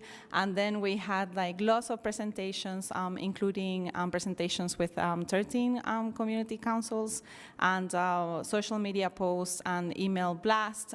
So we contacted over 1,000 organizations to help us spread the word also in social media. So if you can go to the next slide, David. So something that we did, it was like hire people in the community, that they were like roving listeners, people that were trusted in the community, that would be like community liaisons. And it was like people that work for different organizations. They were not representing their organization, but again, these were people who were connectors. So we have people from the Salt Lake City School District, Utah Housing Coalitions, among like Black Lives Matter, so just different just groups that we wanted to connect, from people of color, people who experienced homelessness in the past or are currently unhoused, and people from different communities like Pacific Islander, again, African American, immigrants, and so on. So the way that we did this, it was like they could have like formal focus groups, and there were like 5 at the end, but also it could be one-on-one, like interviews of people that they knew that have been affected by the issue of displacement and gentrification. And we have 2 of the focus groups being in Spanish, and 2 people that spoke Spanish as well. And at the end, so it is like about 60 people that participated on these interviews and focus groups, and people were compensated for their time, the community lessons, but also the people who participated. And if we can go to the next slide, David. So this was probably the most fun that I had, just like engaging with our youth. We had 7 workshops, and we did this with students from elementary to high school. And we went to 3 schools, the Glendale Middle School, Jackson Elementary, and Pacific Heritage Academy. So these workshops were very interactive, so the students designed it in a way that all of them were different. But just to give you an idea of the things that we asked students to discuss, to draw and to build with their hands their ideal community. So thinking about land use and the types of housing that they would like to see, the kinds of families and people that live in that community, also what home means to them. And for a lot of them, it was a place of like safety, of being with family. We have lots of these like fun pictures of them expressing the meaning of home, but also what it means to thrive in place. And overall, we had more than 200 students participated in this. So we can go to the next slide. So this is just like a summary of all our engagements. So there has been like 3,100 plus unique website visitors, and we had about like 1,700, probably now more, of like surveys being completed online, but also like 700 that were in person. So a lot of what we did, it was just going with trusted organizations and having them help us to fill out the survey, having students going to parks and supermarkets, as I said. And we have noticed that the people who fill out the intercept surveys tend to be more people of color, tend to be younger, tend to be more female. Later on, we will be presenting some of those results along with the results of like all these like wonderful workshops. So for now, it's just like the summary that it really comes to about 8,400 plus community interactions that we have counted. Our goal actually, like initially, it was like to achieve at least 10,000. So I think that we are like well on their way to do that, since this site project will go into the summer, and there will be a lot more opportunities for engagement. Again, 7 youth workshops, as I said, 5 focus groups, 14 engagement with trusted organizations, and this is without counting some story maps that were done last semester by some of my students. They interview 420 people in different community councils. So there's like stories from each single community council and assets and what it should be preserved, and what people are saying and what are their experiences of gentrification. And then we had the community working group meetings, 2 updates for the Human Rights Commission, and also a presentation to the Salt Lake City network where all the community councils meet, and much more. I'm going to turn it back to David for the continuation of the presentation. Yeah, thanks, Evis. So I think we just have one more slide, but I do want the turnout, the response has been, in my opinion, tremendous. And I want to thank the students who've been out listening to people and helping facilitate all this engagement, the community liaisons, and the community partners in particular, as well as those who've been responding, many of whom are experiencing a lot of stress in their life as rents have been going up, and they've been facing the actual pressures or sometimes actually been displaced and are telling us about it. So them taking the time to share that with us is very valuable for the study. We have a lot of work ahead of us in the coming weeks and months to collate and compile all that information, make sense of it, and be able to share back with folks what we've heard, and start connecting the dots to, okay, what can we do about it that would be meaningful and make a difference? So these are just a few of the things that are coming up. Highlight, I think, April 16th, which is Saturday. There's going to be an event at, I think it's 3 Confluences Park. There's going to be a mural painting, so if you want to put on your painting clothes and go down and help paint a community mural, that's based on the project and the theme of Thriving in Place. That'll be happening on April 26th. The students are going to be presenting the results of their work, and I think you can do that in person or watch it online. And then, well, yeah, May we start into phase 2, and we've not talked about it in the presentation, but there's been a lot of work going on by Tim Thomas and his colleague Julia Greenberg, compiling a lot of data on indicators of gentrification and displacement, and creating risk maps that we'll be sharing out in the coming weeks, And what we do, it's called ground truthing, sort of comparing what the data is telling us and what we're hearing in the community, and where might there be some inconsistencies or where they're reinforcing each other to help us get a clear picture. And part of the outcome of the work will be identifying some indicators that the city can use over time to have a better sense in as real time as possible what's happening in the community, in addition to things that can be put in place to help counter the forces that are causing people to have to leave. That concludes our presentation. I think we have just one last slide of questions. So thanks very much. Happy to respond to any questions, hear your comments and feedback. Thank you very much, David.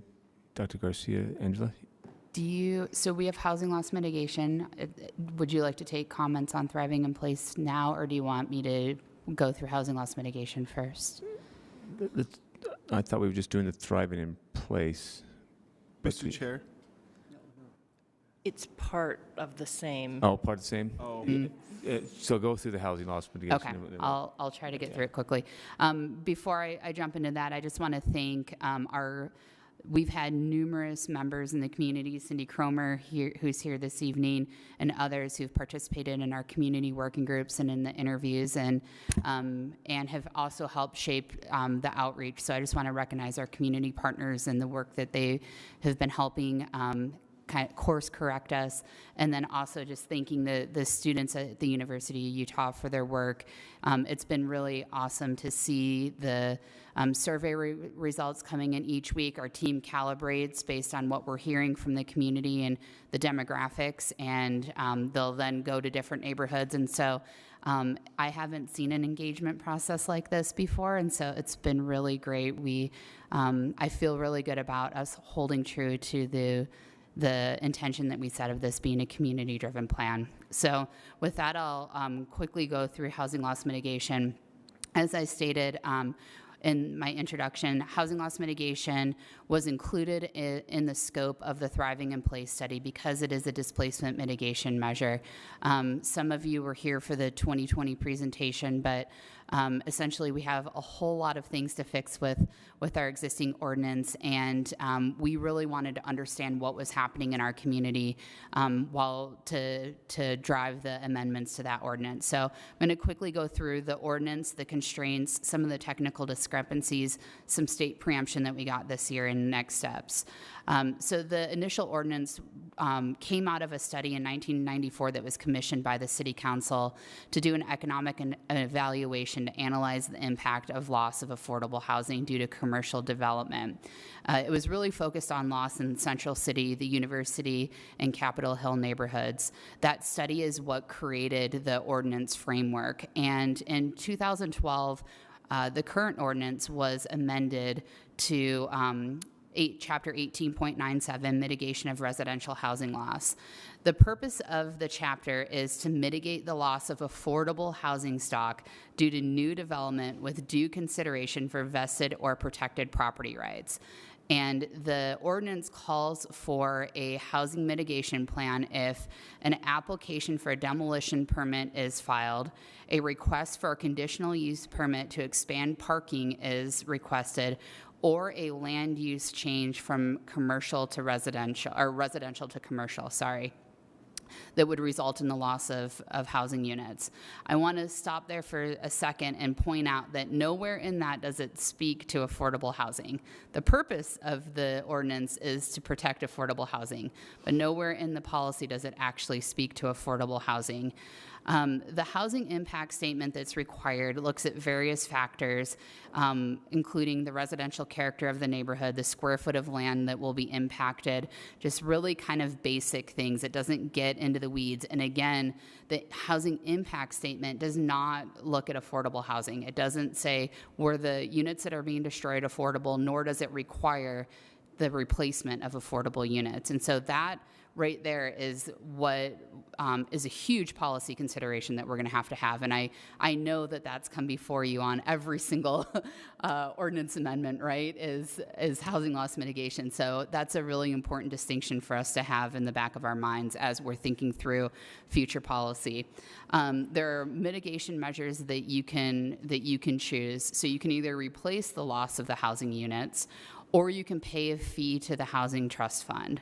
In 2020, of the projects that required the housing mitigation plan, only 2 resulted in a recommendation to collect a mitigation fee, and those projects never happened. To date, we have collected no money into the Housing Trust Fund from the Housing Loss Mitigation Ordinance. There are many constraints with the existing ordinance, and if I could tell you how much time myself, Hannah, predecessors before me, many of us have spent on unraveling this and constantly hitting roadblocks. It's been a lot of work, and so I'm going to just try to summarize some of the constraints. Obviously, the affordability piece, and I think that that's really challenging for you guys as council members when you have zoning map amendments coming before you. Bueno Ave is a great example of one of those projects, right? And so how do we have an ordinance that protects our affordable housing or creates affordable housing? This currently does not do that, unfortunately. As I mentioned, the purpose statement says that the chapter is intended to mitigate the loss of affordable housing, but the policy tied to the ordinance actually does not do that. The trigger right now is for a demolition permit, that parking conditional use permit, or a zoning amendment. The housing impact statement is required during the entitlement process. So when you're going through, a subdivision amendment, or when you're going through an upzone, but the fee is actually collected in the demolition process. And so, as you guys know, oftentimes a developer may come rezone a property, but they may not actually ever develop on that property. The formula takes into consideration the current fair market value of the building. It excludes the land value, and it subtracts that from the International Code Council, or the ICC, square foot of replacement costs of the building. This always is yielding a negative number, which is why even if a developer chooses to pay the fee, because of the way that the formula is drafted in the ordinance, we don't ever yield a positive number. So we've looked at numerous stopgap measures on how to fix the formula while thriving in place is happening. I have sort of categorized this in my mind as 2 separate things. So we have the formula that require a fee justification, right? With any fee that we charge as a city, state code requires us to justify that fee. And then we have the policy that's tied to it, right? And so we've looked at many stopgap measures on the formula, including hiring Zion's Public Finance to do a very kind of simplistic analysis for us of looking at, they did a sampling, I want to say it was 200 different properties, and we were thinking, could we mirror Seattle? Seattle has somewhat of a similar ordinance where they charge a base fee, say, I think it's 10% or something. So we were thinking, could we do something like that where it's a base percentage of the fair market value? And unfortunately, that study was not able to justify a base percentage cost. So again, we hit another brick wall on that piece. The process right now is housed within community and neighborhoods, but it starts in building services, it moves to the planning division for a report. It then goes to the community and neighborhoods director, and then because it's moving through various divisions within community and neighborhoods, there's no real ownership over the process. And so one of the things that when we look at, if we want to amend this ordinance, we are recommending having it kind of housed within one division so they can see it through the entire process. There's numerous technical discrepancies that the city attorney's office has identified. Hannah's drafted a red line of the ordinance as she's been working through various sections of the code. For example, section 1864050, residential demolition provision, sorry, I can't spit that out, doesn't align with 1897, which is the housing loss mitigation ordinance. The purpose statement, as I said, doesn't align with the policy. The housing loss mitigation plan and statement touches multiple chapters within the code, and it's not contained within, for example, if we had a development code. So the planning division, a planner has to know that they need to go and pull housing loss mitigation out of 1897, which doesn't live in the chapter that they normally are working in. The current ordinance requires a report to the Housing Advisory Appeals Board, or HAB, but it doesn't give HAB any authorizing power to deny the report, the mitigation plan, or the petition. And as I said, the current formula doesn't yield a positive number. We had 2 bills passed this session that we need to keep in mind as we're looking at crafting policy around housing loss mitigation. The first is HB 462, and this, I talked about this last week in my presentation, Utah Housing Affordability Amendments. One of the strategies that we now can select within our moderate income housing plan is to have a housing loss mitigation fund.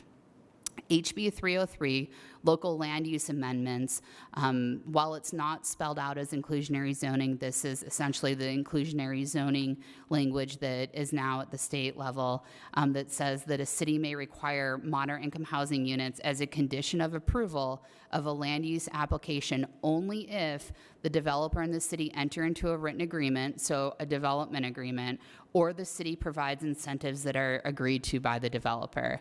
So I just want to have that kind of set that foundation for us as we're thinking about our policy, that we now this session had 2 different bills that will shape how we think about this in the future.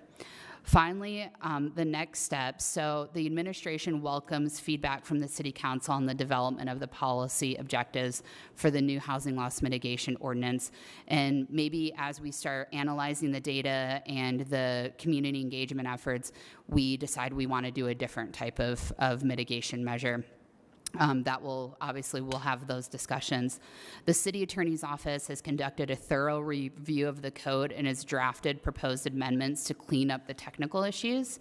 If preferred by the council, the technical changes could be transmitted while we're working through the Thriving in Place plan. But note that that would not include the formula, which is really the biggest piece, because we still would have to do that fee justification study. The administration is recommending to wait on any policy changes because we're going through such, as Evis indicated, such a robust community engagement process with Thriving in Place.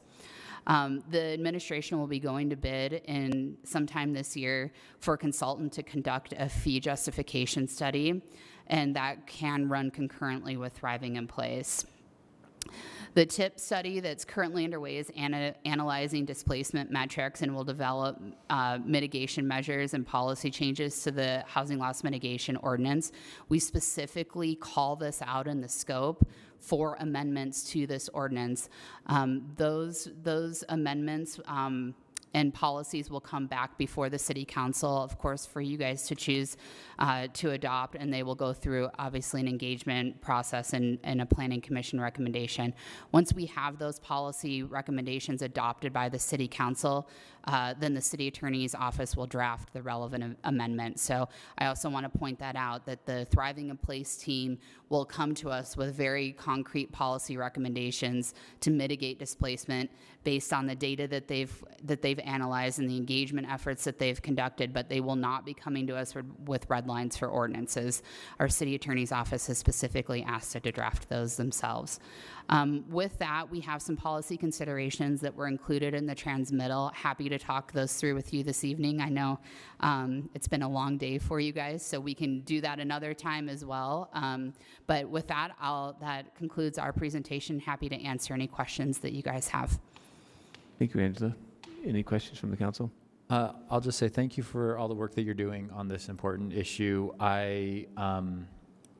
I keep hoping that we start to be able to discuss actual policies that we can consider. So I guess what I ask is that as soon as there are, this big list of potential policies that you start sorting through, I would love a small group meeting to sit down with your team and just sort of hear what those are, because absolutely this engagement that you're doing is incredibly important. But what I'm really interested in is digging deep into those policies and figuring out how we can actually solve this. Because I'll be completely honest, I'm not creative or smart enough to come up with any ideas that I think actually would work. It seems like such a hard problem. So I'm really eager to be able to engage with you once there's, here's a tool that we could use that's legal in Utah that may actually help. So I just would ask for maybe a small group meeting so we can really get into the meat of that. Thank you. Yeah, I'm so excited to have those policies, hopefully in the next month or so. So thank you. That's actually really helpful feedback for us. Yep, thank you. I want to amplify what Councilmember Mono said. I am really frustrated by the insane limitations on that housing loss mitigation, and I'm more frustrated that I don't have the brain power to fully comprehend all of them. So I would really love either a one-on-one or a small group with you to really go into it and understand the crux of where it is, because I'm with Councilmember Mono. The livelihood and identity of my community is at stake with us being able to take action. Thank you. Councilman Balamoros. I have well, first I wanted to say thank you to Evis. I saw the student presentation and all the work, so that's really cool. Thank you so much for the invite that I got to see that live when you guys presented. Angela, I don't understand what the fee justification study is. Like, how does that work? Is that for the state so that we could, but what justifies a fee, I guess that's the question, to the state? What do we need to demonstrate? Right. So I may phone a friend on this one to Katie, but what I will say is, or Mary Beth, who is our finance director, but what I will say that any fee that we charge within the city, the state requires us to justify that. And so part of what we have to do if we choose to charge a mitigation fee is that we will have to go through an analysis that would justify that. But I'll see if Katie has anything to add there. If I may add, I mean, there are different ways. The taxes, they have a process to go through them, and truth in taxation, and they have to be very defined. But fees, if I remember right from the County Times or someone I heard the last time, they have a different process. So, we need to make sure that fees are not taxes to follow that process. So there are different processes for both of them. But someone smarter can explain this better than me, I think. And we can get more into detail, but that's basically it. They have to justify that the fee is exactly paying for something that you're delivering. Okay. You can't just charge an extra fee just to bank the money. Okay. And we also, part of, I think, the needle that we have to thread here is we don't want to have a fee that's too high that we're then driving up the cost of development, right? But we also want to have a fee that mitigates the displacement of affordable units or whatever policy we choose, right? And so we have this really fine line that we are going to have to walk if we choose to amend this ordinance and fix it, of having a fee that does something, it has an impact, but it doesn't have a negative impact on the actual development. Could this be tied to the West Side Land Trust? So if we charge a fee to put that money there so that we can actually preserve affordable housing and home ownership, maybe. You'd have to talk to the attorney, I think, on that one, because again, the fee, just like the water rights, it requires. There she is. There she is. There's Katie. Hi, council members. I'm sorry I'm not with you in person. So everything that everyone said is absolutely correct, that if the city is charging a fee, then it has to be justified for what our city services are that we're providing. So it's not just, cash on the top that we can bank. To council member Valdemoros's question, if that fee is cost justified, the council can always earmark that money to a certain account. So it could be earmarked for a West Side Land Trust or affordable housing within the city's budgeting process. But the cost justification has to come first for what what is the city doing that justifies those fees being paid? And I see Mary Beth is on too. Mary Beth, do you have anything to add to that from finance's perspective, or did I say that correctly? You're right, Katie. The only thing that I would say is that, we come up with basically two cost justifications, a direct cost and a fully loaded cost. It's the council's choice to charge in between those or below that. That's the council's choice. That's the administration gives a recommendation, but the council can choose to charge below that amount, but cannot charge above the fully loaded cost justification. And part of that fully loaded cost is the admin cost that is required to process that process. So you could take that fee and give it to the West Side Community land, right? But then the admin needs to increase their budget to support the administrative fees that they are being burdened with to process it. Okay. And that is actually really good. One of the policy questions that we'll have to ask is what if we do collect a fee once we are able to justify that, or the new fee, what fund does that go into, and what are the policy outcomes that we want to have from that? And so those will be the conversations that we'll get to have. Mr. Chair, One last question. Go ahead. Oh yeah, no, it's not a question.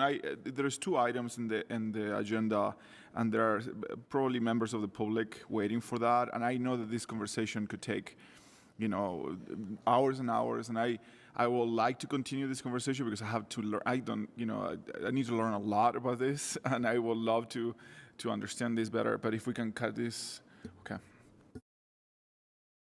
Thank you very much, Angela, Dr. Garcia, David. Appreciate it very much, Allison. So much for your time this evening. Thank you, as always. And I look forward to the small group meetings because I think with Darren and we need an education. Oh, me too. Yeah. Perfect. All right, we're moving on to item number 11, the board appointment for the Human Rights Commission of Everett Bacon, and also the board appointments for the Accessibility and Disability Commission. But first, it's for Everett Bacon.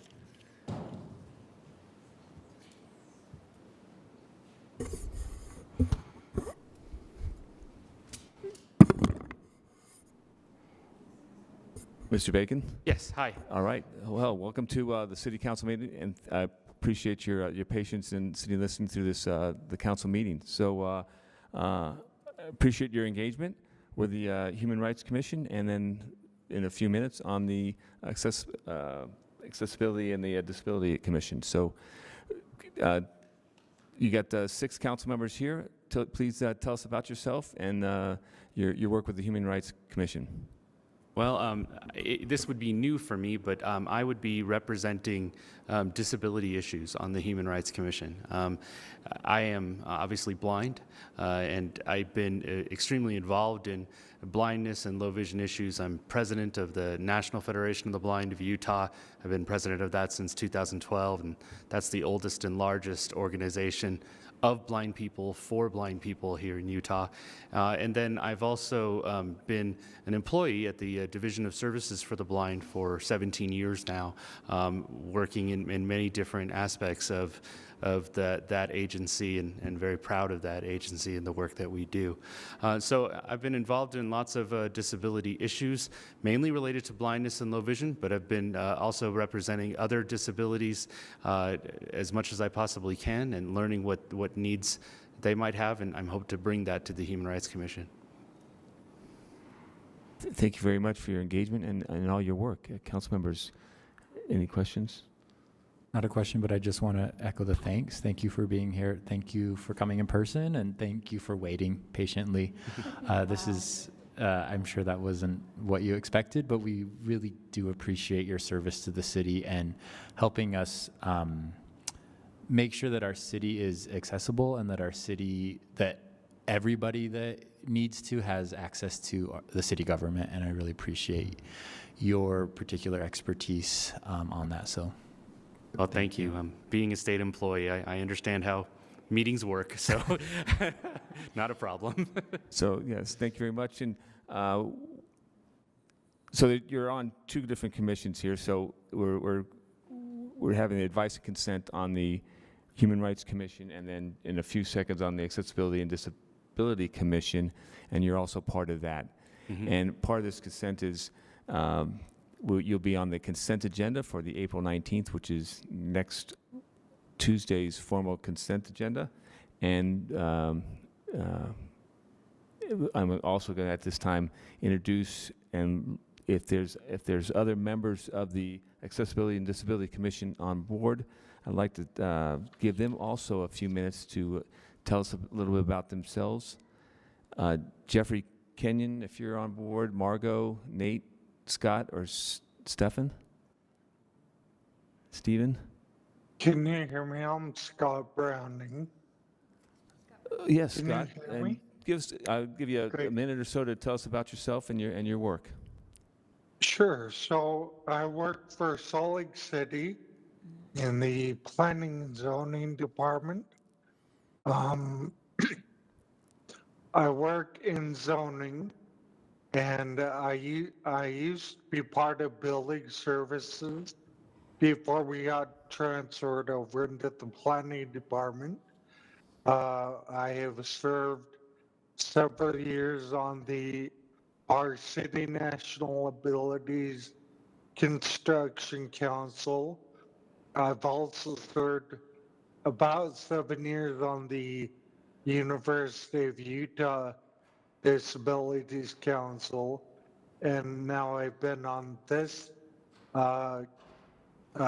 group, with this group, I should say, for about 6.5 years, and now we're just trying to get made actual commission, I believe. Thank you very much, Scott. I appreciate your engagement. Is Jeffrey, I don't see names on the tiles, so I apologize there, but is Jeffrey, Margot, or Nate, or Stefan? My name is Nate Krippis. I'm available if that's okay. Beautiful, thank you. Hi, my name is Nate Krippis. I'm the public affairs supervising attorney with the Disability Law Center. The Disability Law Center is the state's protection advocacy agency. We are a federally mandated organization. There's an organization like ours in every state. We're designated by the governor to be the protection advocacy agency. Our mission is to advance and protect the rights of Utahns with disabilities. I've been with the Disability Law Center for 7 years. I've actually been a part of this committee or council or whatever for most of that time, and its many iterations. I've worked on a host of issues at the DLC. I'm fairly, I've worked on ADA access issues, employment issues, fair housing. I now work a lot in our public policy work, and thank you for your work and trying to make us a commission. We appreciate it, and look forward to continuing to work with the city on ensuring Utahns with disabilities have equal access. And thank you, Nate. And Stefan, I think we have our interpreter online with you. So. Yes, hello everyone. As he said, my name is Stephen Persinger, and I work for the Disability Services for the Deaf and Hard of Hearing and have done so since 2014. I really enjoy the people that I've been able to meet. I've been functioning in the role of case manager, and I was also formerly the president of the Association for the Deaf, and that was for 4 years. So thank you very much, and I appreciate your engagement with the city and with all the work that you do. It's so vital and important. Thank you. Yes, absolutely. Mr. Chair, I wanted to just say very quickly that we are very lucky to have a commission like this in our city, and I hope other cities in this valley and in this state will create commissions like this, because all of these voices are needed at the table. So. Thank you very much. And I don't see Margot or Jeffrey on board.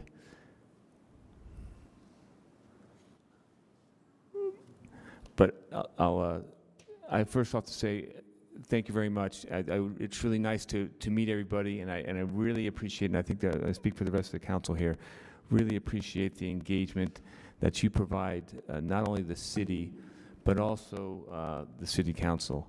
And I really appreciate the education we're receiving and the experience we receive here, because it makes us a better city council because of your efforts and because of your engagement.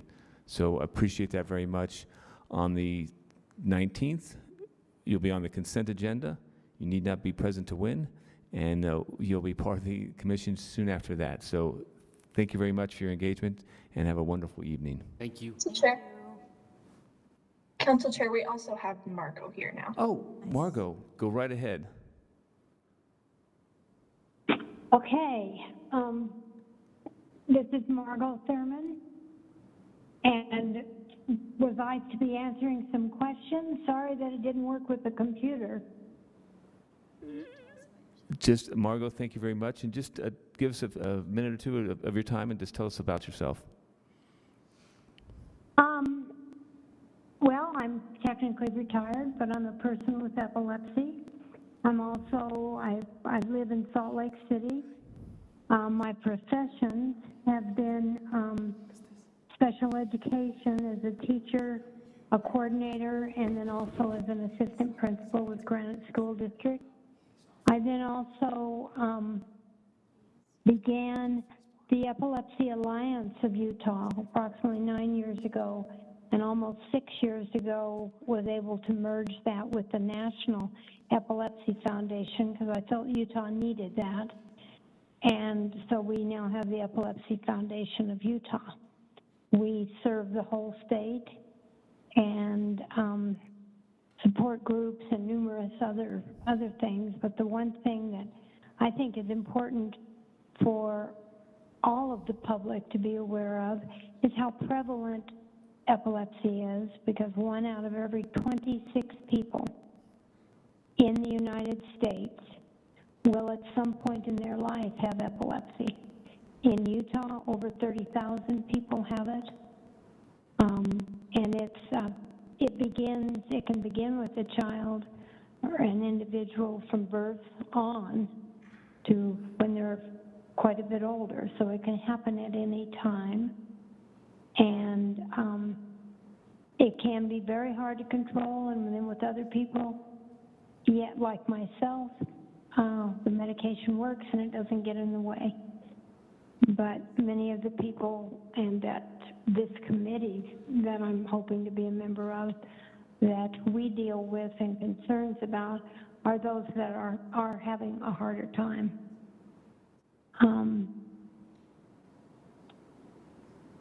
And then I've worked with the League of Women Voters. I was secretary for that and interact with them also. I don't know, that's me. It would be a pleasure to continue on with this committee. And thank you very much, Margot, and I appreciate that. And thank you for your engagement on the committee, and thank you for your engagement with the Salt Lake City Council. I appreciate all your energy and your efforts. Next Tuesday on the 19th at 7 o'clock that evening will be your name along with the other members of the Accessibility and Disability Commission will be on the consent agenda. So thank you for your engagement, and I look forward to the future work. Thank you, me too. Have a good evening. Okay, bye-bye. Bye-bye. So council. So do we have a couple of people who were not able to be with us? Just one? Just one, Jeffrey. Okay. Yeah. So can we ask our, Taylor, we don't have Jeffrey with us, right? Can you double? That is. Okay, thank you. But we have, next week, we're going to have the other 6 members, and we can add Jeffrey to that group. Yep. So we'll move on to item number 13, which is the funding for community engagement. Okay. I'm up, Cindy. I will give you a quick rundown on this. There are 3 categories of your city council office budget that you have asked questions about, and I want to check in with you on. All 3 areas relate to communication with the public. Number one is, and this is in anticipation of the upcoming budget.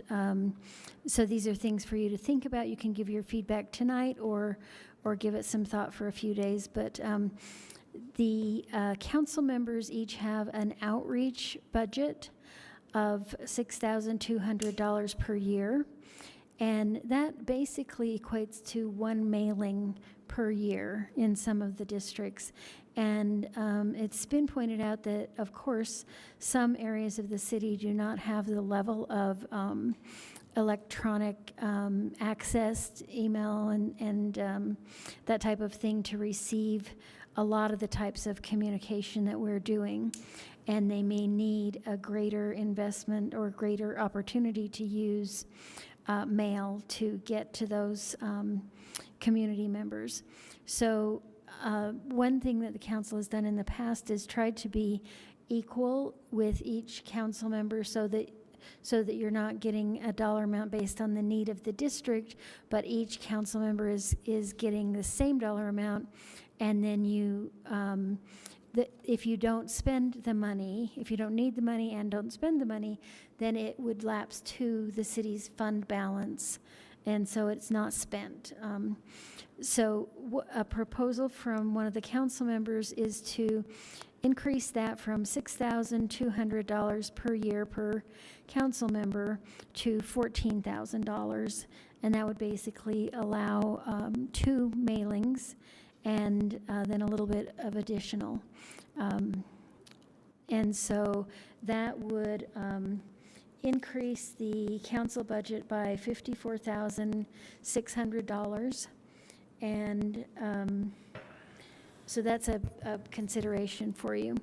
The second item that I just want to confirm with you, our public meetings, we learned a lot during the COVID process where we did the electronic meetings, remote meetings, and it's my understanding that the council would like to continue to have those meetings in both ways, in the in-person as well as allowing people to sign on electronically with the remote opportunity, because we got so much more participation from people who we usually do not reach. So that is taking a fair amount of staff time, about 5 more people than just doing an in-person meeting. So we don't need to add staff to do that. It's something we're filling with our part-time and our interns. But knowing that if you want us to continue that helps with the answer to the next question. So am I correct in assuming that you want us to continue with both types of meeting, in person and remote? Okay. Okay, so then the final item, number 3, is your staffing in your city council liaison area. That is the position that is most directly involved with the public and directly involved with the city council members.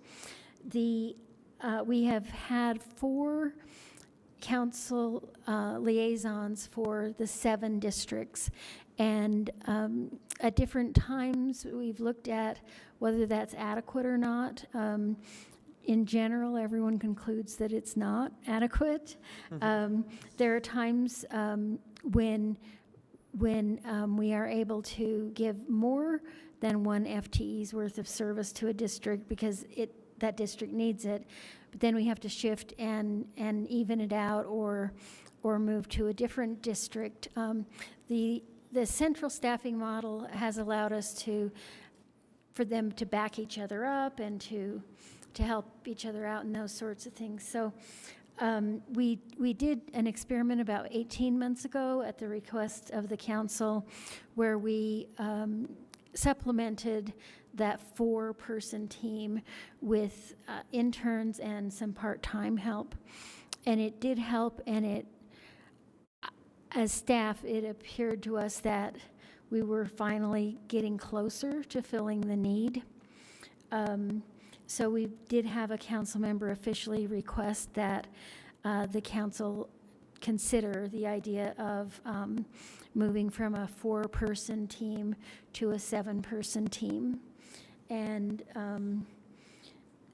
yeah, so actually there are many different, at different times, different council members have been requesting it. So we have,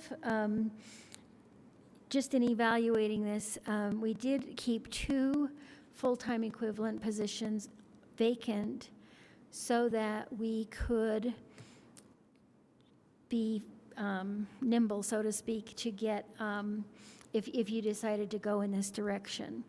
The problem is that we still had to get all the work done, so we had to use the money for those part-time and intern people. So if you would like to move to a 7-member team in that area, they still would back each other up, and they still would, if your liaison were out for a week or something, you'd have the assistance of other people, and all the same model that we have, but with 3 additional. We would just have to add 1 FTE into the budget, but we would need a total, counting the communication budget increase and the additional staff people, if we are to maintain the ability to have the interns and part-time people help us with the council meetings, the total change to the council office budget would be $300,000. And that is something that we at least gave the administration a heads up about, not knowing. We didn't give them the number, just the topic, just so that they're aware. They are right now concluding the mayor's recommended budget. They would have no obligation at all to put this into their budget, but we wanted them to know at least the conversation was going on, and so they could, be aware. So I leave that with you as either food for thought or conversation, whichever works for you. Mr. Chair. I think I've been like a little broken record about this for a little while, and I'm not the only one, but I feel very strongly about these issues and the constituents of District 2, and I will say that many other districts are noticing the difference of like the engagement that we're giving them, and they are engaging more with us, and there's more email and asking us for meetings, and I appreciate that, especially for the west side. And not that the other districts don't deserve that, they do, and but in an area that low participation is very common, this is something that I feel very strongly about, and I know that increasing 3 staffers is not a small thing, but the city is growing. The issues are growing, and I think that we deserve that to the people of the city. And as far as the cost of, and by the way, just because I've been traveling a lot, I've been visiting many cities around us, and we will still be a third of their size in staff and in money that they allocate on community outreach. This is from the council side. I think that direct mail is a good tool, is a very good tool for communities like mine, communities of color, and I will like to express my support for this project. Yeah, I would. Go ahead, Chris. Just a question, Cindy. When you say that we have 1 mailing per council member per year currently, is that what we do in the utilities newsletter, or is that in addition to that? That's in addition. Okay, so the total number we could mail, including that per year, would be 3 now, under this proposal. There's a little bit of nuance on that utility mailing. It doesn't go to every household and business in your district. It goes to usually the property owners. Oh. Sometimes the property management committee or business will get 20 water bills. So it is great outreach, and it's been wonderful that Public Utilities has allowed the council that opportunity, but it is not, it isn't a replacement for reaching every household or every business. My HOA address. gets all of ours. Okay. Pay the water bill. The HOA gets it all first. Councilmember Romano? So just a few things. I think in regard to a question that we already moved past, yes, I think the hybrid virtual and in-person meetings are important. Although I will just say that I think there's been an idea about having off-site meetings in specific communities and just discussing the IT capabilities for that. I think it would be okay for those to only be in person, especially for trying to target a specific community and just the logistics of trying to replicate all the technology in this room in a library somewhere. It sounds like that may be impossible. So I think, yes, as much as we can, but I do like the idea of having off-site meetings, and I understand that those two things combined may be impossible. So I just wanted to say that Thank you. for me, it's okay to go to fully in person if we're doing a specific targeted meeting towards a specific community. And we are planning on that. So I think that's important. I'll also say I support both of these ideas. One thing that makes me, I'm not sure that every council member would use utilize an entire full-time FTE, nor would they need $14,000 per year. And I hope that we can all be as kind of frugal with that as possible and not just trying to create work for the sake of that. The reason that I am supportive of the additional staff is because I know that we can get those liaisons there at an understanding of policy enough that if they don't have full-time, helping us respond to constituents, they can also do policy work or backfill other needs in the council office. So that for those reasons, I feel comfortable adding that. And that way a council member, if they need that full-time support, can use it. If not, then I think we should do as much as we can ourselves and try and reduce the burden on staff where we can so that that additional work can be kind of supplemented for the other teams in the council office. Yeah. And same with the funding. I hope we can return a lot of that to fund balance. I would also say, sorry, I have a lot of, the last thing is I would be okay with a different number per council district if we start to look at the number of registered businesses, because I think some districts may have primarily residences, and a mailer for them, if they're trying to target residents and businesses, would probably be quite a bit less. I don't know that to be true, but my guess is that Dan's district may have a lot fewer registered businesses than for sure Anna's. So there may be a reason to, if we're talking about targeted mailers, that some districts that need it could have an additional, I don't know. Yeah, and not everyone's going to send out a mailer. I don't see my need to sell out mailers like Victoria and Alejandro. But you're right, but I think keeping the budget the same, and if you don't use it, it goes back to fund balance, just like it does now. Is this, so let me ask the question to the follow-up. Sorry, this is late, I know. Very quickly then. So are you saying that if someone doesn't use it because of the businesses or whatnot, then it goes to fund balance? Or are you saying that they should stay and move it around? Okay. I think it should go to fund balance. It goes to fund balance right now if you don't use it. And we need to make sure that this is for your community, and Cindy and the staff ensures that it's used for the proper thing and it's not used for something other than just, that the direct communications with the community. And it can be used for community building too. So there are some specific things listed in the policy. We need to come back to you for you to take a look at the revisions that we've made based on some work we've done with the city attorney's office to be sure that it's as self-explanatory as possible and as tight as possible so that we can represent it to the constituents that it's very focused. And to just assure you, we do have adequate work for the people to, if you have 7 people and you only really needed 6 FTEs in terms of the budget, we can easily keep that other person busy, just in filling in for the other liaisons, but also as Councilmember Mono described on the policy work. So we're already using the liaisons in that way. We try to. And this is more just a kind of get there out there for the put it on the budget side of the house. So we're going to move forward with that.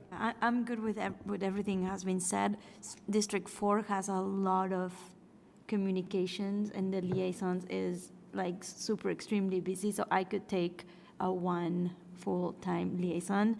On terms of the money, I think I'm with Darren a little bit, because I haven't even used my whole budget for last year, and I have a deadline, or I'll use it or lose it, basically goes back to but yeah, so it seems like it might be excessive, but if it can just go back to fund balance, is fine. So I'm supportive of both things. Thanks. All right, wonderful. So, last comment. Yep, it's a question. So, Cindy, are you going to need to have more money to reconfigure the office to where you're going to put people? How are you going to fit more people in that office? I feel like we need to build like a loft. Well, maybe the mayor's side has some space. That I'm not looking. I actually know they don't. No, I know they they don't. don't from previous No. conversations. See, we're talking, yeah. We will be talking about shared desk space, there isn't any more room that we can manufacture, but it will cover the computers and supplies. Thank you. Future discussion, Chris. All right. We need to move on. We got a closed session going on, and we're all exhausted. So we're item number 14, report of the chair, the vice chair. Councilmember Mono, I don't have anything else to report. 15, report the announcement of the executive director. Nothing there. Moving on to item number 16 is the tentative closed session for the discussion of purchase, exchange, and lease of real property. Mr. Chair, I move that we enter closed session for the purpose of to discuss purchase, exchange, or lease of real property, as well as advice of counsel. Second. I have a motion from Councilmember Mono, a second from Councilmember Pui. A roll call is Peter Esser. Yes. Yes. Valdemoros. Yes. Mono. Yes. Morton. Yes. Pui. No.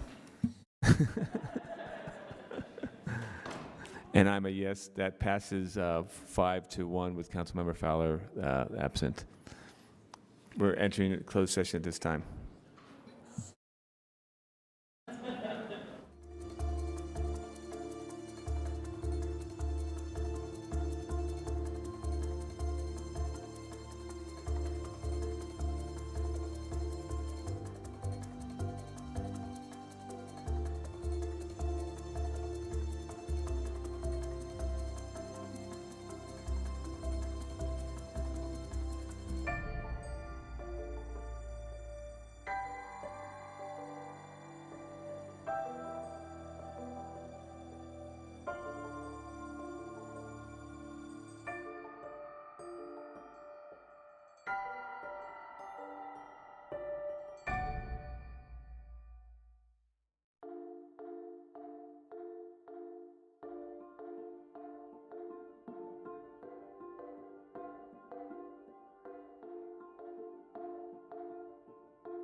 Did you know parking over tall, dry grass can spark a wildfire? Only you can prevent wildfires.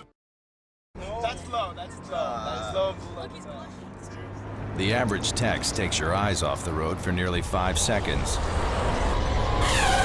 Stop the texts. Stop the wrecks. Visit us at stoptextsstopwrecks.org. The first golf course in Utah was established in 1906 right here in Salt Lake City. Today we call it Forestdale Golf Course, but at the beginning it was known as the Salt Lake Country Club. It was originally constructed in the small town of Forestdale, a place where there was room to build a golf course and erect a country club that could serve alcohol. In Salt Lake City at the time, sales of alcohol were limited to specially designated saloon districts, but Forestdale was outside of Salt Lake City and they were able to get the appropriate licenses.